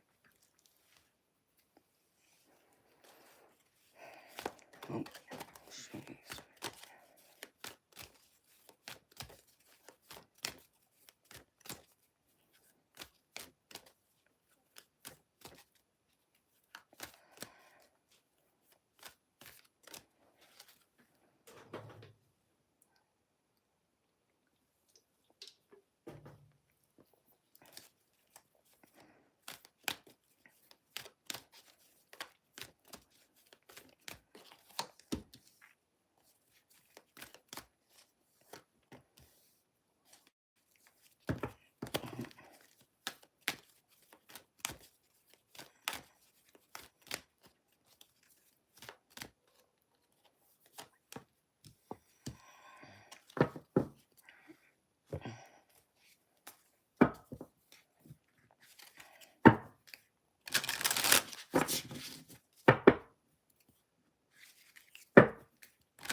King of cards.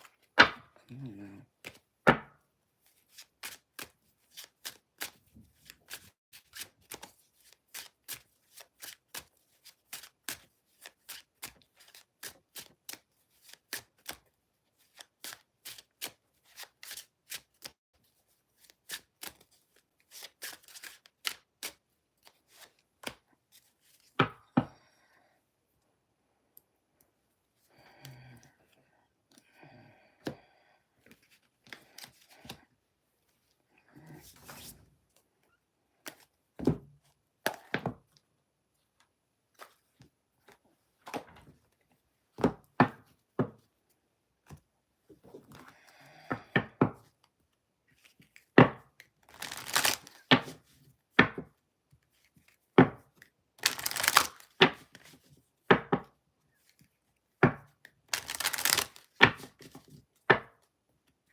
Ari, do you have a problem with the way I do my readings?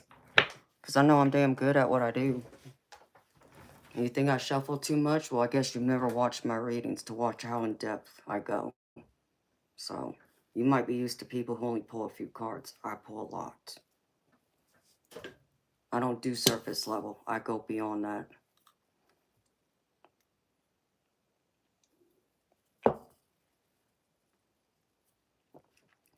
Hi, Gina. Thank you, beautiful.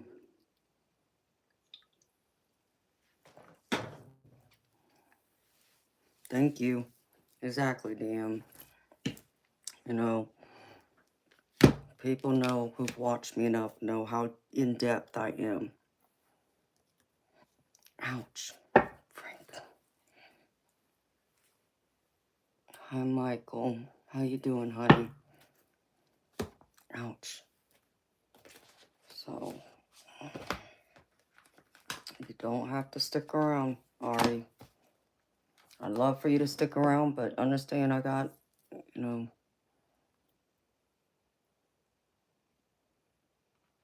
the people I've read for, they speak for themselves, sweetheart. They know I'm good and I'm worth the wait.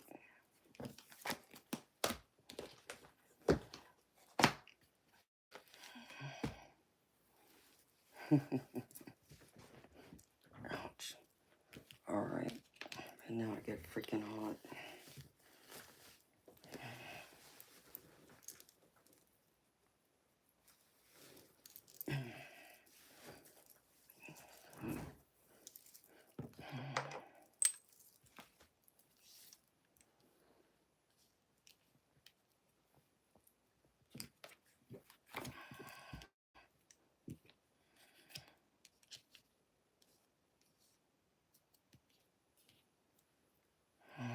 Okay.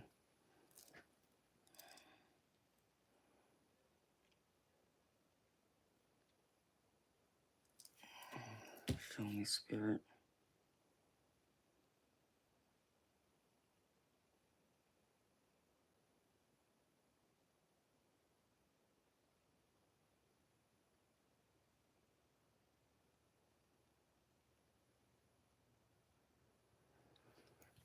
Okay.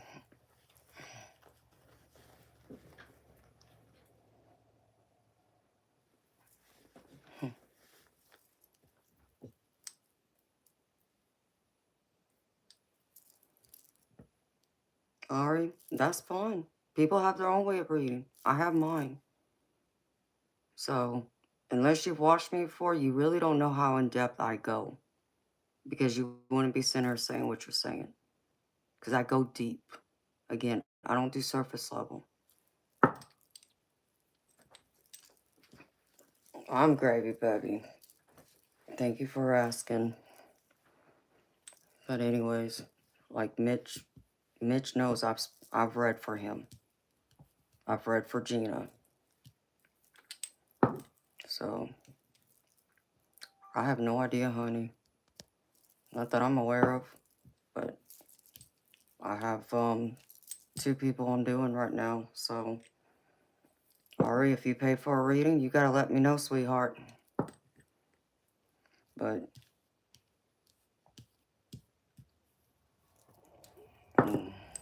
it doesn't matter right now. Lukey here, sweetheart.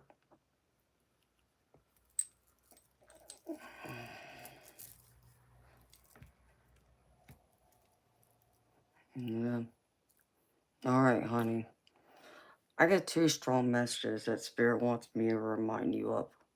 They want me to remind you that you and only you stand in your own way and stand in your own power. Don't allow people to kind of take from you, pull from you, drain you of your energy, your time. You know, what you have to offer is more valuable than what they're giving to you in return. Like, I feel a lot of toxicity in relationships in particular. The other one is they want me to tell you anything that's meant for you will never pass you by, sweetheart. And you need to know that.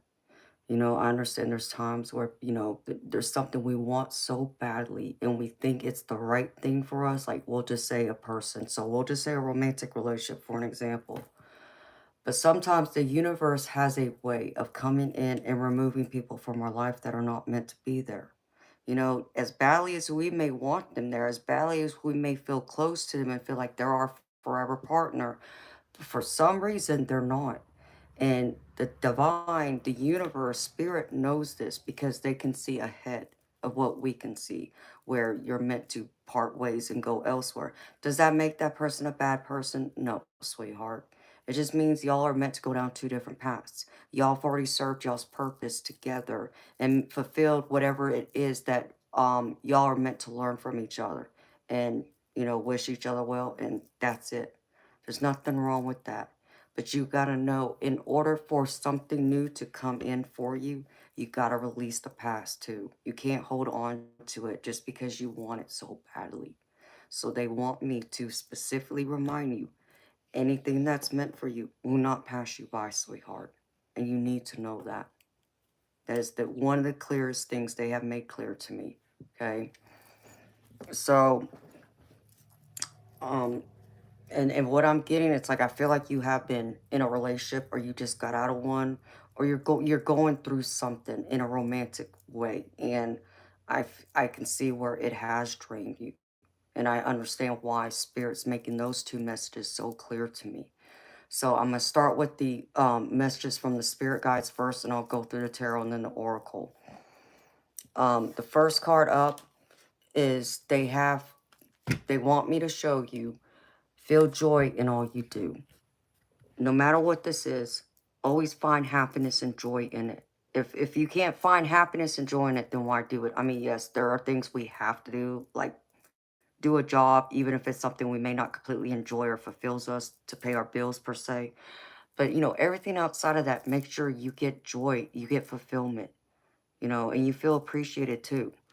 Because Spirit's showing me they're trying to pull you through a transformation. You're going through this rebirth where you need to find and rediscover that deeper part of yourself, where you're having more fun again, where you're excited about life instead of feeling like someone else is constantly taking from you and you have no energy left to give. Because I feel like someone has exhausted you and it's been tearing you up, and I can feel that.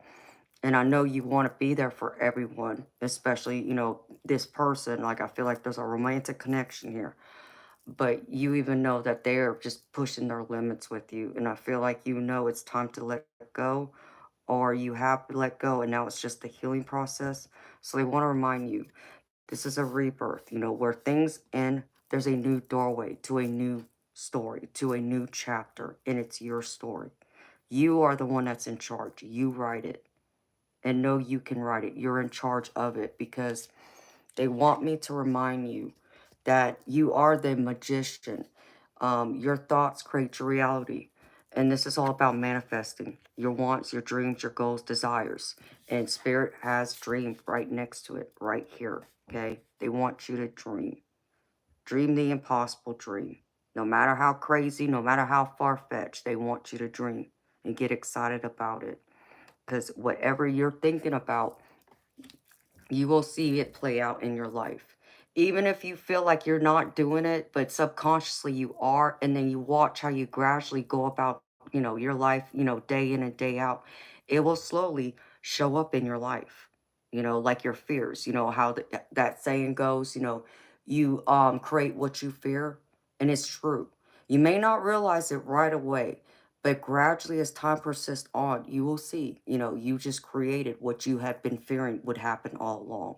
So be reminded that. So you want to stay joyful. You want to stay hopeful. You want to stay positive. You don't want to so much get caught up in those negative emotions, those worries, those doubts, those fears.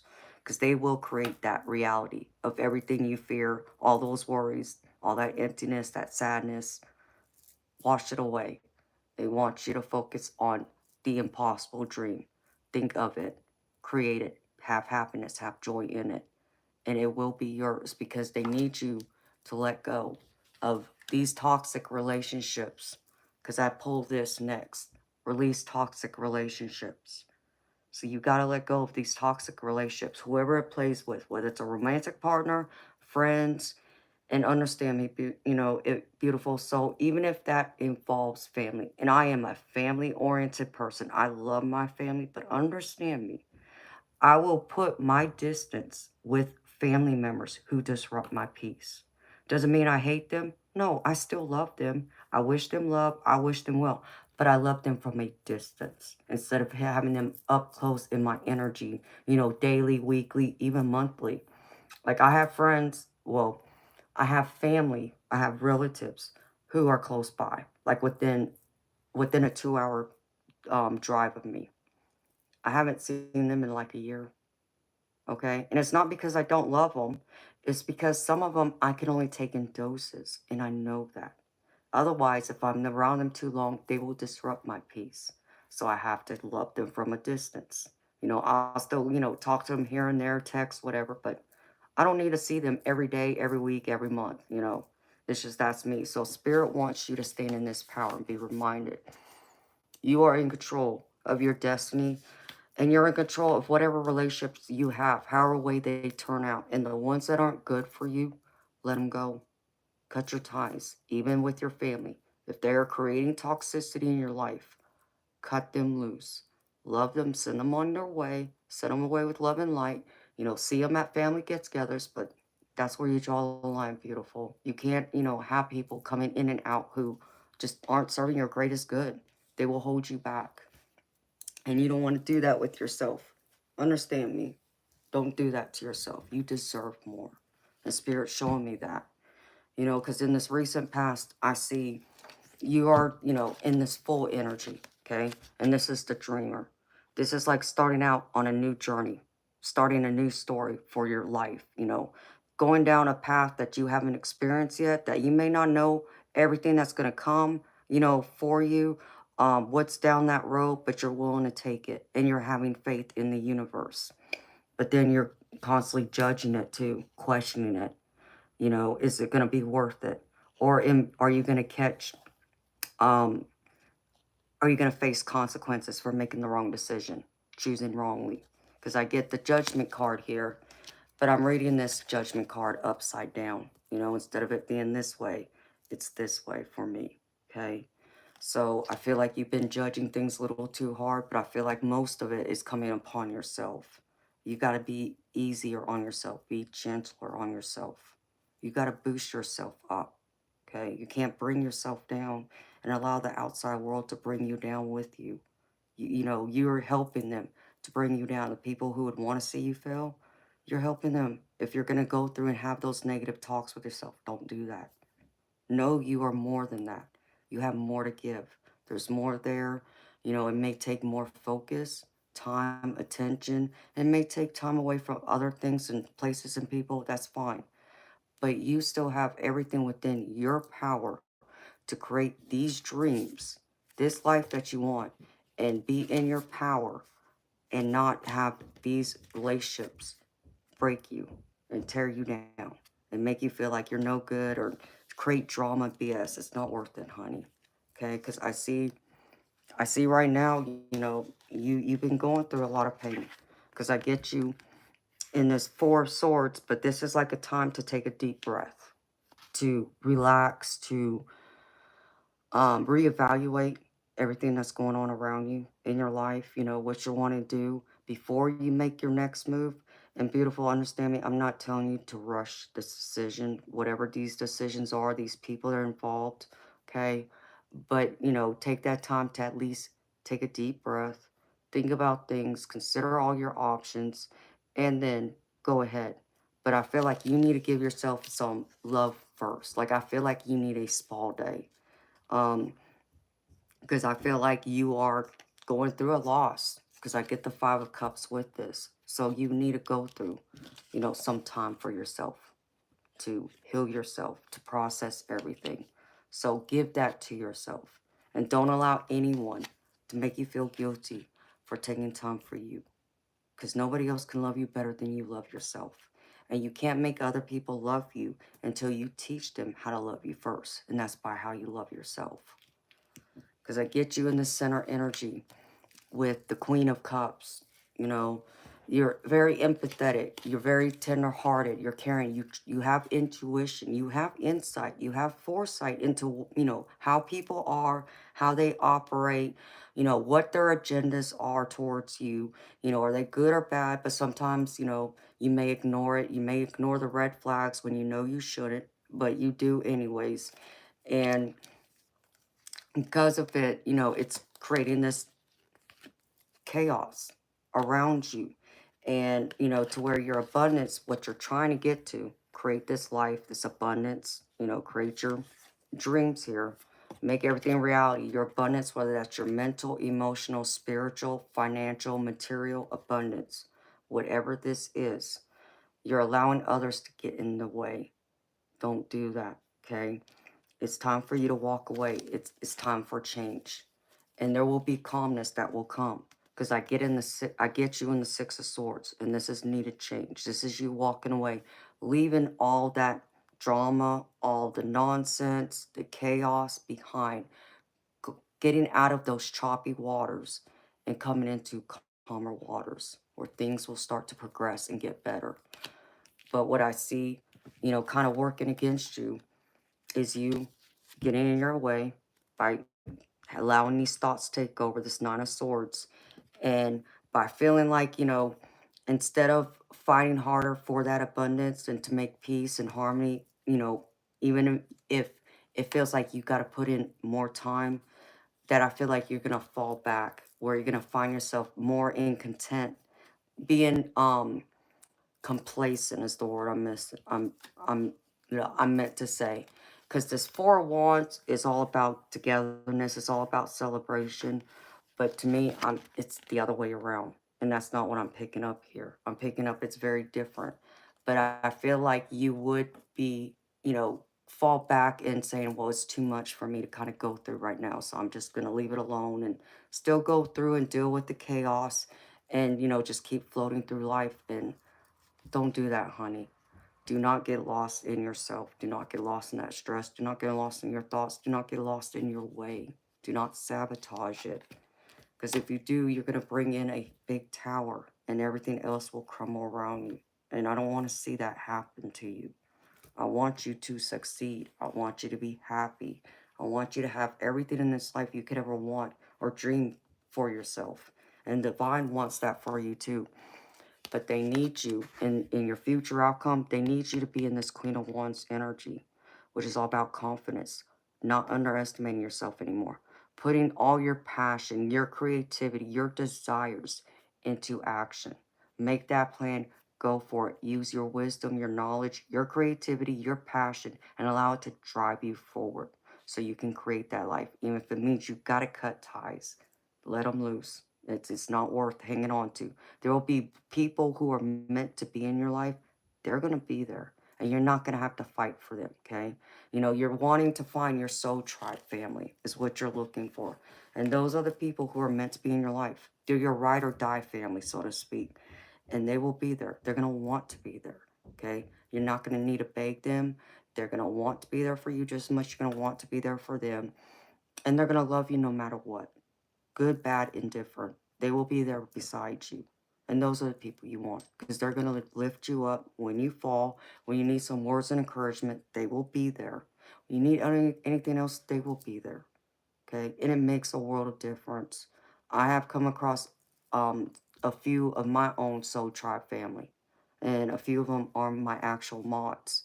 And, I know the difference in their energy. I feel connected to them in a way I don't feel connected to other people that I've known for years. But them, I feel like in some ways I've known them my whole entire life, even though I've only come in contact with them in the last year. So it makes a difference. But it still comes down to you. Believing in you first. Otherwise, if you allow your own thoughts, to defeat you, you're going to create this tower because that's what I see. This is the tower. In this deck, it's called Life Experience, but it's a tower. And it's going to create a lot of change, but not the good kind you want. It's going to tear everything apart and then some. And you're going to be picking up pieces, trying to figure out, where to start over again, how to put those pieces back. Maybe you can't be in those pieces anymore. And you got to, go somewhere else and find new pieces and build all over again. So Spirit's warning you, don't allow people, places, or things to disrupt it. And I also get the Four of Pentacles, which this is also showing me that either you've been um, giving too much of yourself, and this could be your time, your emotions. This can also be your money, um, or you're being a little too tight with it. But the energy more of what I'm feeling is you've been giving, you've been very generous, and Spirit's wanting you to stop that now. It's time to focus on you. They want you to bring that to an end.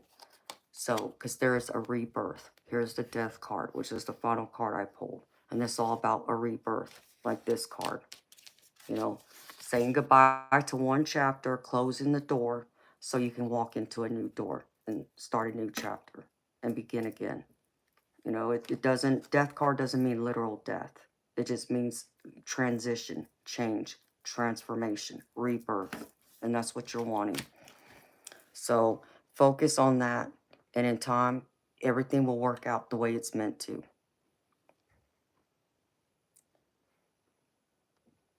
And then I pulled you several oracle cards. Beautiful. There you go. First one I have is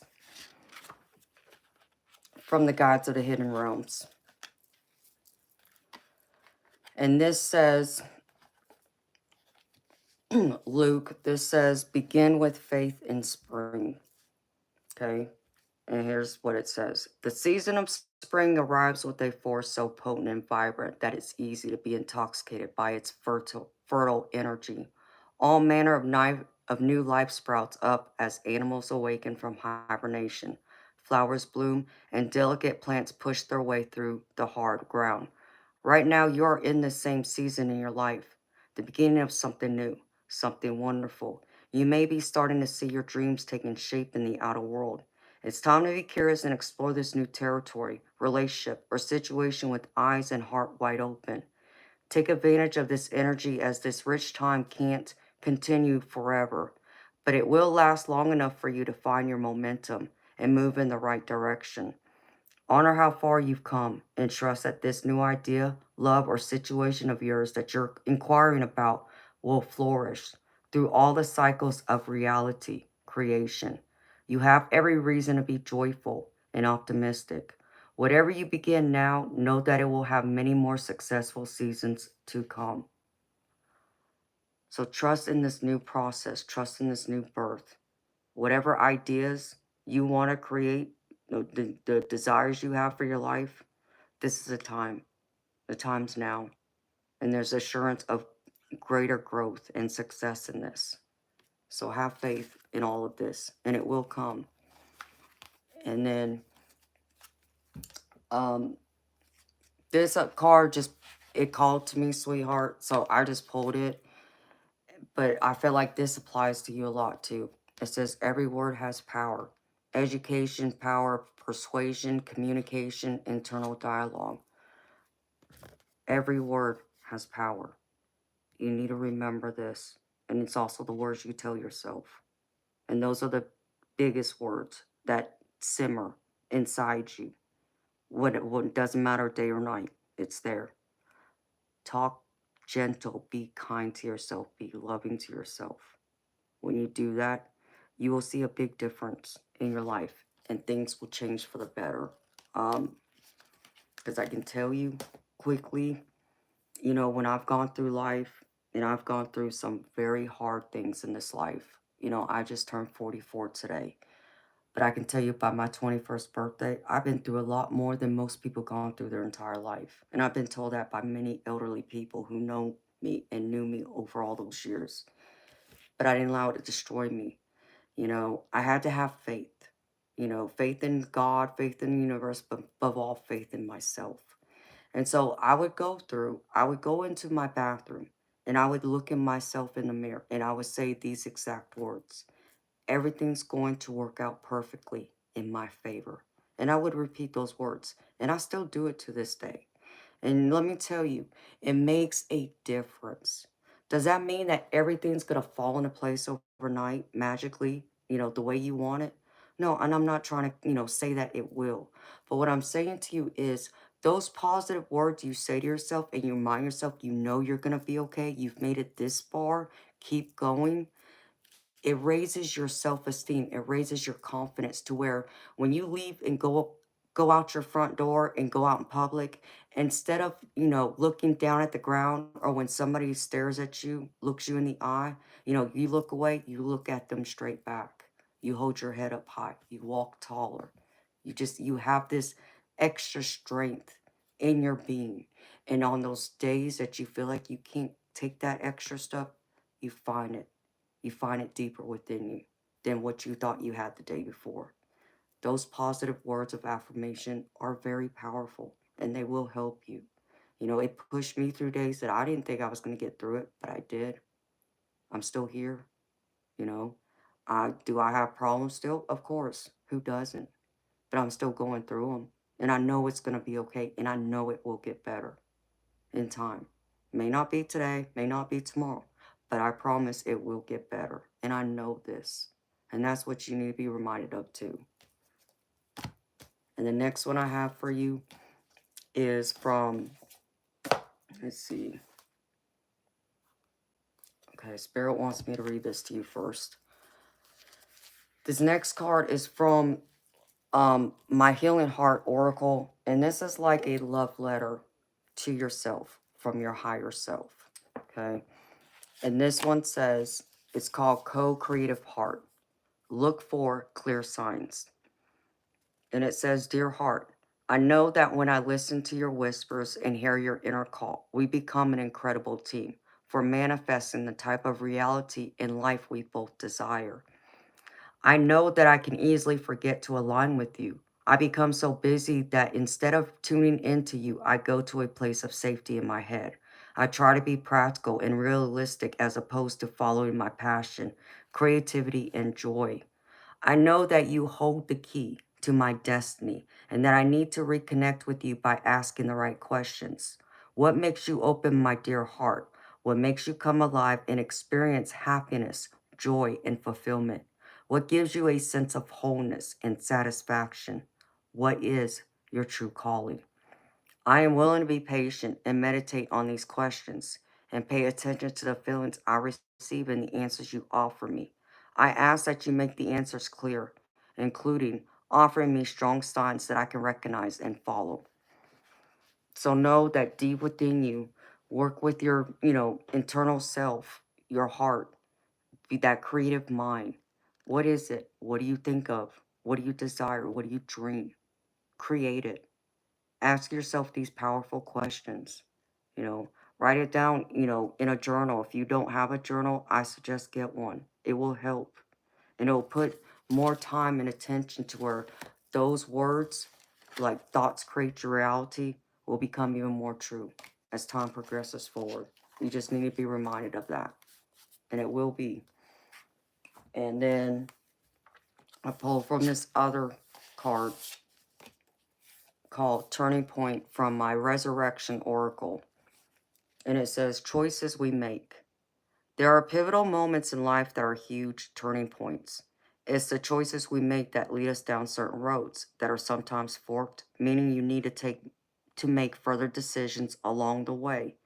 These moments can be exciting and can even nerve-wracking, or maybe you are absolutely ready for this and can enter these turning points fearless and brave with your arms outstretched. The unknown is indeed scary, but you've got this. Have trust in your choices and face these moments head on. It is nice to reminisce and think about things the way they once were, but change is calling, beckoning you to shake things up a bit, helping to shape this thing we call life. Look deep inside yourself. You already know the steps to take that will help you navigate these landmark moments. So trust in the choices you make, because some of them are the key turning points you need to start over, to make, create the life, the dreams, to be happy, to find, the joy in what you do and what you want, the way you express yourself, the way you love. It shows up in all these different areas that some of us, I think, we forget to think about or consider. And then I pulled from my Wisdom of the Oracle, and this is called the Fates. I'm going to read to you both the relationship message and the prosperity message. The relationship message is, other people are who they are. You can't change them. The challenge is to accept them as they are and not try to make them otherwise to suit you. This is a time to look at how you attempt to mold people to fit your view of how they should be, so you can remain in the relationship and avoid discomfort. What if who they are and whatever is happening between you and them in this situation is perfect from the perspective of spirit? Now is the time to accept what you cannot change, even if it means that you honor yourself, spirit, and the other person by moving on. Love unconditionally, for each of us is on our own journey and we cannot direct that of another. Be aware that this relationship is indeed fated and you are meant to evolve into a better version of yourself as a result of it. And then the prosperity message with this is, your experiences concerning prosperity and abundance are beyond your personal control right now. You are being invited to accept what is unreservedly. This could be a temporary situation seemingly thrust upon you by outside forces, but there is an underlying purpose you can't see that has been determined by the fates. It could be a situation you are unprepared for, and you may not understand how it will benefit you in the moment. Do not fight the situation. Write it out and see where it leads. Surrender to it, and the serenity you need to make good choices from here on out will be given to you. You will indeed flourish. Again, know that what you're meant to go through, what you're meant to experience, is fate. And it's just a matter of having, learning to accept what comes and to be able to adapt to all those changes. And know that there's more in store for you. And it's just a matter of you evolving from it, what you learn from it, the takeaways from it. It will help mold you and make you better as we grow. There is greater and deeper purpose to it. And then I pulled, where'd it go? A couple of messages from one of my Moonology oracles. The first message here is, clear your mind. And this is what Spirit wants to remind you of, to clear your mind. Clear it of the clutter, clear it of the doubts, clear it of the fears, the worries, the stress, the heartache, the sadness, the grief, the sorrow, all of it. Clear it of all the heavy negative energy. And then nourish it back with positive energy. Because in that, you will step into your power. And that's the other card I have here. Step into your power. Again, like this one right here. Step into your power. That's what Spirit wants you to know. You are strong enough. You can and you will rise. If you feel like you're failing or you've fallen, you haven't. And if you have, you rise again. Spirit's saying rise once more. And then I have manifestation. The first one is called abundance. And this is from my just Moonology messages oracle. And it says, expect abundance, an abundance of good things in all shapes and forms. It seems you found your place in life. You feel at home in your current situation, or even if you don't quite feel at home yet, good things are coming with the moon as well placed as she is in this card. An abundance of loveliness must surely follow. Remember that abundance follows your frequency. This card suggests you've tapped into the right frequency to match whatever it is that you want to achieve. An abundance of good things might include more cash coming into your life, or perhaps an abundance of love and good feelings between you and the person you love or the people you love. If you're worried about your financial situation, this is to remind you that you have what it takes to generate the cash you want. If you're wondering about moving house, this also almost certainly is a suggestion to stay where you are for now. If you're asking about a relationship, it appears you and your beloved actually are fairly well suited. But it also can mean it's time to take a trip and it's time to express your full potential. Stay where you are and stand in your power.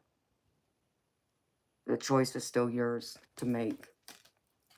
But there's a whole lot of abundance coming.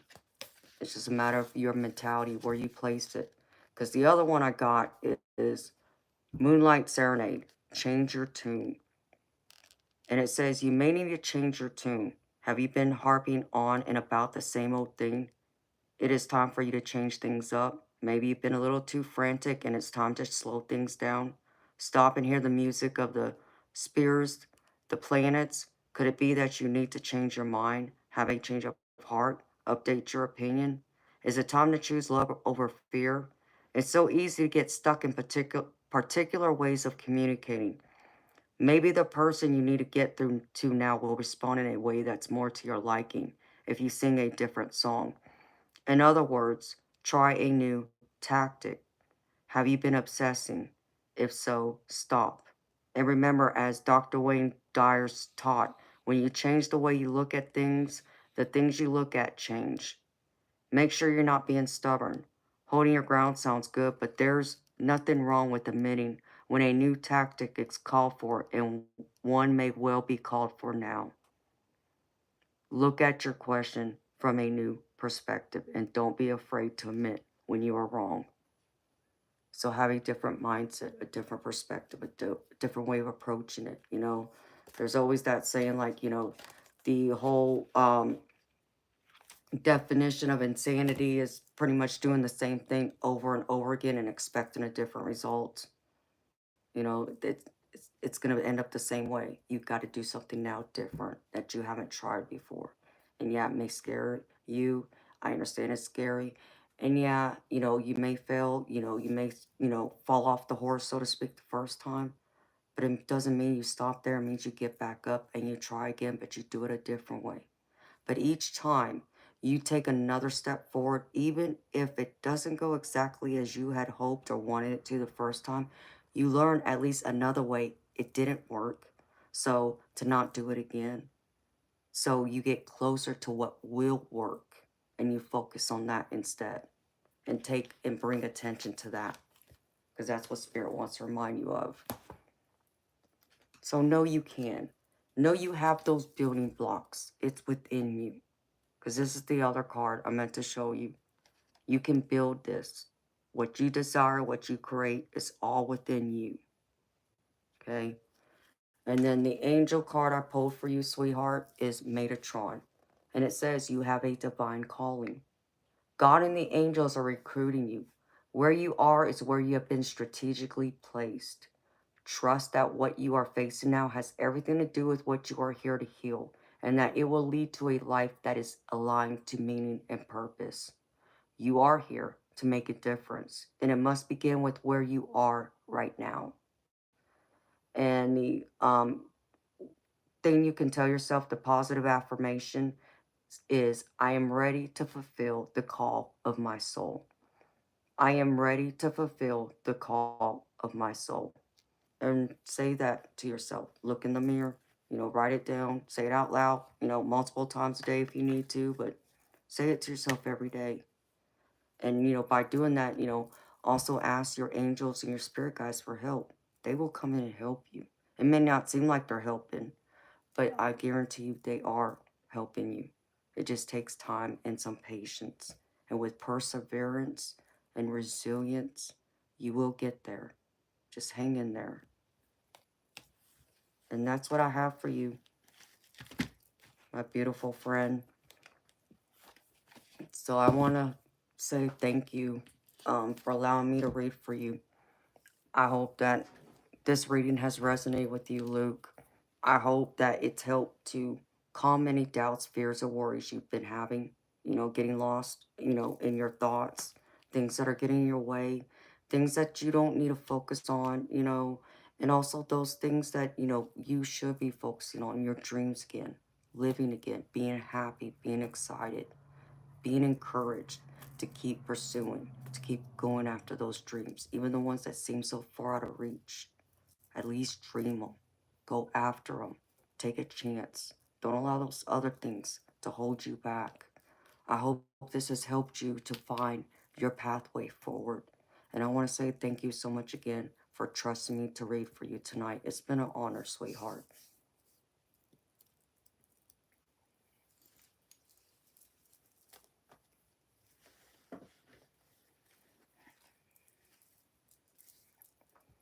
Oh, beautiful Gina, because sometimes my readings can resonate with others. And if there's something in there that's speaking to you, sweetheart, take it. It's meant for you too, then. Then you were meant to hear it too, sweetheart.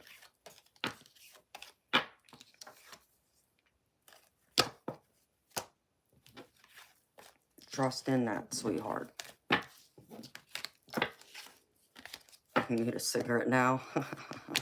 I know I need to use the restroom. My bladder is going crazy on me right now. Let's see. I'll put these cards up first.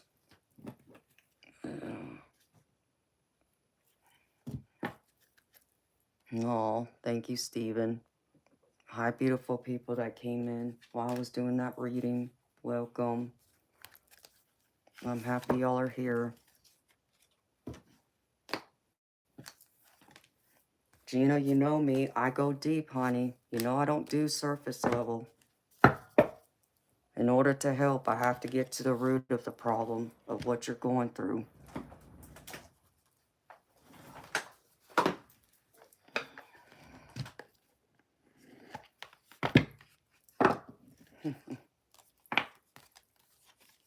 I'm doing good, sweetheart. Thank you for asking. How you doing? No, I don't have any plans yet. I mean, at some point in time, I hope to sleep. Yeah, I just don't want to sleep through my birthday, though. I'm worried I'm gonna sleep through my day. So I haven't officially made any plans yet. If anything, if I can get up, I'm gonna try and go to Provino's. Would be my first thing to do. Since on my birthday, I get a free meal. But it's like it's over an hour away from where I'm at just to get there. So I'd have to drive over an hour to get there and then over an hour to get back here. To get back in time to stream, to be here with y'all tonight too. And that's it. I mean, I'm kind of like, I guess maybe I'm just kind of postponing my birthday, anything else that I had, anticipating on doing, because I know I'm not going to be able to see my baby brother until later, like probably not until maybe next month. In fact, he messaged me first thing at midnight. He sent me a text message to wish me happy birthday and told me to call him because he won't call me because he knows I'm streaming and he doesn't want to disrupt my sleep. He's afraid he'll wake me up. So, and I know it'll be to talk about birthday plans and also to wish me a happy birthday officially. So, outside of that, honey, I don't have any plans to spend, tomorrow or tonight with y'all. I'll be back at 10 p.m. Eastern. I promised y'all I would be here to spend part of my birthday with y'all. So I already set up the stream for tonight.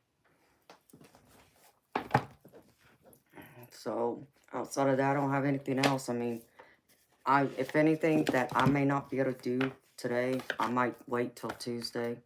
So tomorrow, since it's officially Monday, I'll wait till tomorrow to do it. But outside of that, no, honey, I don't have anything else. Other big plans. Nothing. Gonna be quiet. Taking it easy. So, thank you, Stephen.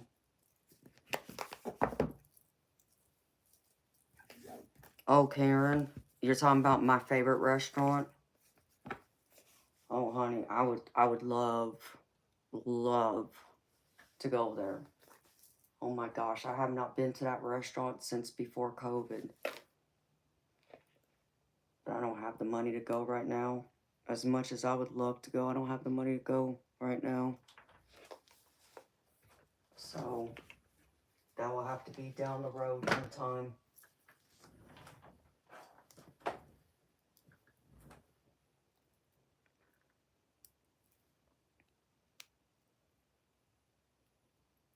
I know, isn't that right, Gina? Hi, Linda. Well, thank you, sweetheart.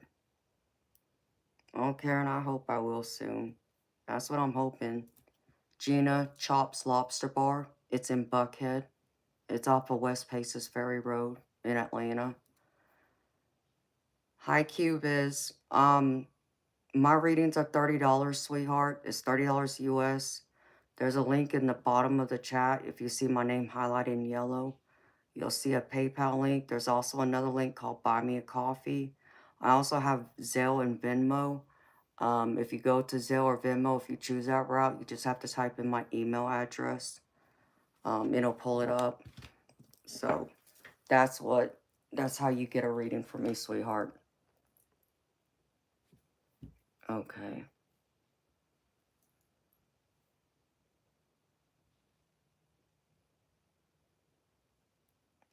Oh, DM, thank you so very much, baby. I so appreciate you, sweetheart.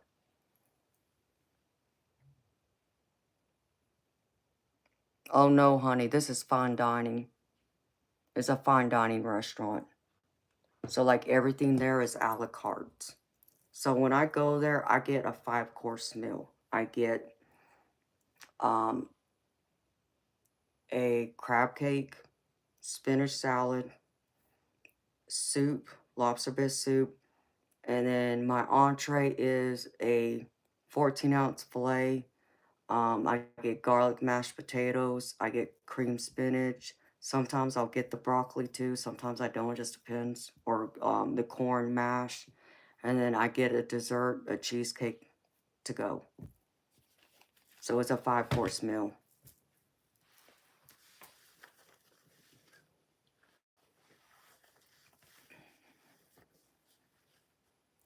Ruth, it's called Chops Lobster Bar. So like there's one that's just called Chops, and that's like the more of the casual experience, okay? But then there's one that's below it. It's the same restaurant, but it's two different ambiances, I guess you can say. Ooh, excuse me. Um you get into an elevator and it goes down, and it's almost like going in the basement, and you have to have reservations to go there. But it's much nicer, and I enjoy the experience of going there. But they serve the same food. So Chops or Chops Lobster Bar.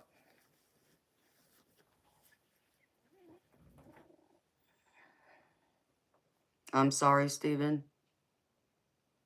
Well, you got room for one more?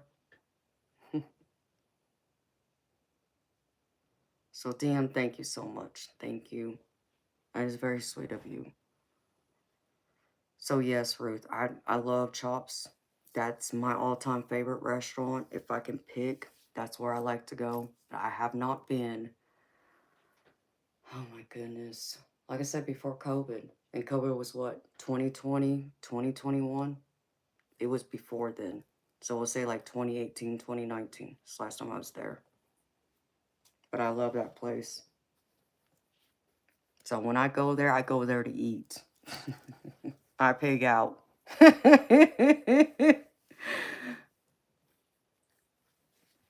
It really is.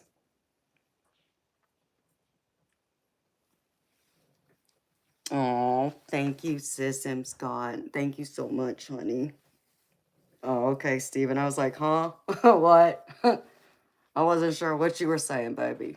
So, Alejandro, you still here, baby? I just gotta step out for a minute. I gotta use the restroom and I'll be back. So, I love that place. I can show y'all pictures of the food. It's crazy. But it looks so good. Oh my god. Just thinking about it makes my mouth water. Because it's like, for two people to go to get what I just told y'all I get, and this is not this is without alcohol. And I normally don't get alcohol. If I get anything, I might get a glass of champagne and that's it. It's about $300 for two people. So it's fine dining. Okay, baby. Give me like 5-10 minutes if you got it, and then I'll do your reading, okay? I'll be right back, honey. I just gotta use the restroom real quick, and I need to get something. I need to get a few bites of something, too. Okay. Oh, Gina, I love that place. You want to see me dressed up real quick? Let's see. This is a place I go and get dressed up for. Um, you can't see it there. I have to find another picture. I will. And you can see when I get all dressed up. I put on my cocktail dress and my high heels and all that good stuff. So, all right, I'll be back, y'all.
Toby got hair all over my sweater now. Hair all over me. Crazy cat. Alright, baby. Hi, Calvary. How you doing, beautiful? Hi, Cheryl. Oh, I'm gravy, sweetheart. Thank you for asking. And thank you for the birthday wishes. I'm gravy, honey. How you doing? Okay. I don't need all that. The heck? What do I have all this crap open for? Heck if I know.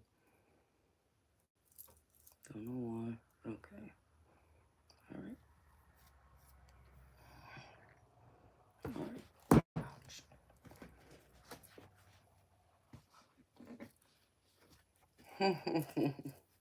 Oh, thank you.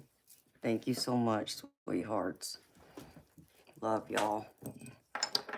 Alright, Alejandro.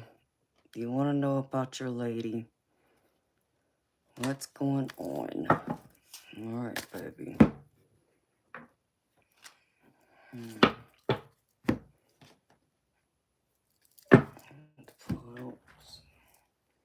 You know what?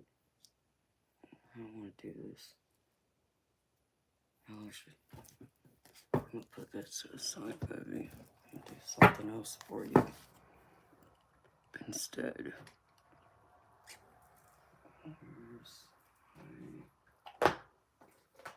Excuse me.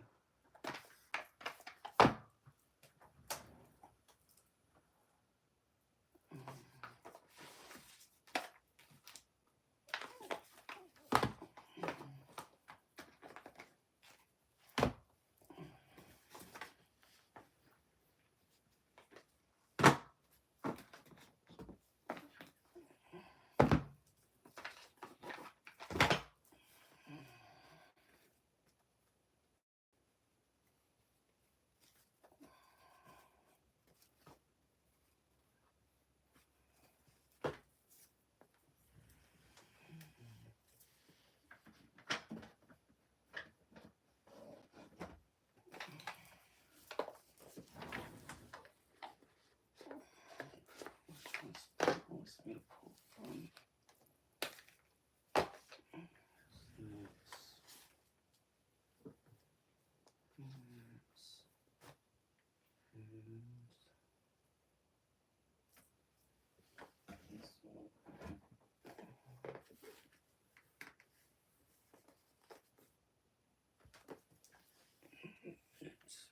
what's that deck? Oh, to Amanda.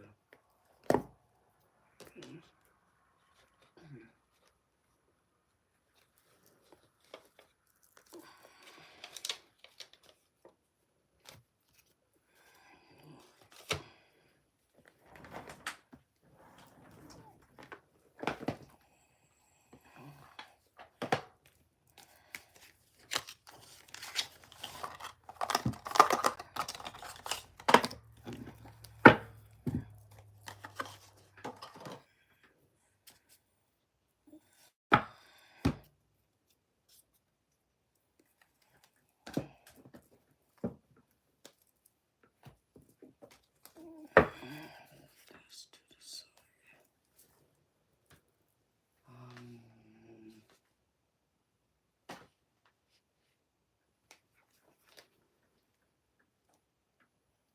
Which way, Spirit? Talk to me.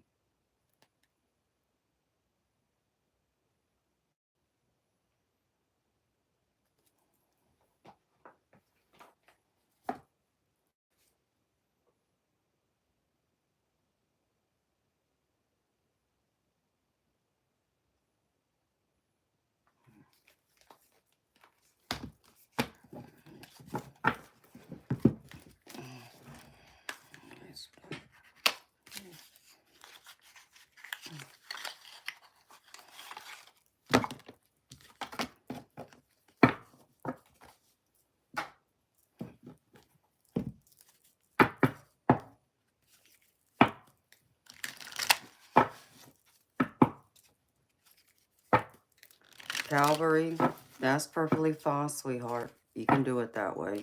All you gotta do is type in my email address, beautiful, and it'll pull it up.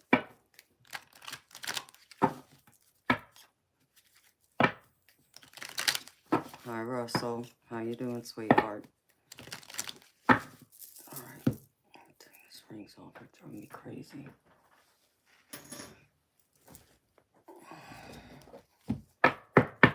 All right, spirits.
Alejandro, I see you're moving on, baby, which is good.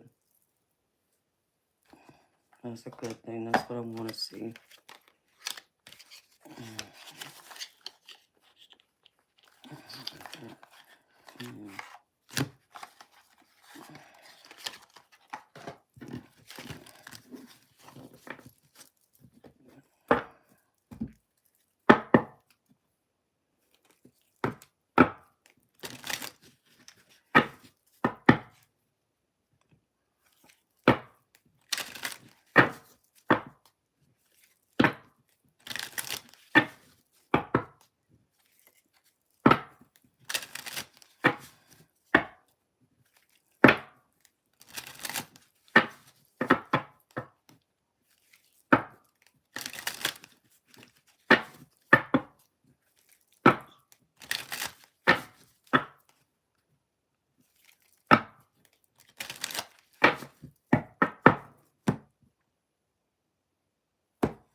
Don't give me half the deck, Spirit. Come on now.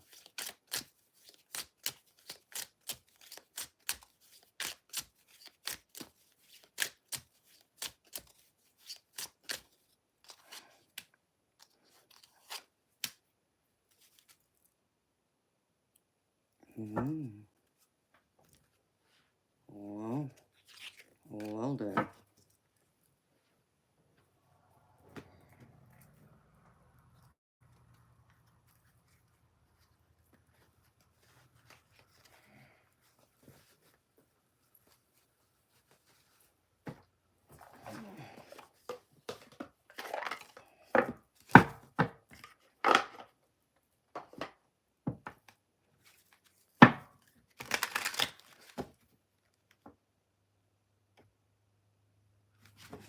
Wrong one, Amanda.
Spirit, don't make me cold again.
You ready, Alejandro?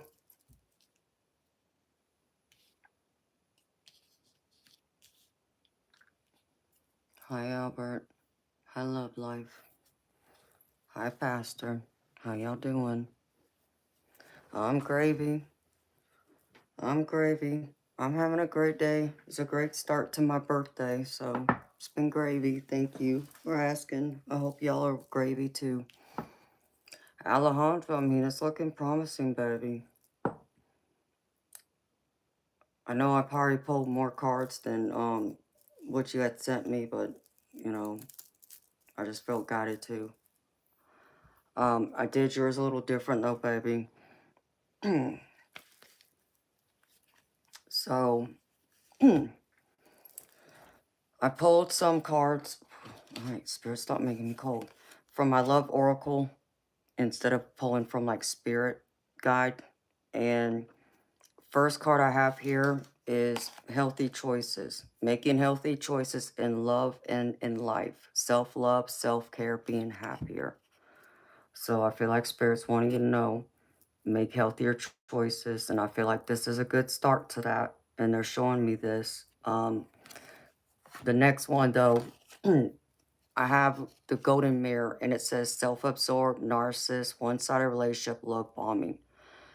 I don't feel like it's one-sided, baby. But I feel like if you're not careful, it might come across as love bombing. So I suggest you be a little careful about that, love bombing. You know, take it gradual. I'm not saying don't be the romantic gesture type of man that you are, okay? Just take your time, baby, okay? Because I feel like there is a deep attraction there. Um, I do get there's passion there because I do get the love card here. So, and you know how this fits, baby, whether this is you feeling this or this could possibly be her or both, okay? And the next one I have is photograph. Looking at your photos, missing you nostalgia, making new memories. So I feel like, you know, there's been a lot of thoughts going on about the relationship you have started. Maybe this is you looking at photos. If, you know, if she has photos of y'all spending time together already, that could be going on. You know, it could be both, baby. Um, the last one I have up here is Cupid's arrow. Have faith. Love is coming. Surprise invitation or meeting.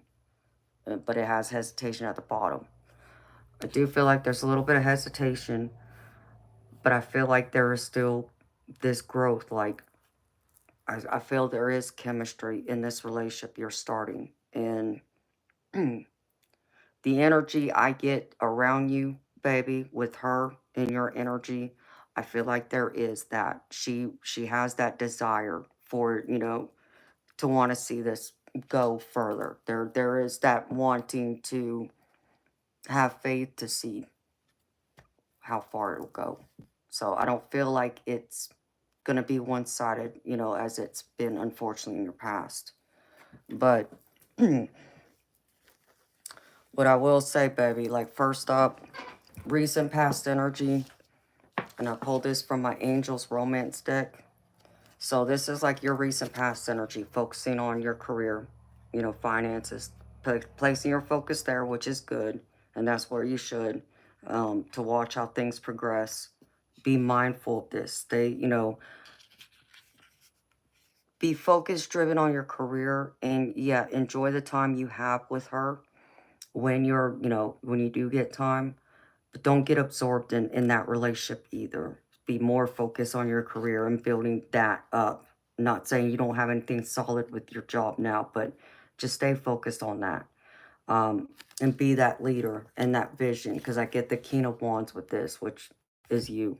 And this King of Wands energy. Have that passion, desire to stay focused on career, okay? But also find that balance of not allowing your career to overrun your life either. So in the present energy, I get romantic feelings. So there's romantic feelings there. And Spirit showing me to take this chance to go ahead, you know. And don't take this literally, baby, okay? This is the Fool card. This is also like my Dreamer card in my other decks. So dream, it's okay. Take a chance. Go forward. Have a leap of faith and see where this goes. Because in the center, I'm being shown to give this relationship a chance. So I feel like it's okay to open up your heart and give it a shot. Give it a chance. But what I would say to you, baby, is be careful that you don't overburden yourself, worry yourself, get, you know, caught up in anxiety. You know, does she care? Does she not care? You know, what's on her mind?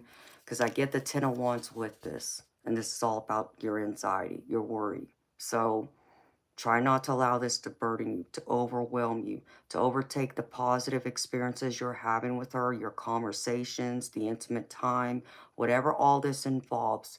Focus on that and don't focus on your worries and fears and, is it going to last? Don't allow, this relationship to burden you and stress you out, is what Spirit is saying.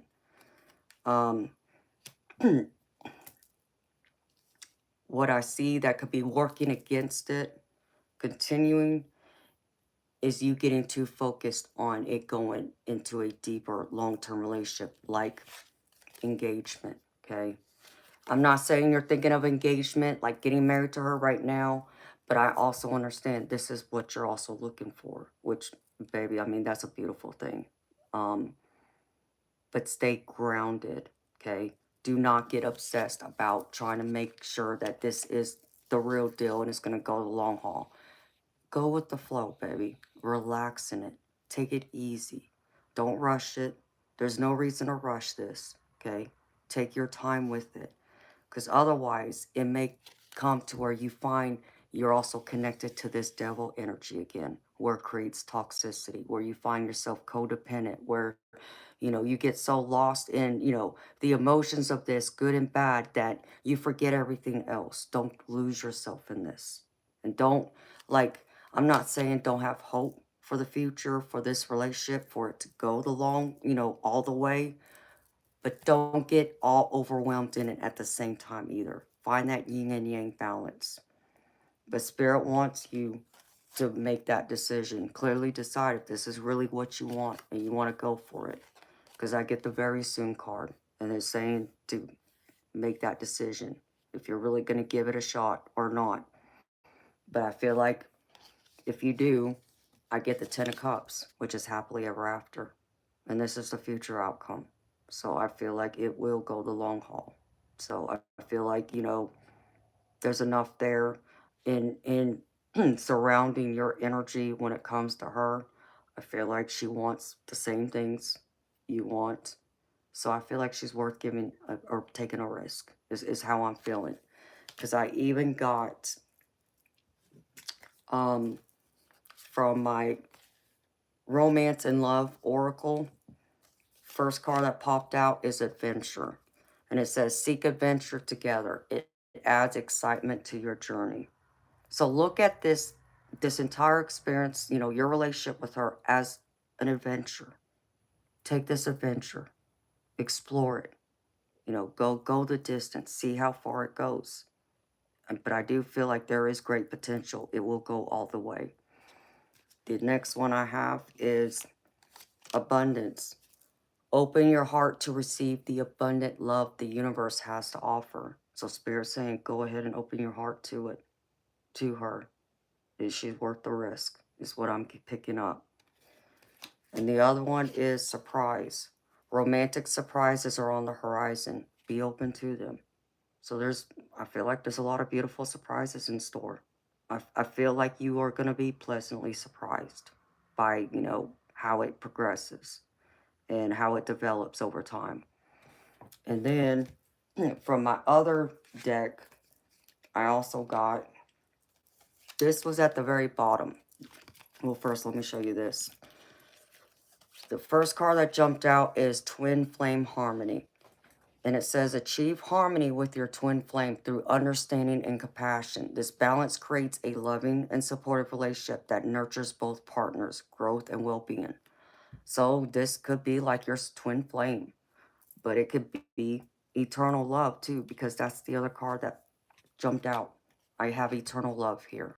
And it says, your love is eternal, transcending time and space. This unbreakable bond connects your souls infinitely, growing stronger with each passing moment. So I'm being shown there's eternal love here. And then what was at the bottom of my deck after those two cards came out is Sacred Union. And it says your relationship is a sacred union of mind, body, and spirit. Honor this divine connection by nurturing it with love, respect, and commitment. So I feel like this could be a sacred union. It's like when we've talked before, when I've read for you in the past, baby, I told you, I feel like she's coming. I feel like she's there. And you're going to find her soon. So I feel like this is where it's coming in now, because you're open to receiving it, because I know you want it. And then the other card I pulled from my other little deck, wherever that box goes, it's called Faded. It says beautiful possibilities. So I feel there is great possibilities in this, great potential, again, for this to be your forever after that you want. Um, Alejandro, like I said, baby, just be careful, take it slow, because Spirit is also suggesting this, that you need to be grounded. Because I pulled this from my Wisdom of the Oracle, and I got chop wood. And the relationship message in this says, nothing is as important right now as just doing what you need to do today, or do what you need to do day to day. Let your heart remember that not everything has to be hard-won, passionate, or even obviously meaningful. Relationships and friendships go through lulls when the everyday tasks are at the center of awareness. That is perfect now. Hold hands, wash dishes, make a fire, read a book, share a meal, say nothing, stare into space, pick up socks, tell a dumb joke, and leave space to breathe. The work of your relationship right now is very simple, just to be present. Funny how it takes work to just be. All is well, really. And this is all about just being grounded, keeping your emotions grounded, and being grounded in the everyday experience, the day-to-day moments, not just trying to, is this really going to go the long haul? Take it day by day, moment by moment. Be in your humility, and it will help balance it. And I feel like if you can do all that and not try and rush it, yeah, I feel like there's great potential here for you, for this relationship. And that's exciting for me, baby, because I want nothing more for you than this. And I know how deeply you want it. And I know you have a big heart to give. And that woman is going to be one hell of a lucky lady to have you. And that you pick her and you give her your whole world. Because I know you will. I feel that in your soul. I feel that in your energy. I know how much you are, we're similar in that way. That deep love, that deep, hopeless, romantic love. So I want nothing more than this for you. So I'm very excited. I feel like this is a relationship you can be excited about. I feel like it's a relationship that, yeah, it's not going to always be rainbows and butterflies and sunshine. And I know you know that. But I also feel, and I just got chills, I also feel that it will be worth whatever you go through, to whether you take it slow and it, takes you 5 years to get down the aisle, or it takes you 10 years or 2 years. Take it day by day, though, moment by moment. Don't rush it. Allow it to flow naturally. Get out of your way. I know you being a Virgo, you're that perfectionist. I know you overanalyze and overthink. So try not to overanalyze this. Try not to overthink it. Just breathe and be in the present. And I feel like it'll all work out.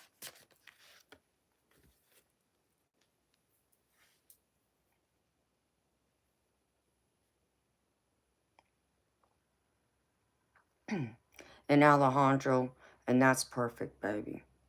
Do not take her to the bedroom, baby. Okay? A real gentleman that I know you are will not rush physical intimacy like that. Take your time, baby.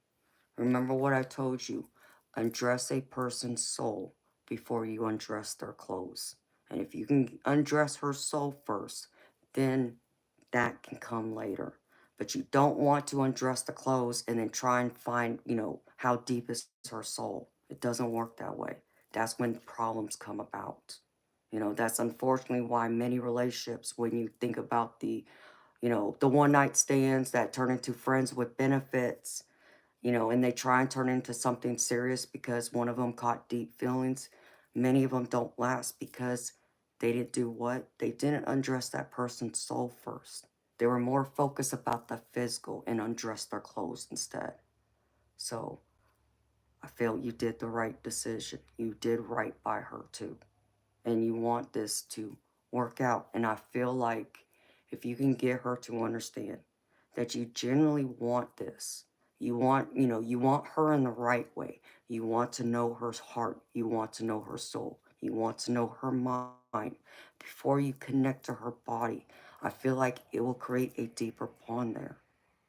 If she's a woman, a real woman, I'm not saying she's not, but if she's anything like most women, we need that emotional connection first before the physical comes into it. Even though her hormones might be screaming, I'm not saying that, she doesn't have those needs as we're human beings. We all do. But to start with her soul and her heart, her mind first before the body. And I feel like it'll go. So,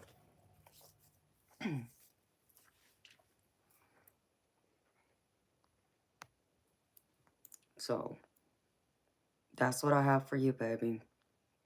I hope this reading resonated for you, Alejandro. I hope it helps calm your fears, baby, and gets you grounded again. But to give you that hope that it's going to go the long haul if you take it slow, follow my advice, just breathe, be in the moment. And I want to say thank you so much again for trusting me to read for you again.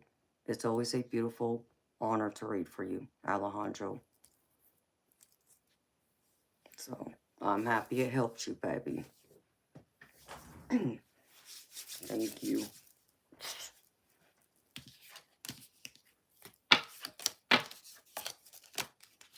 Okay. And you keep me updated, Alejandro. I want to know how it's going, baby. Because I'm going to worry about you. You're like part of my family now. I'm going to worry about you, baby. So you take it slow, please. Because I don't want you to get your heart broken either.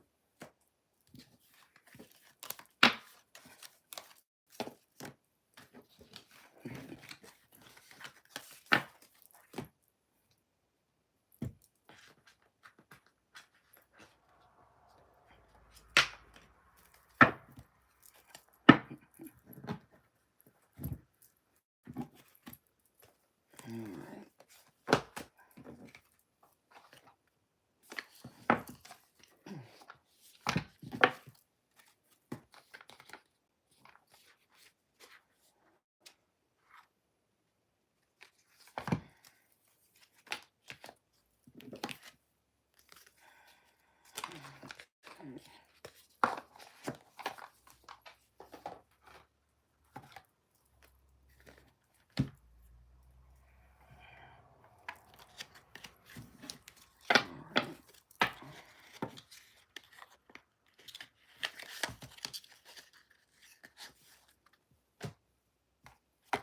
But baby, I want you to know, Alejandro, I'm proud of you too for walking away from that other relationship. Because that was just toxic, baby.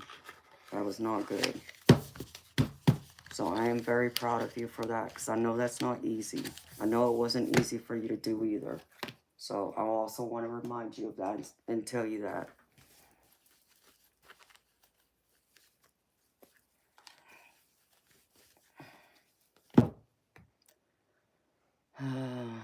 Time for the nonsense.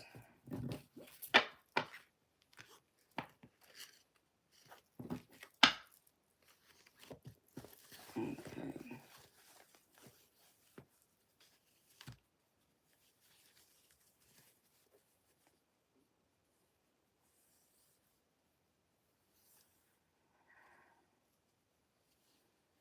Oh, well, good. I'm happy to hear that. Yeah, because I know she's a Pisces. So when is this Pisces birthday, Alejandro? Just curious, baby.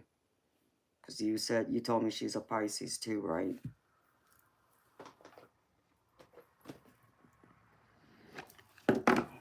Because you remember what I said. The 18th? Okay. So hers is next Tuesday. Day after St. Patty's Day. Remember what I said about us Pisces. You also got to give us some room to breathe a little bit on our own. And I think if you can do that, baby, Again, I feel like it'll work out great.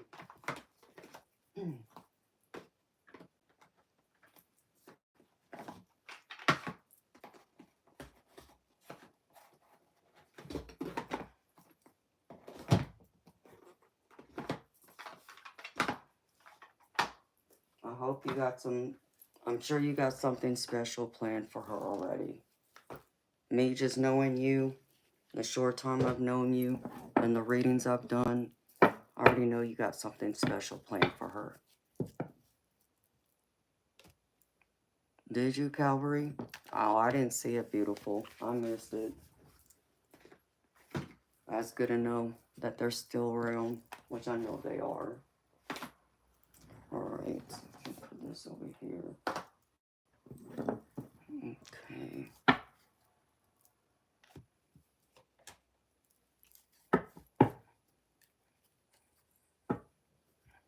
It's very animated, has an outward expression. What do you mean by that, baby?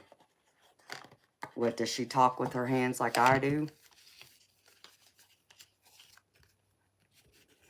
Oh, she likes being out. She likes going out and doing things. I mean, that's a good thing. That should help you a lot, baby. To get you out of the house more. Experience life. Going outside. I know even you as an empath, I know it's hard for you to do that sometimes, but enjoy it. Enjoy life, you know, just explore. Like that one card adventure. See it through her eyes, baby. Just as much as she'll experience it through your eyes. And I feel like it'll be a good balance between you and her. Just her being a Pisces and you being a Virgo.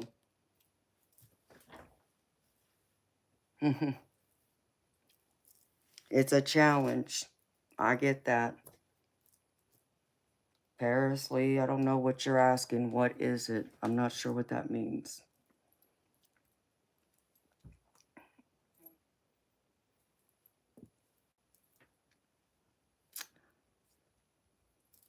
All right, Calvary. Catalyst. I got your donation, sweetheart. Thank you. Whew.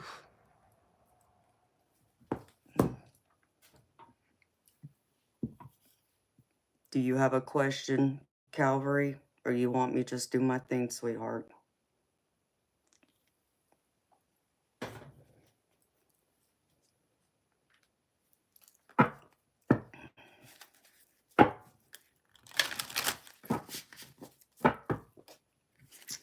All right, honey. What's your question?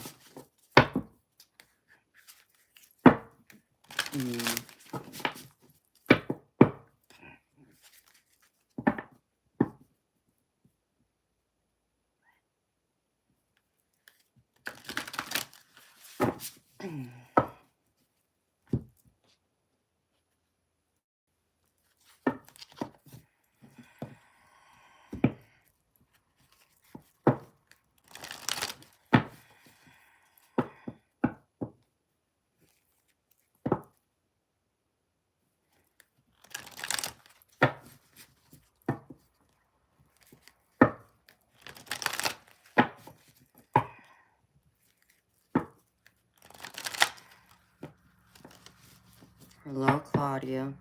Welcome, beautiful soul. Okay.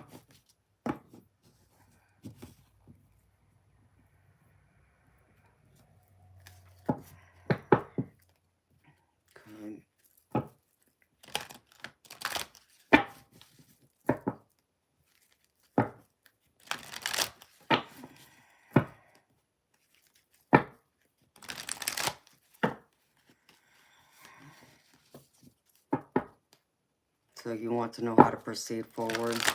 And thank you for the heart emojis. Whoever's doing that, thank you. I love my hearts.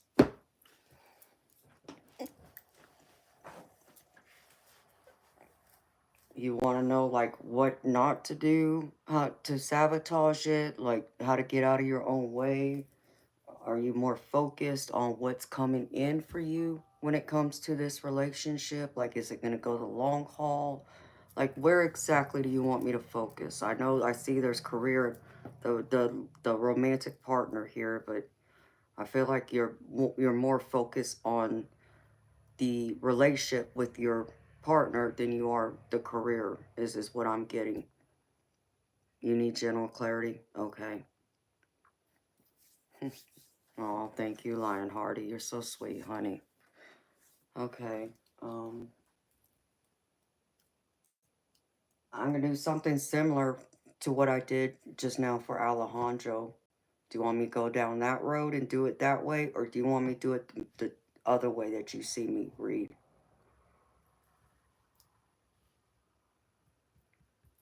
You're worried he'll get in the way of your career success. Let's see. I do have a career and life oracle deck here I can use too. I understand you want both, and I get that, beautiful. I do.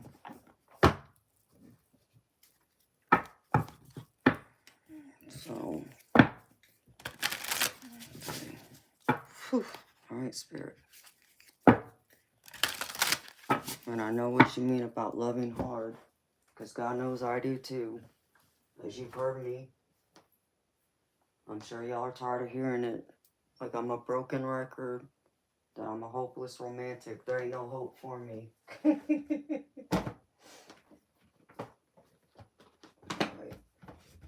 I mean, I just had that bloody deck. Where'd it go?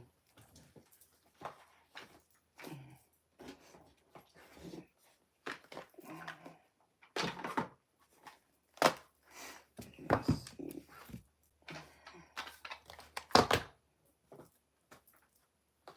Let me see what comes out.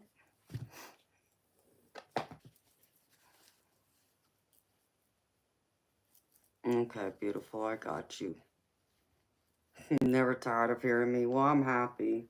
I always think that y'all are gonna get tired. It's like, man, she says that. She says that all the time. I have this clarity deck too. That might help. Let's see. All right, Spirit, you show me what you need me to do here.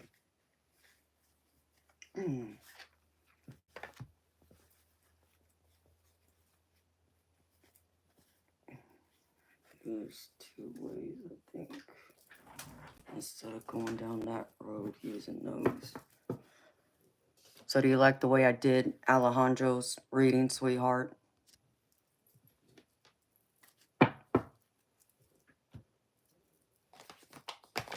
If you do, like, I'll do it that way too for you. And you're welcome, honey. Thank you for being one of my mods too. I appreciate it. Oh, thank you, Lionhearty. You're so sweet, baby.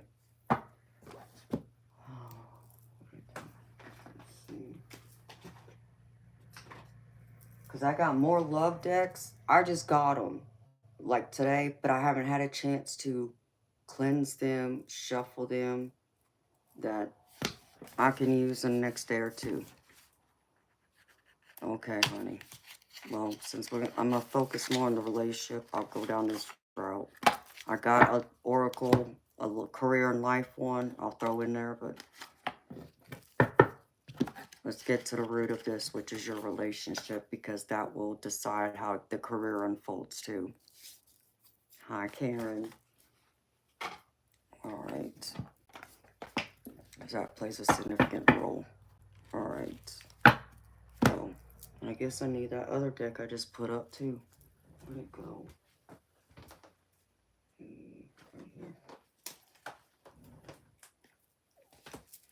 Yeah.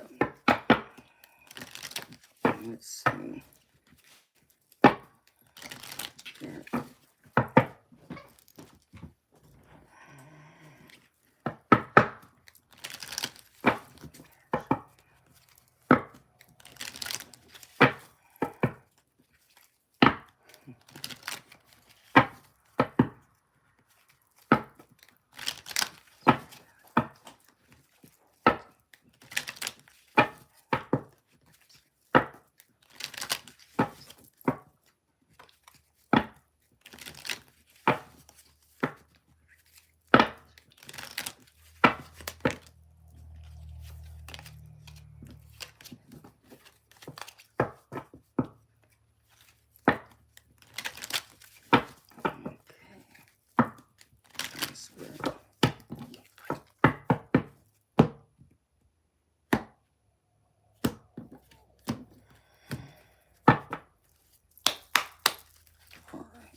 It's interesting. Any spirit.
Perfect.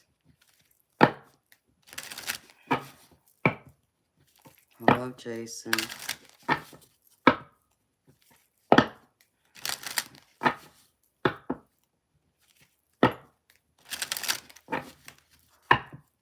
Hello, Rachel. How y'all beautiful people doing? All right, Spirit. Show me.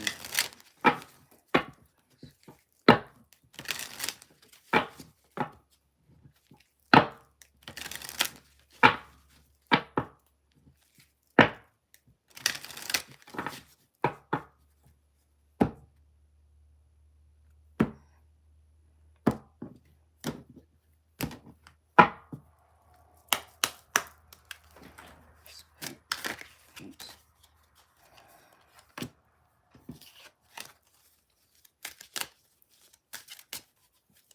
My beautiful Spirit. I just saw a gold spirit orb in the corner over here.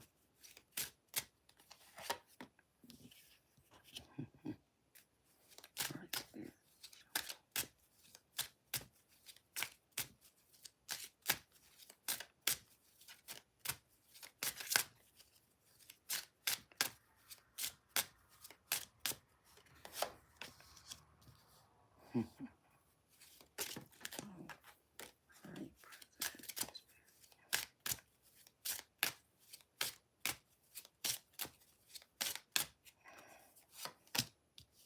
Wow.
just jumped out. It won't take long.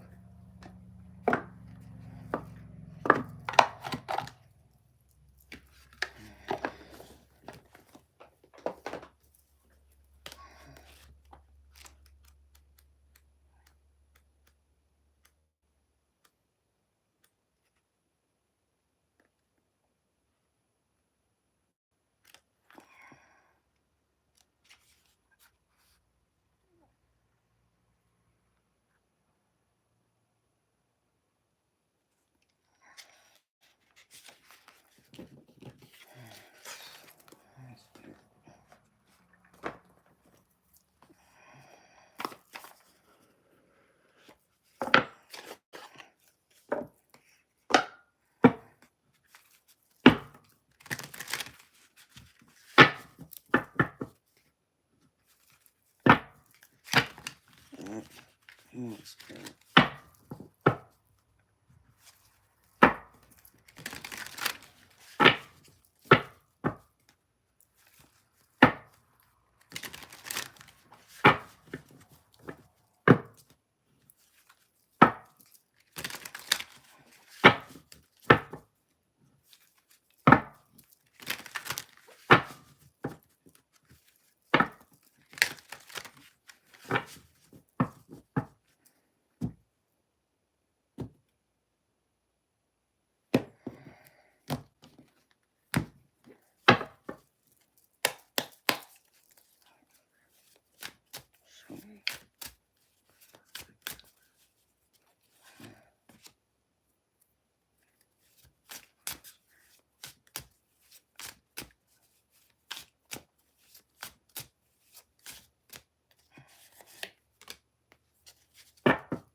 Well, dang, Spirit. Dang, Catalyst Calvary. They're trying to give you half my deck, sweetheart.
Doggone it, Spirit.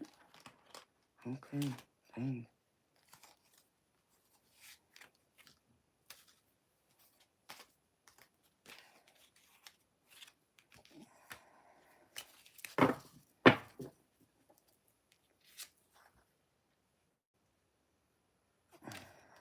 This gets hurt. Show me one card at a time, please.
Man.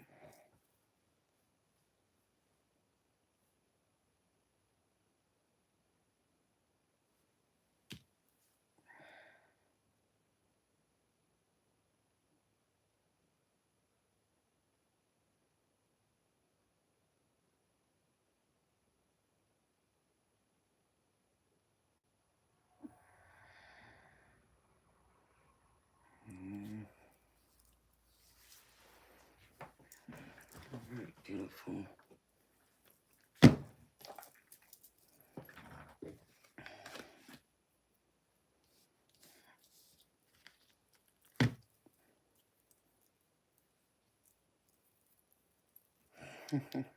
Oh, that's quite all right.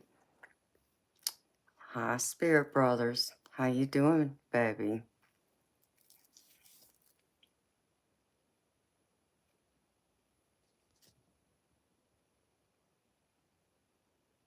I am, baby. Thank you. I'll be back tonight at 10 p.m. Eastern. I guess I'll probably even see you tomorrow morning. So you'll see me, like, at least you stopped in this morning on my birthday. So you have a safe drive, baby. And I'll see you later. Hi, Steven.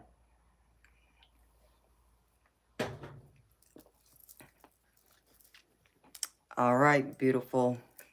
You ready, girlfriend? Loudmouth spirit, guys. I got a couple of them myself. Especially when you either get Goddess Isis or Goddess Pele step in. They're fiery, boy.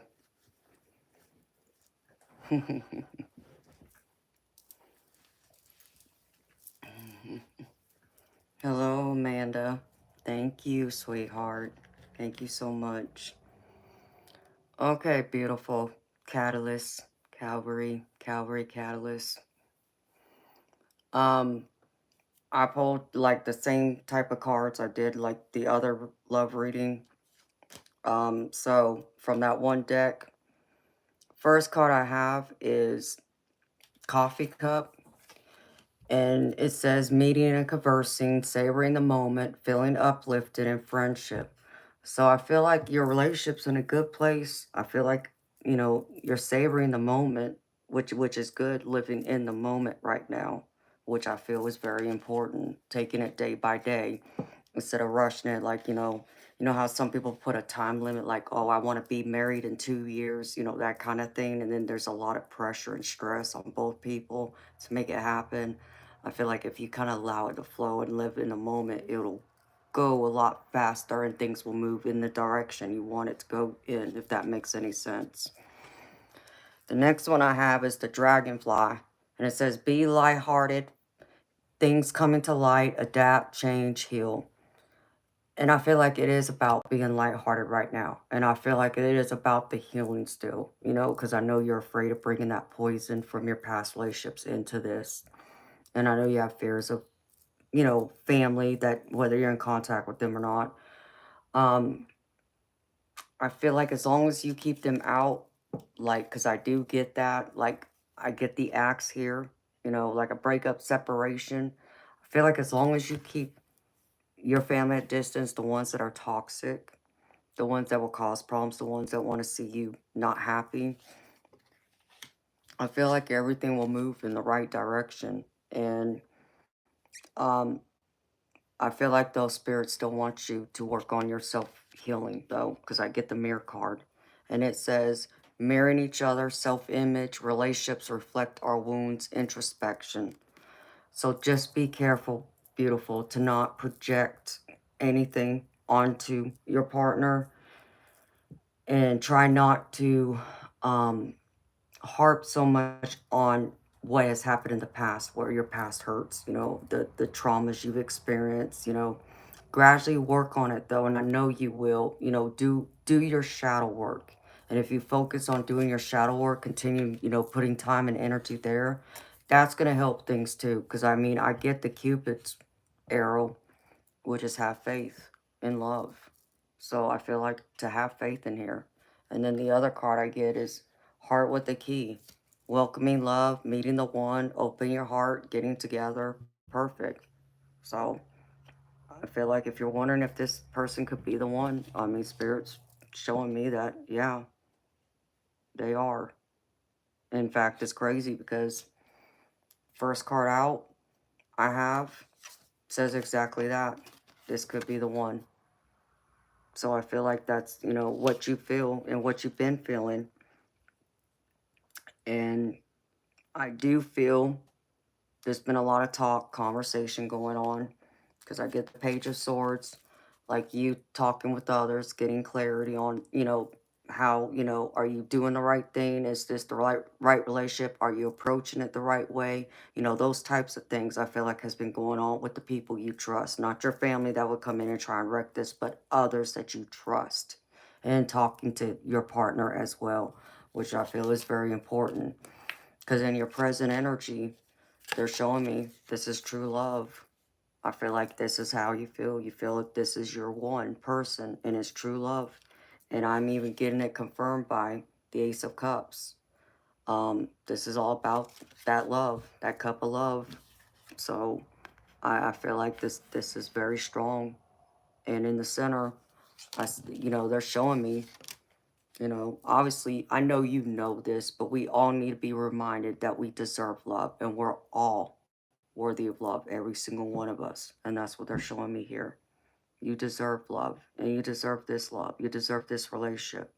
It's worth fighting for. It's worth taking a chance for. It's worth going, the extra miles for, even when things can get hard and challenging. You may not always see eye to eye and agree on everything. It's still worth going and working on it, because I'm even getting the Eight of Pentacles with it, which is talking about commitment, talking about being committed to this, working on it, putting all your time and energy into this relationship, but also putting it into your career. So I feel like there will be that balance. So I'm seeing both coming into this now. This is like more of like your career side, but part of this plays into also your relationship, I feel, is what Spirit's saying. But I feel like, if there's anything that's going on right now, because I get in the what could be working against you, like what the challenges, what the obstacles are, that row, I do get pay attention to the red flags. So if there's anything right now that's saying you may want to reconsider, I'm not saying, throw in the towel, beautiful. That is not what I'm saying to you at all. But what I'm saying is, take note of it. And I feel like it needs to be addressed now and not be put to the side. Talk it out with him now. Your concerns, what you see, what you feel, your fears, your doubts, your worries, your hopes, all of it. You can't work on this and make this long lasting if you don't address the red flags. So really see them for what they are. But I feel like too, there could be a problem, like you said, with when it comes to your career, that this could play an obstacle in this too. Like, I'm not saying I don't feel like this person wouldn't support, your career. But I get the Nine of Pentacles with this. I feel like because you want your independence and you want your career, you know, I feel like you're more career oriented. Yes, you'll take the role of a wife, you know, even if y'all have kids, that kind of thing, but you still want that clearness that you also want to be a strong independent woman and be your own boss and do what you do for your career to make your own living and this and that. I feel like this can cause problems, and this did come with the pay attention to red flags. So this could be a problem. So I feel like, you know, if you talk it out now and lay it all out, what you want, what you expect, what you see, you know, where you see this going, like, you know, 6 months from now, a year from now, 5 years from now, lay it out there. Otherwise, you know, if you don't, if you're not upfront, it's hard for them to, you know, the other person to know. You know, they're not sure what you're thinking, you know, can't read your mind, so to speak. Even though you know, and you and I both know telepathy exists, but you get what I'm saying. So you got to be upfront and not be afraid to express that. But I do feel like, you know, there is that strong chemistry here, and this is in the future outcome.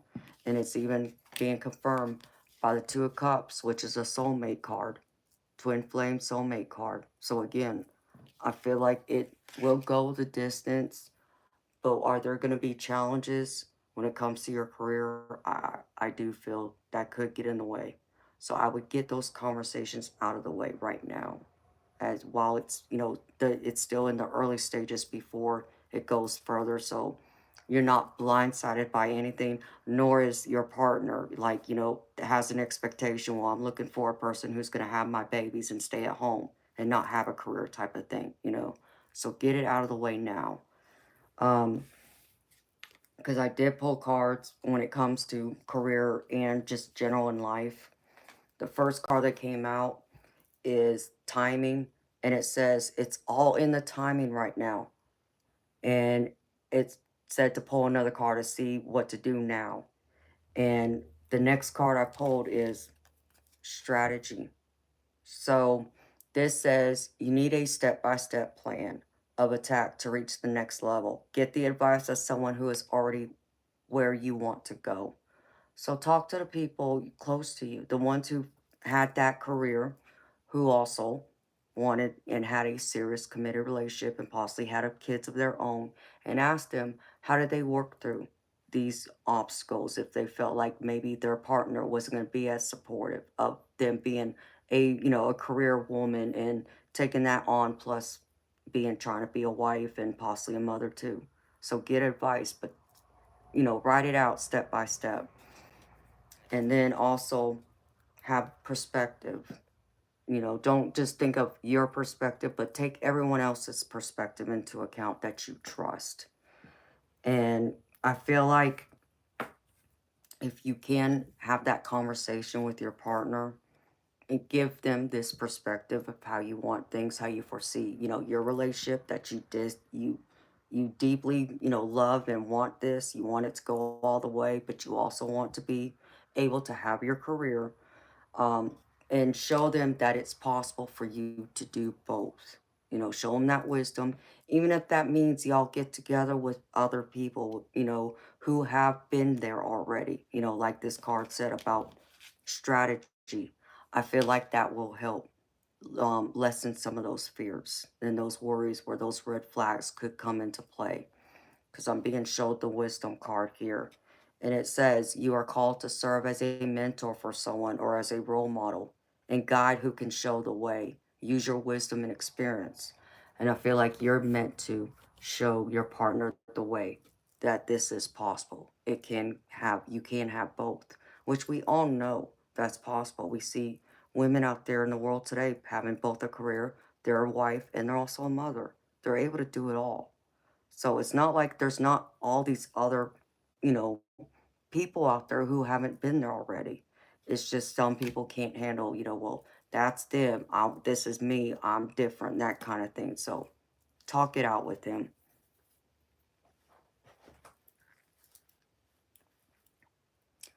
And I understand that too.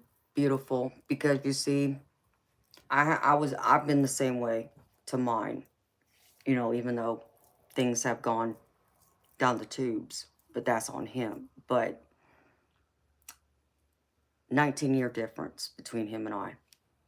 And I was still showing and teaching him things that he didn't think about, he wasn't aware of. And I brought a whole world of new ideas and perspectives that he never ever would have ever considered or thought of. And he's told me that time and time and time again. Like, I remember when he would be at work and he would have a problem. Do you think he was going to like his boss and asking them for guidance? And I'm not saying he didn't, but he called me and he wanted to know what I had to say and hear my perspective and to hear how I would see things. And many times he took my advice because he, it wasn't anything he would have ever considered or thought of the point of view I had, nor would his managers ever saw it that way either. And the way I saw it brought a whole new sauce to the mix. And it was tended to be a lot of the right way that he would have wanted it to go instead of it going the opposite way. So I get also trying to be that teacher. It's kind of like still teaching each other, but whether there's an age difference there or not, I feel like that's part of a partnership because we are there to grow. We're two people coming together as one. In order to work together, we have to lean on each other, which means we're going to have to help guide each other, help teach each other, how to do certain things and where to do it, those types of things. So that all makes sense. Exactly. And that's being a good wife. You're supposed to help advise, your partner and, how you see things because you're in it together after all. Because if things, go south, as far as your partner goes, it's us who has to step up and fill in those shoes, right? And hold it down the house, so to speak, until they can get their footing again and so on, or they get sick or, there's so many different possibilities that can happen. So that makes sense to me too. So, but I feel like that, I get the sun card with this, um, with your relationship. I feel like it's going to be successful because the sun card did come out. And I did, as far as, when I was also pulling cards for the career, the strategy, the timing, and all that. Um, I did get, the justice card. So it's going to have to be, you're going to have to come to it with unbiased and be fair. Be fair, but also that there has to be fairness on his part too. So be that equal balance of yin and yang. Um, make sure that he's heard and you listen to him and it's understood just as much as you want him to understand and listen to you. So, there's a difference, in communication. It's not just about listening, it's about being understood. There's like that saying, like, I tell people, you ever hear people say the same thing over and over and over again, until you're blue in the face? And you can't understand why they keep saying it, it's because they don't feel like they're being understood. Until they feel like they're truly understood, you're going to keep hearing that until they feel like from that person or group of people, they truly are hearing and listening and absorbing and comprehending what they're trying to express. So make sure you feel heard and understood, and make sure he feels heard and understood, that both sides are acknowledged and y'all can still compromise and meet in the middle. You know, it's not always about being right. I would rather be happy than be right. If I have to be wrong sometimes in order to be happy, I'll pick being wrong if I can be happy still. And that's how you got to approach it too.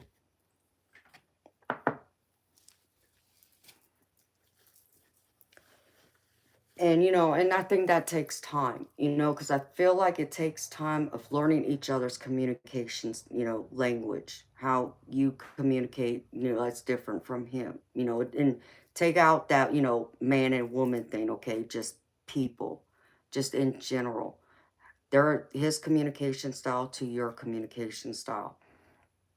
He might be the type person, if we want to throw, men in there, I'll put it this way.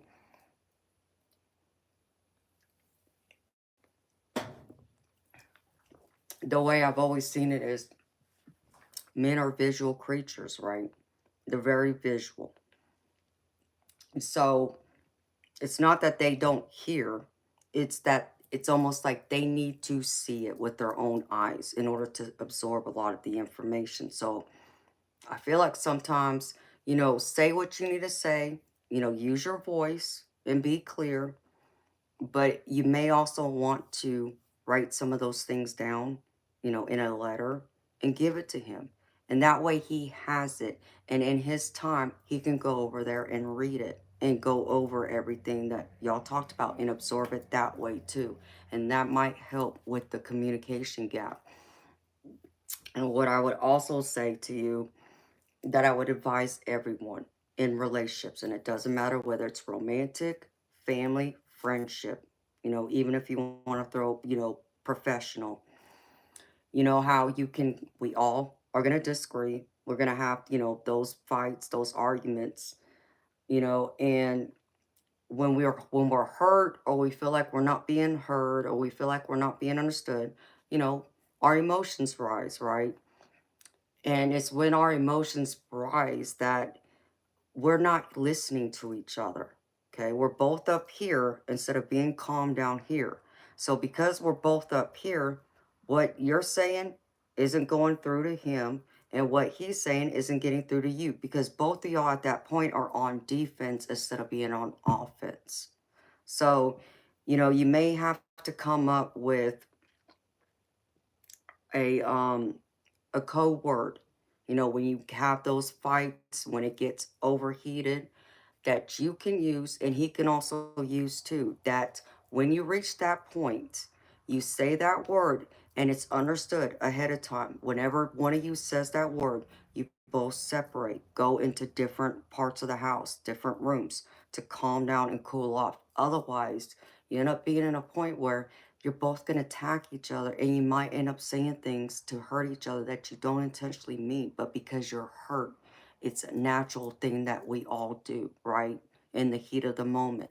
And nothing gets resolved though. And that's the thing, because you're both upset and you feel like, one's more right than the other. Like you both feel like you're both right and nobody's wrong here.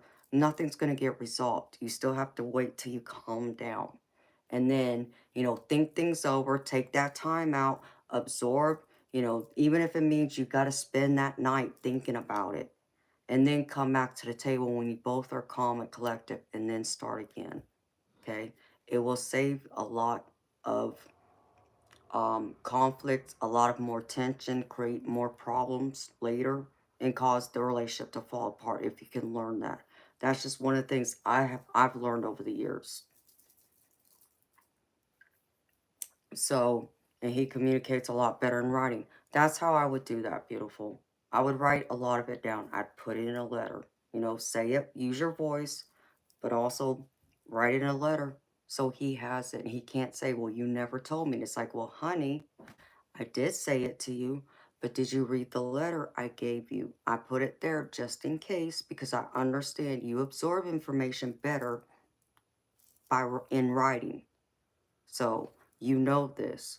So you may have to learn to adapt to the way he communicates just as much as he's going to have to figure out how to adapt to the way you communicate, to where you feel you're also understood, but also make sure he's understood too. So if he writes something back, make sure you take the time and absorb that too, just the same. So, but I feel like, it will work if you can get through those obstacles and learn how to communicate better. Um, I feel like that though, this might be one of those things where it might turn traditional, where there's going to be that expectation of it being like the traditional societal norms, the cultural norms, because the one card I pulled from my wisdom of the oracle is by the book. And this is what the relationship message says. Getting along with others entails understanding and respecting who they have become as a result of their environment, culture, and experience. Find the middle ground that allows the relationship to flourish while honoring the individuality of the other person. Play things by the book instead of trying to break the rules or pressure others to conform to the way you want to do them. Your connection will deepen as a result. So, it might be, try not to conform, but also understand that there might still be that expectation of certain things they expect to be like by the book, by societal norms, by cultural norms. So those are things you got to learn how to talk out and understand. What exactly does he want from you? What exactly does he expect from you? What exactly does he see in this relationship, for the long haul? So up front, honey, instead of, guessing and wondering. And then like, well, what do I do with this? What if he doesn't accept it or this or that? Talk it out now. Get it out of the way so so it's very clear up front instead of waiting and getting in too deep and then finding out, well, maybe we're not meant for each other after all. So you want to kind of get that out of the way now. But I feel like, there will be balance in this because I did pull this for you too. Um, from my romantic love oracle. The first one says love's balance. Maintain a balance of giving and receiving in your relationship.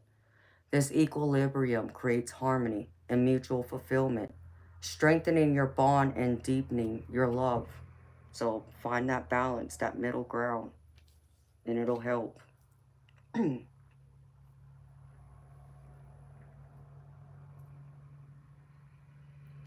And then I also got divine timing.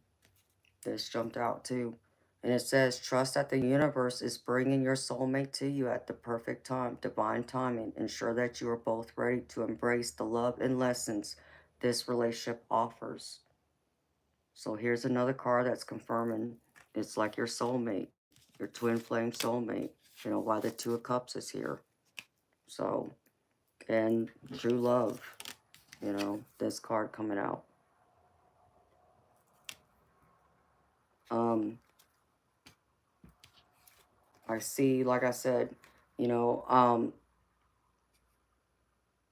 there might be a mini tower moment that comes into this, as y'all adjust and adapt to each other's communication styles and learn to understand each other better, which will help deepen your bond. But I feel like it's just going to be a little painful, but it's just going to be a transitional period. Something you're going to have to learn how to adapt to.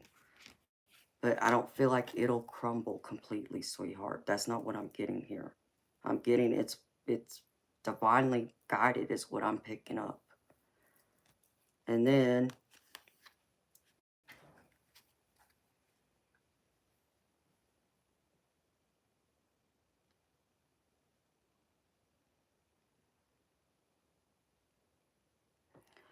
and I don't see how that would be effective, beautiful. If you can do that from home, like the way I'm doing it, to where you can still have your job, work from home, but also take care of the house and that, I don't see where there would cause a problem. I don't see how he would have a problem with that. I mean, unless, his dinner, if he's one of those men that expects dinner on the table when he walks in the door from work, then that might be a whole different ball of wax. I don't know. But just be mindful. What does he expect when, what's the daily interaction and how y'all work together, how you share the chores around the house, how you manage the money, who pays the bills, how do you pay the bills? Do you get one account? Do you separate accounts? All of that needs to be talked about. It so you can see where you got to learn how to adjust something or learn to adapt so you can still grow together instead of instead of y'all being this and then eventually it goes this way further down the road, you know don't do that. And then the last card I got for you, beautiful, I did pull a card from the Guides of the Hidden Realms, and I got the Dream of Creation. And it says, within each of us is a spark of infinite intelligence and the blueprint for our purpose. Everything needed for our highest expression is built right into us. Our biggest issue is our disconnection from Source, with its accompanying amnesia. Our job is to wake up and remember who we are, partners with spirit, co-creators, not solo manifestors navigating the world while fueled by ego. We are made of energy, and we align our energy according to our attention, which is broadcast into the field of abundance and reflected back in the outer world as evidence. Right now, you have an opportunity to align yourself fully with the essence of your greatest, most fulfilling vision for your life. You are awake, so place your attention on the concept of abundance. Multiply this in your heart and soul and mind. Feel it, be it, and soon you will notice more and more and more evidence of this truth. What you dream about and focus on will multiply. Now is the time to discipline your mind. Claim the best and surrender the rest. And dream the world you love into being. Just keep dreaming and moving forward. Destiny is yours to claim. So as long as you stay in alignment, beautiful, you can create the life you want. You're the magician here. Be that magician. Create your thoughts into reality now. It's all in your hands, and it's being divinely guided. Know that you are, I know you know you're divinely guided, but, you know, I still want to remind you of that. Yeah, just beautiful. I would sit down, okay, write down what you need from this relationship and what isn't as necessarily important. Like, you know, what's going to make this relationship hold strong and what could possibly be the deal breakers. Not that it's going to cause the relationship to crash, but what would be very, very hard for you to maintain to want to stay in this relationship, and have them do the same. And y'all compare notes. You know, that's working together, and go over it step by step, and then learn each other's communication. Understand each other's love language too, because love language is also very important. Like, people get it confused. Like, you love hard. God knows I love hard. And I know I'm a person, I do acts of service. I do the words of affirmation. I will express my love, whether it's through love letters, poems, songs. I do all of that, and just, be there, be that, soundboard, give them the words of encouragement and so forth. And, but I'm also, I'm affectionate. I want my affection, yes. But I don't want you underneath me 24/7 either. I need my space just as much as I need affection. So there has to be that even give and take there. And then it's the quality time. Well, there's a difference between quality and quantity. I want quality, not necessarily the quantity. I mean, the more time we have, the better, yes, but I need quality. And it's like, it makes no sense to like go out on a dinner date, for an example. And I watch my insignificant other do this to me. Take me out to my favorite restaurant, in fact, which is a fine dining restaurant that costs $300 for both of us to eat. And instead of engaged in a conversation with me while we're eating, his phone in his hand. I'm looking at him like, huh? Why'd you bring me here? If you're not going to communicate with me, if you're not going to engage in a conversation with me and spend this time with me, why can't you put your freaking phone down for an hour or two? Or family would call and interrupt. And it's like, is someone dying? Like, come on. Like, why is it so hard to get 2 or 3 hours out of you without no distractions, no interruptions, just you and I? And that's been a problem, sweetheart. Understand me. So understand it from that perspective too. So quality over quantity. I need quality. And I'm also a person that I give gifts. That's me. I love to spoil my man. I will give gifts. And yes, I want gifts in return too. So I'm all of those things. But, what I'm saying is, he may be more of one than the others. So you got to figure out, where does he really express his love, and pay attention to that. Is it what you need? Is it going to fill your needs, or do you need something else? And talk about that too. So you make sure you both are on the same page, how you express your love to each other. That's important. Yeah, I know all about it. Yep, I know all about that too, beautiful. I definitely do. So, but that's what I have for you, beautiful.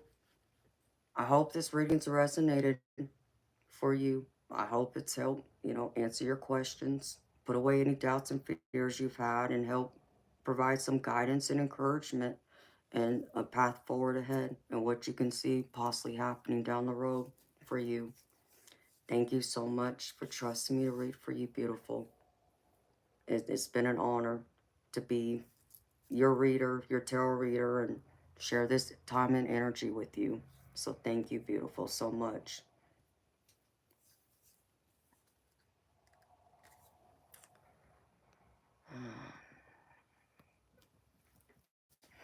Crazy. Trolls. You know what? How long have I been a woman for? My entire life. Why? I know you would think I'm not a woman because you can't hand over a woman like me. You wouldn't know where to start. Even if I gave you a roadmap, I would run you all over. You wouldn't be able to keep up with a woman like me. And it wouldn't surprise me if there's been other women like me who have rejected you for you acting like a fool. And if you're a woman, then you're just a hater. But you know what? You give me energy to keep going too. So I don't even know why you bother. Because you can't rip apart a person like me. Why? Because I know my worth. Because I know my value. I have high self-esteem and high confidence in myself. You can't destroy me, no matter what you say to me. So you might as well just give it up. You're wasting your breath and energy. Go bother somebody else.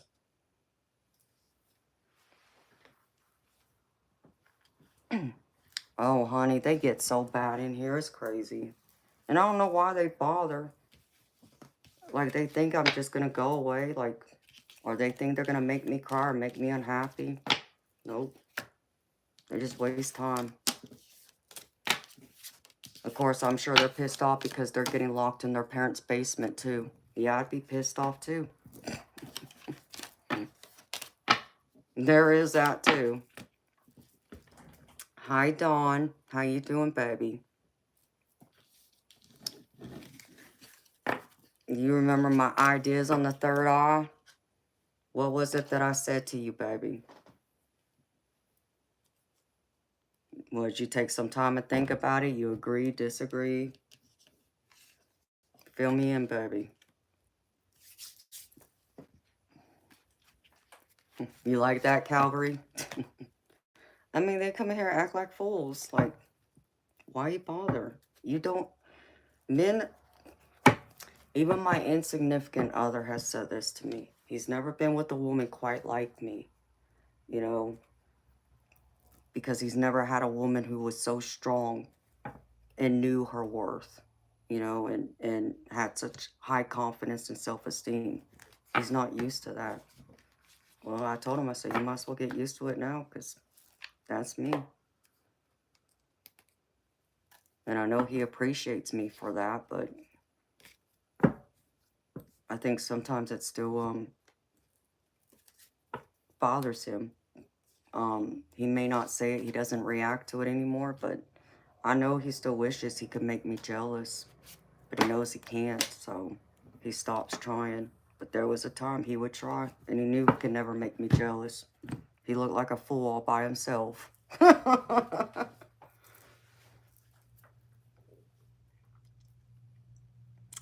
Hi, the happy cat life. How you doing, beautiful?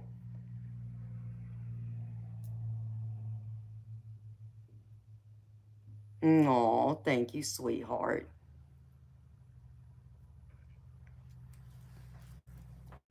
Yeah, Dawn, I'm one of those people that People always talk about the pineal gland, and it doesn't make any sense to me because spirituality, psychic gifts is spiritual. It's energy. So I get confused. I mean, now do you want to talk about your crown chakra where that information comes down? Okay.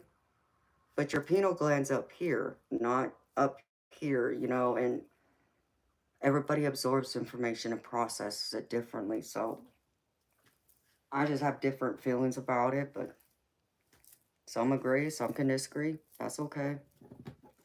I feel the way I feel and think the way I do.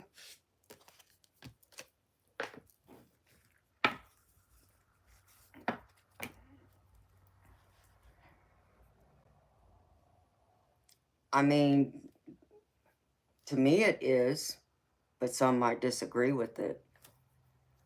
To me it's the same thing, but your third eye is not your, it annoys me when people always talk about the pineal gland. I'm like,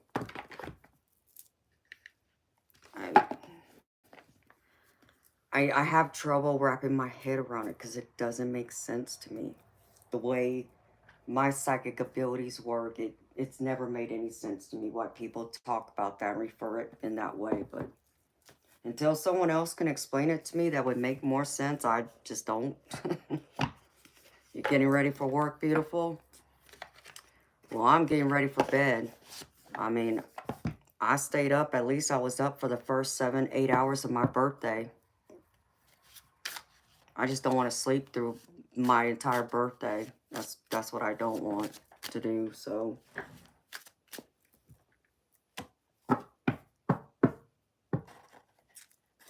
Dawn, I really don't have any thoughts on it. And I can't speak on it, baby, because I don't know a whole lot about it. I've seen mentions of it, but I haven't taken the time to, like, read up on it to understand exactly what it is, so I can't give you my thoughts on it. If you give me some time, you know, in the coming weeks, I'll read up on it, and then I can give it to you then, baby. But right now, I don't have any. I don't know enough about it to express my thoughts on it. I've heard other people mention it, though. And thank you, beautiful people. I appreciate y'all. Yeah, I can't believe. Well, if my mama was still alive right now, she'd tell you it's not my birthday yet. It's not my birthday for another 3 hours. That's what she would say. I have to wait till the actual time of my birth. Then it's my birthday. That's when my birthday starts. It always makes me smile. So, she's in heaven, but it makes me smile thinking about her. That's one happy memory I have. And I had a friend many years ago, after my mama had passed away, who waited until that time and called me. Because, you know, she felt like she was doing it, like, in favor to my mama. So, and that was sweet. And it meant a lot to me. So, so thank you, beautiful people. Today's your son's birthday, Emma. Well, happy birthday to your baby boy. How old's your baby boy? I'm 44 today.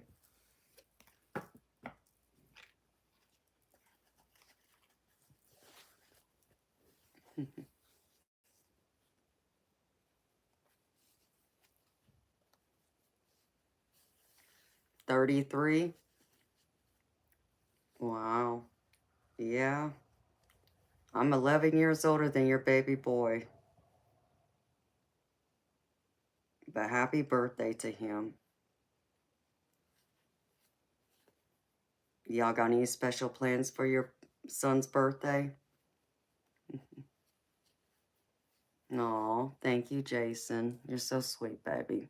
Hey, Golden Egg. How you doing, beautiful? I'm gravy, honey. I'm gravy on this fond day. Getting a year older, but other than that, I'm good.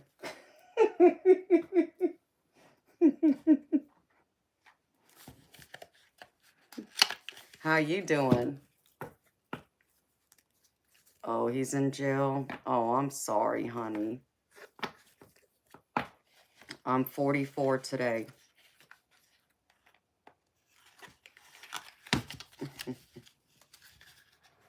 Okay. It's 7:15. Holy crap.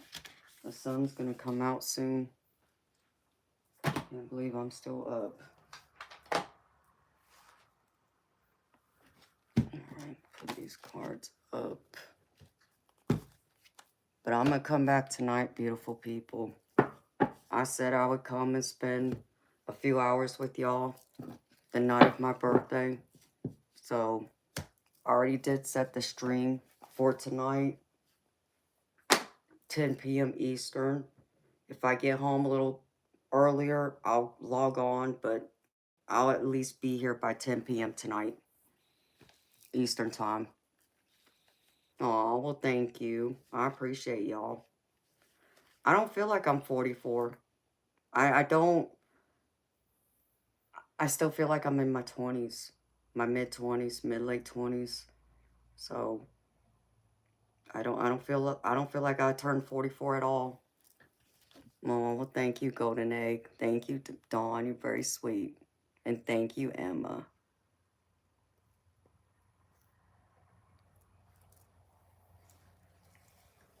Oh, you're welcome, Calvary Catalyst. Beautiful. Thank you for being here with me. And again, thank you for trusting me to read for you this morning. That's a pleasure.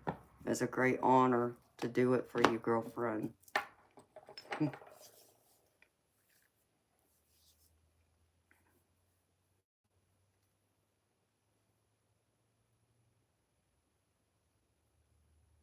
Is that how it works, the Happy Cat Life? See, I would need more info to read up on it, and I just haven't done it because, like you said, the Happy Cat Life. I mean, it's funny, but it's also very true when I say I literally woke up one morning and rolled out of bed, and my psychic abilities were already there. I didn't do anything; they were there, and they just gradually came as time moved on. You know, when I started using them, when I would notice things, when I would, not necessarily force them, because I didn't ever force them, they came to me naturally. But because I would acknowledge them and be aware of it, they grew stronger, and then more of my gifts, surfaced as the years went on. So, when other people try and open, what is known as your third eye, I just call it your psychic eye. Um, it's hard for me to understand, that process because I didn't have to do any of that.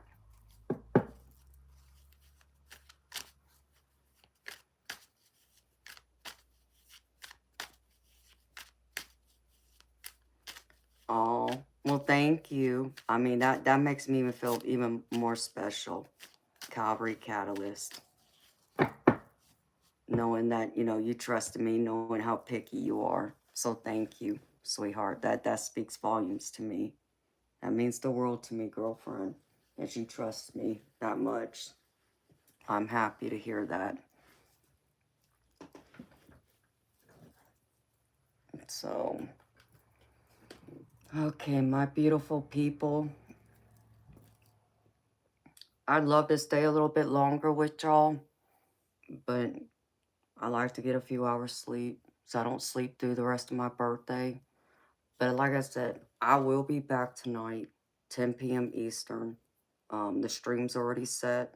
Y'all can even go look it up right now. It's there. I know there's a notification on there in case y'all forget, but I'll be back at 10 p.m. Eastern tonight to finish celebrating the rest of my birthday with y'all because, see, I'm a California girl. So even though I live in Georgia, my birthday celebration, I mean, it should be through the entire month, but if you want to just talk about the day, March 10th, I get to celebrate until 3 a.m. March 11th here because that's midnight in California. So, thank you, honey. You too, beautiful. So, I look forward to seeing y'all tonight. I hope y'all come back and see me tonight. But I'm wishing y'all a wonderful, beautiful day. And thank you for sharing this time, this space, your energy with me, talking with me. I always enjoy talking with y'all. Thank you so much for being here, for subscribing. If you haven't subscribed, please don't forget to subscribe and click the notification bell that selects all so you'll be notified every single time I do come online and anytime I post anything new to my channel. And please don't forget to like the stream too and leave a comment. Um, but I hope to see y'all back here tonight. Until then, y'all have a wonderful, beautiful day. Bye.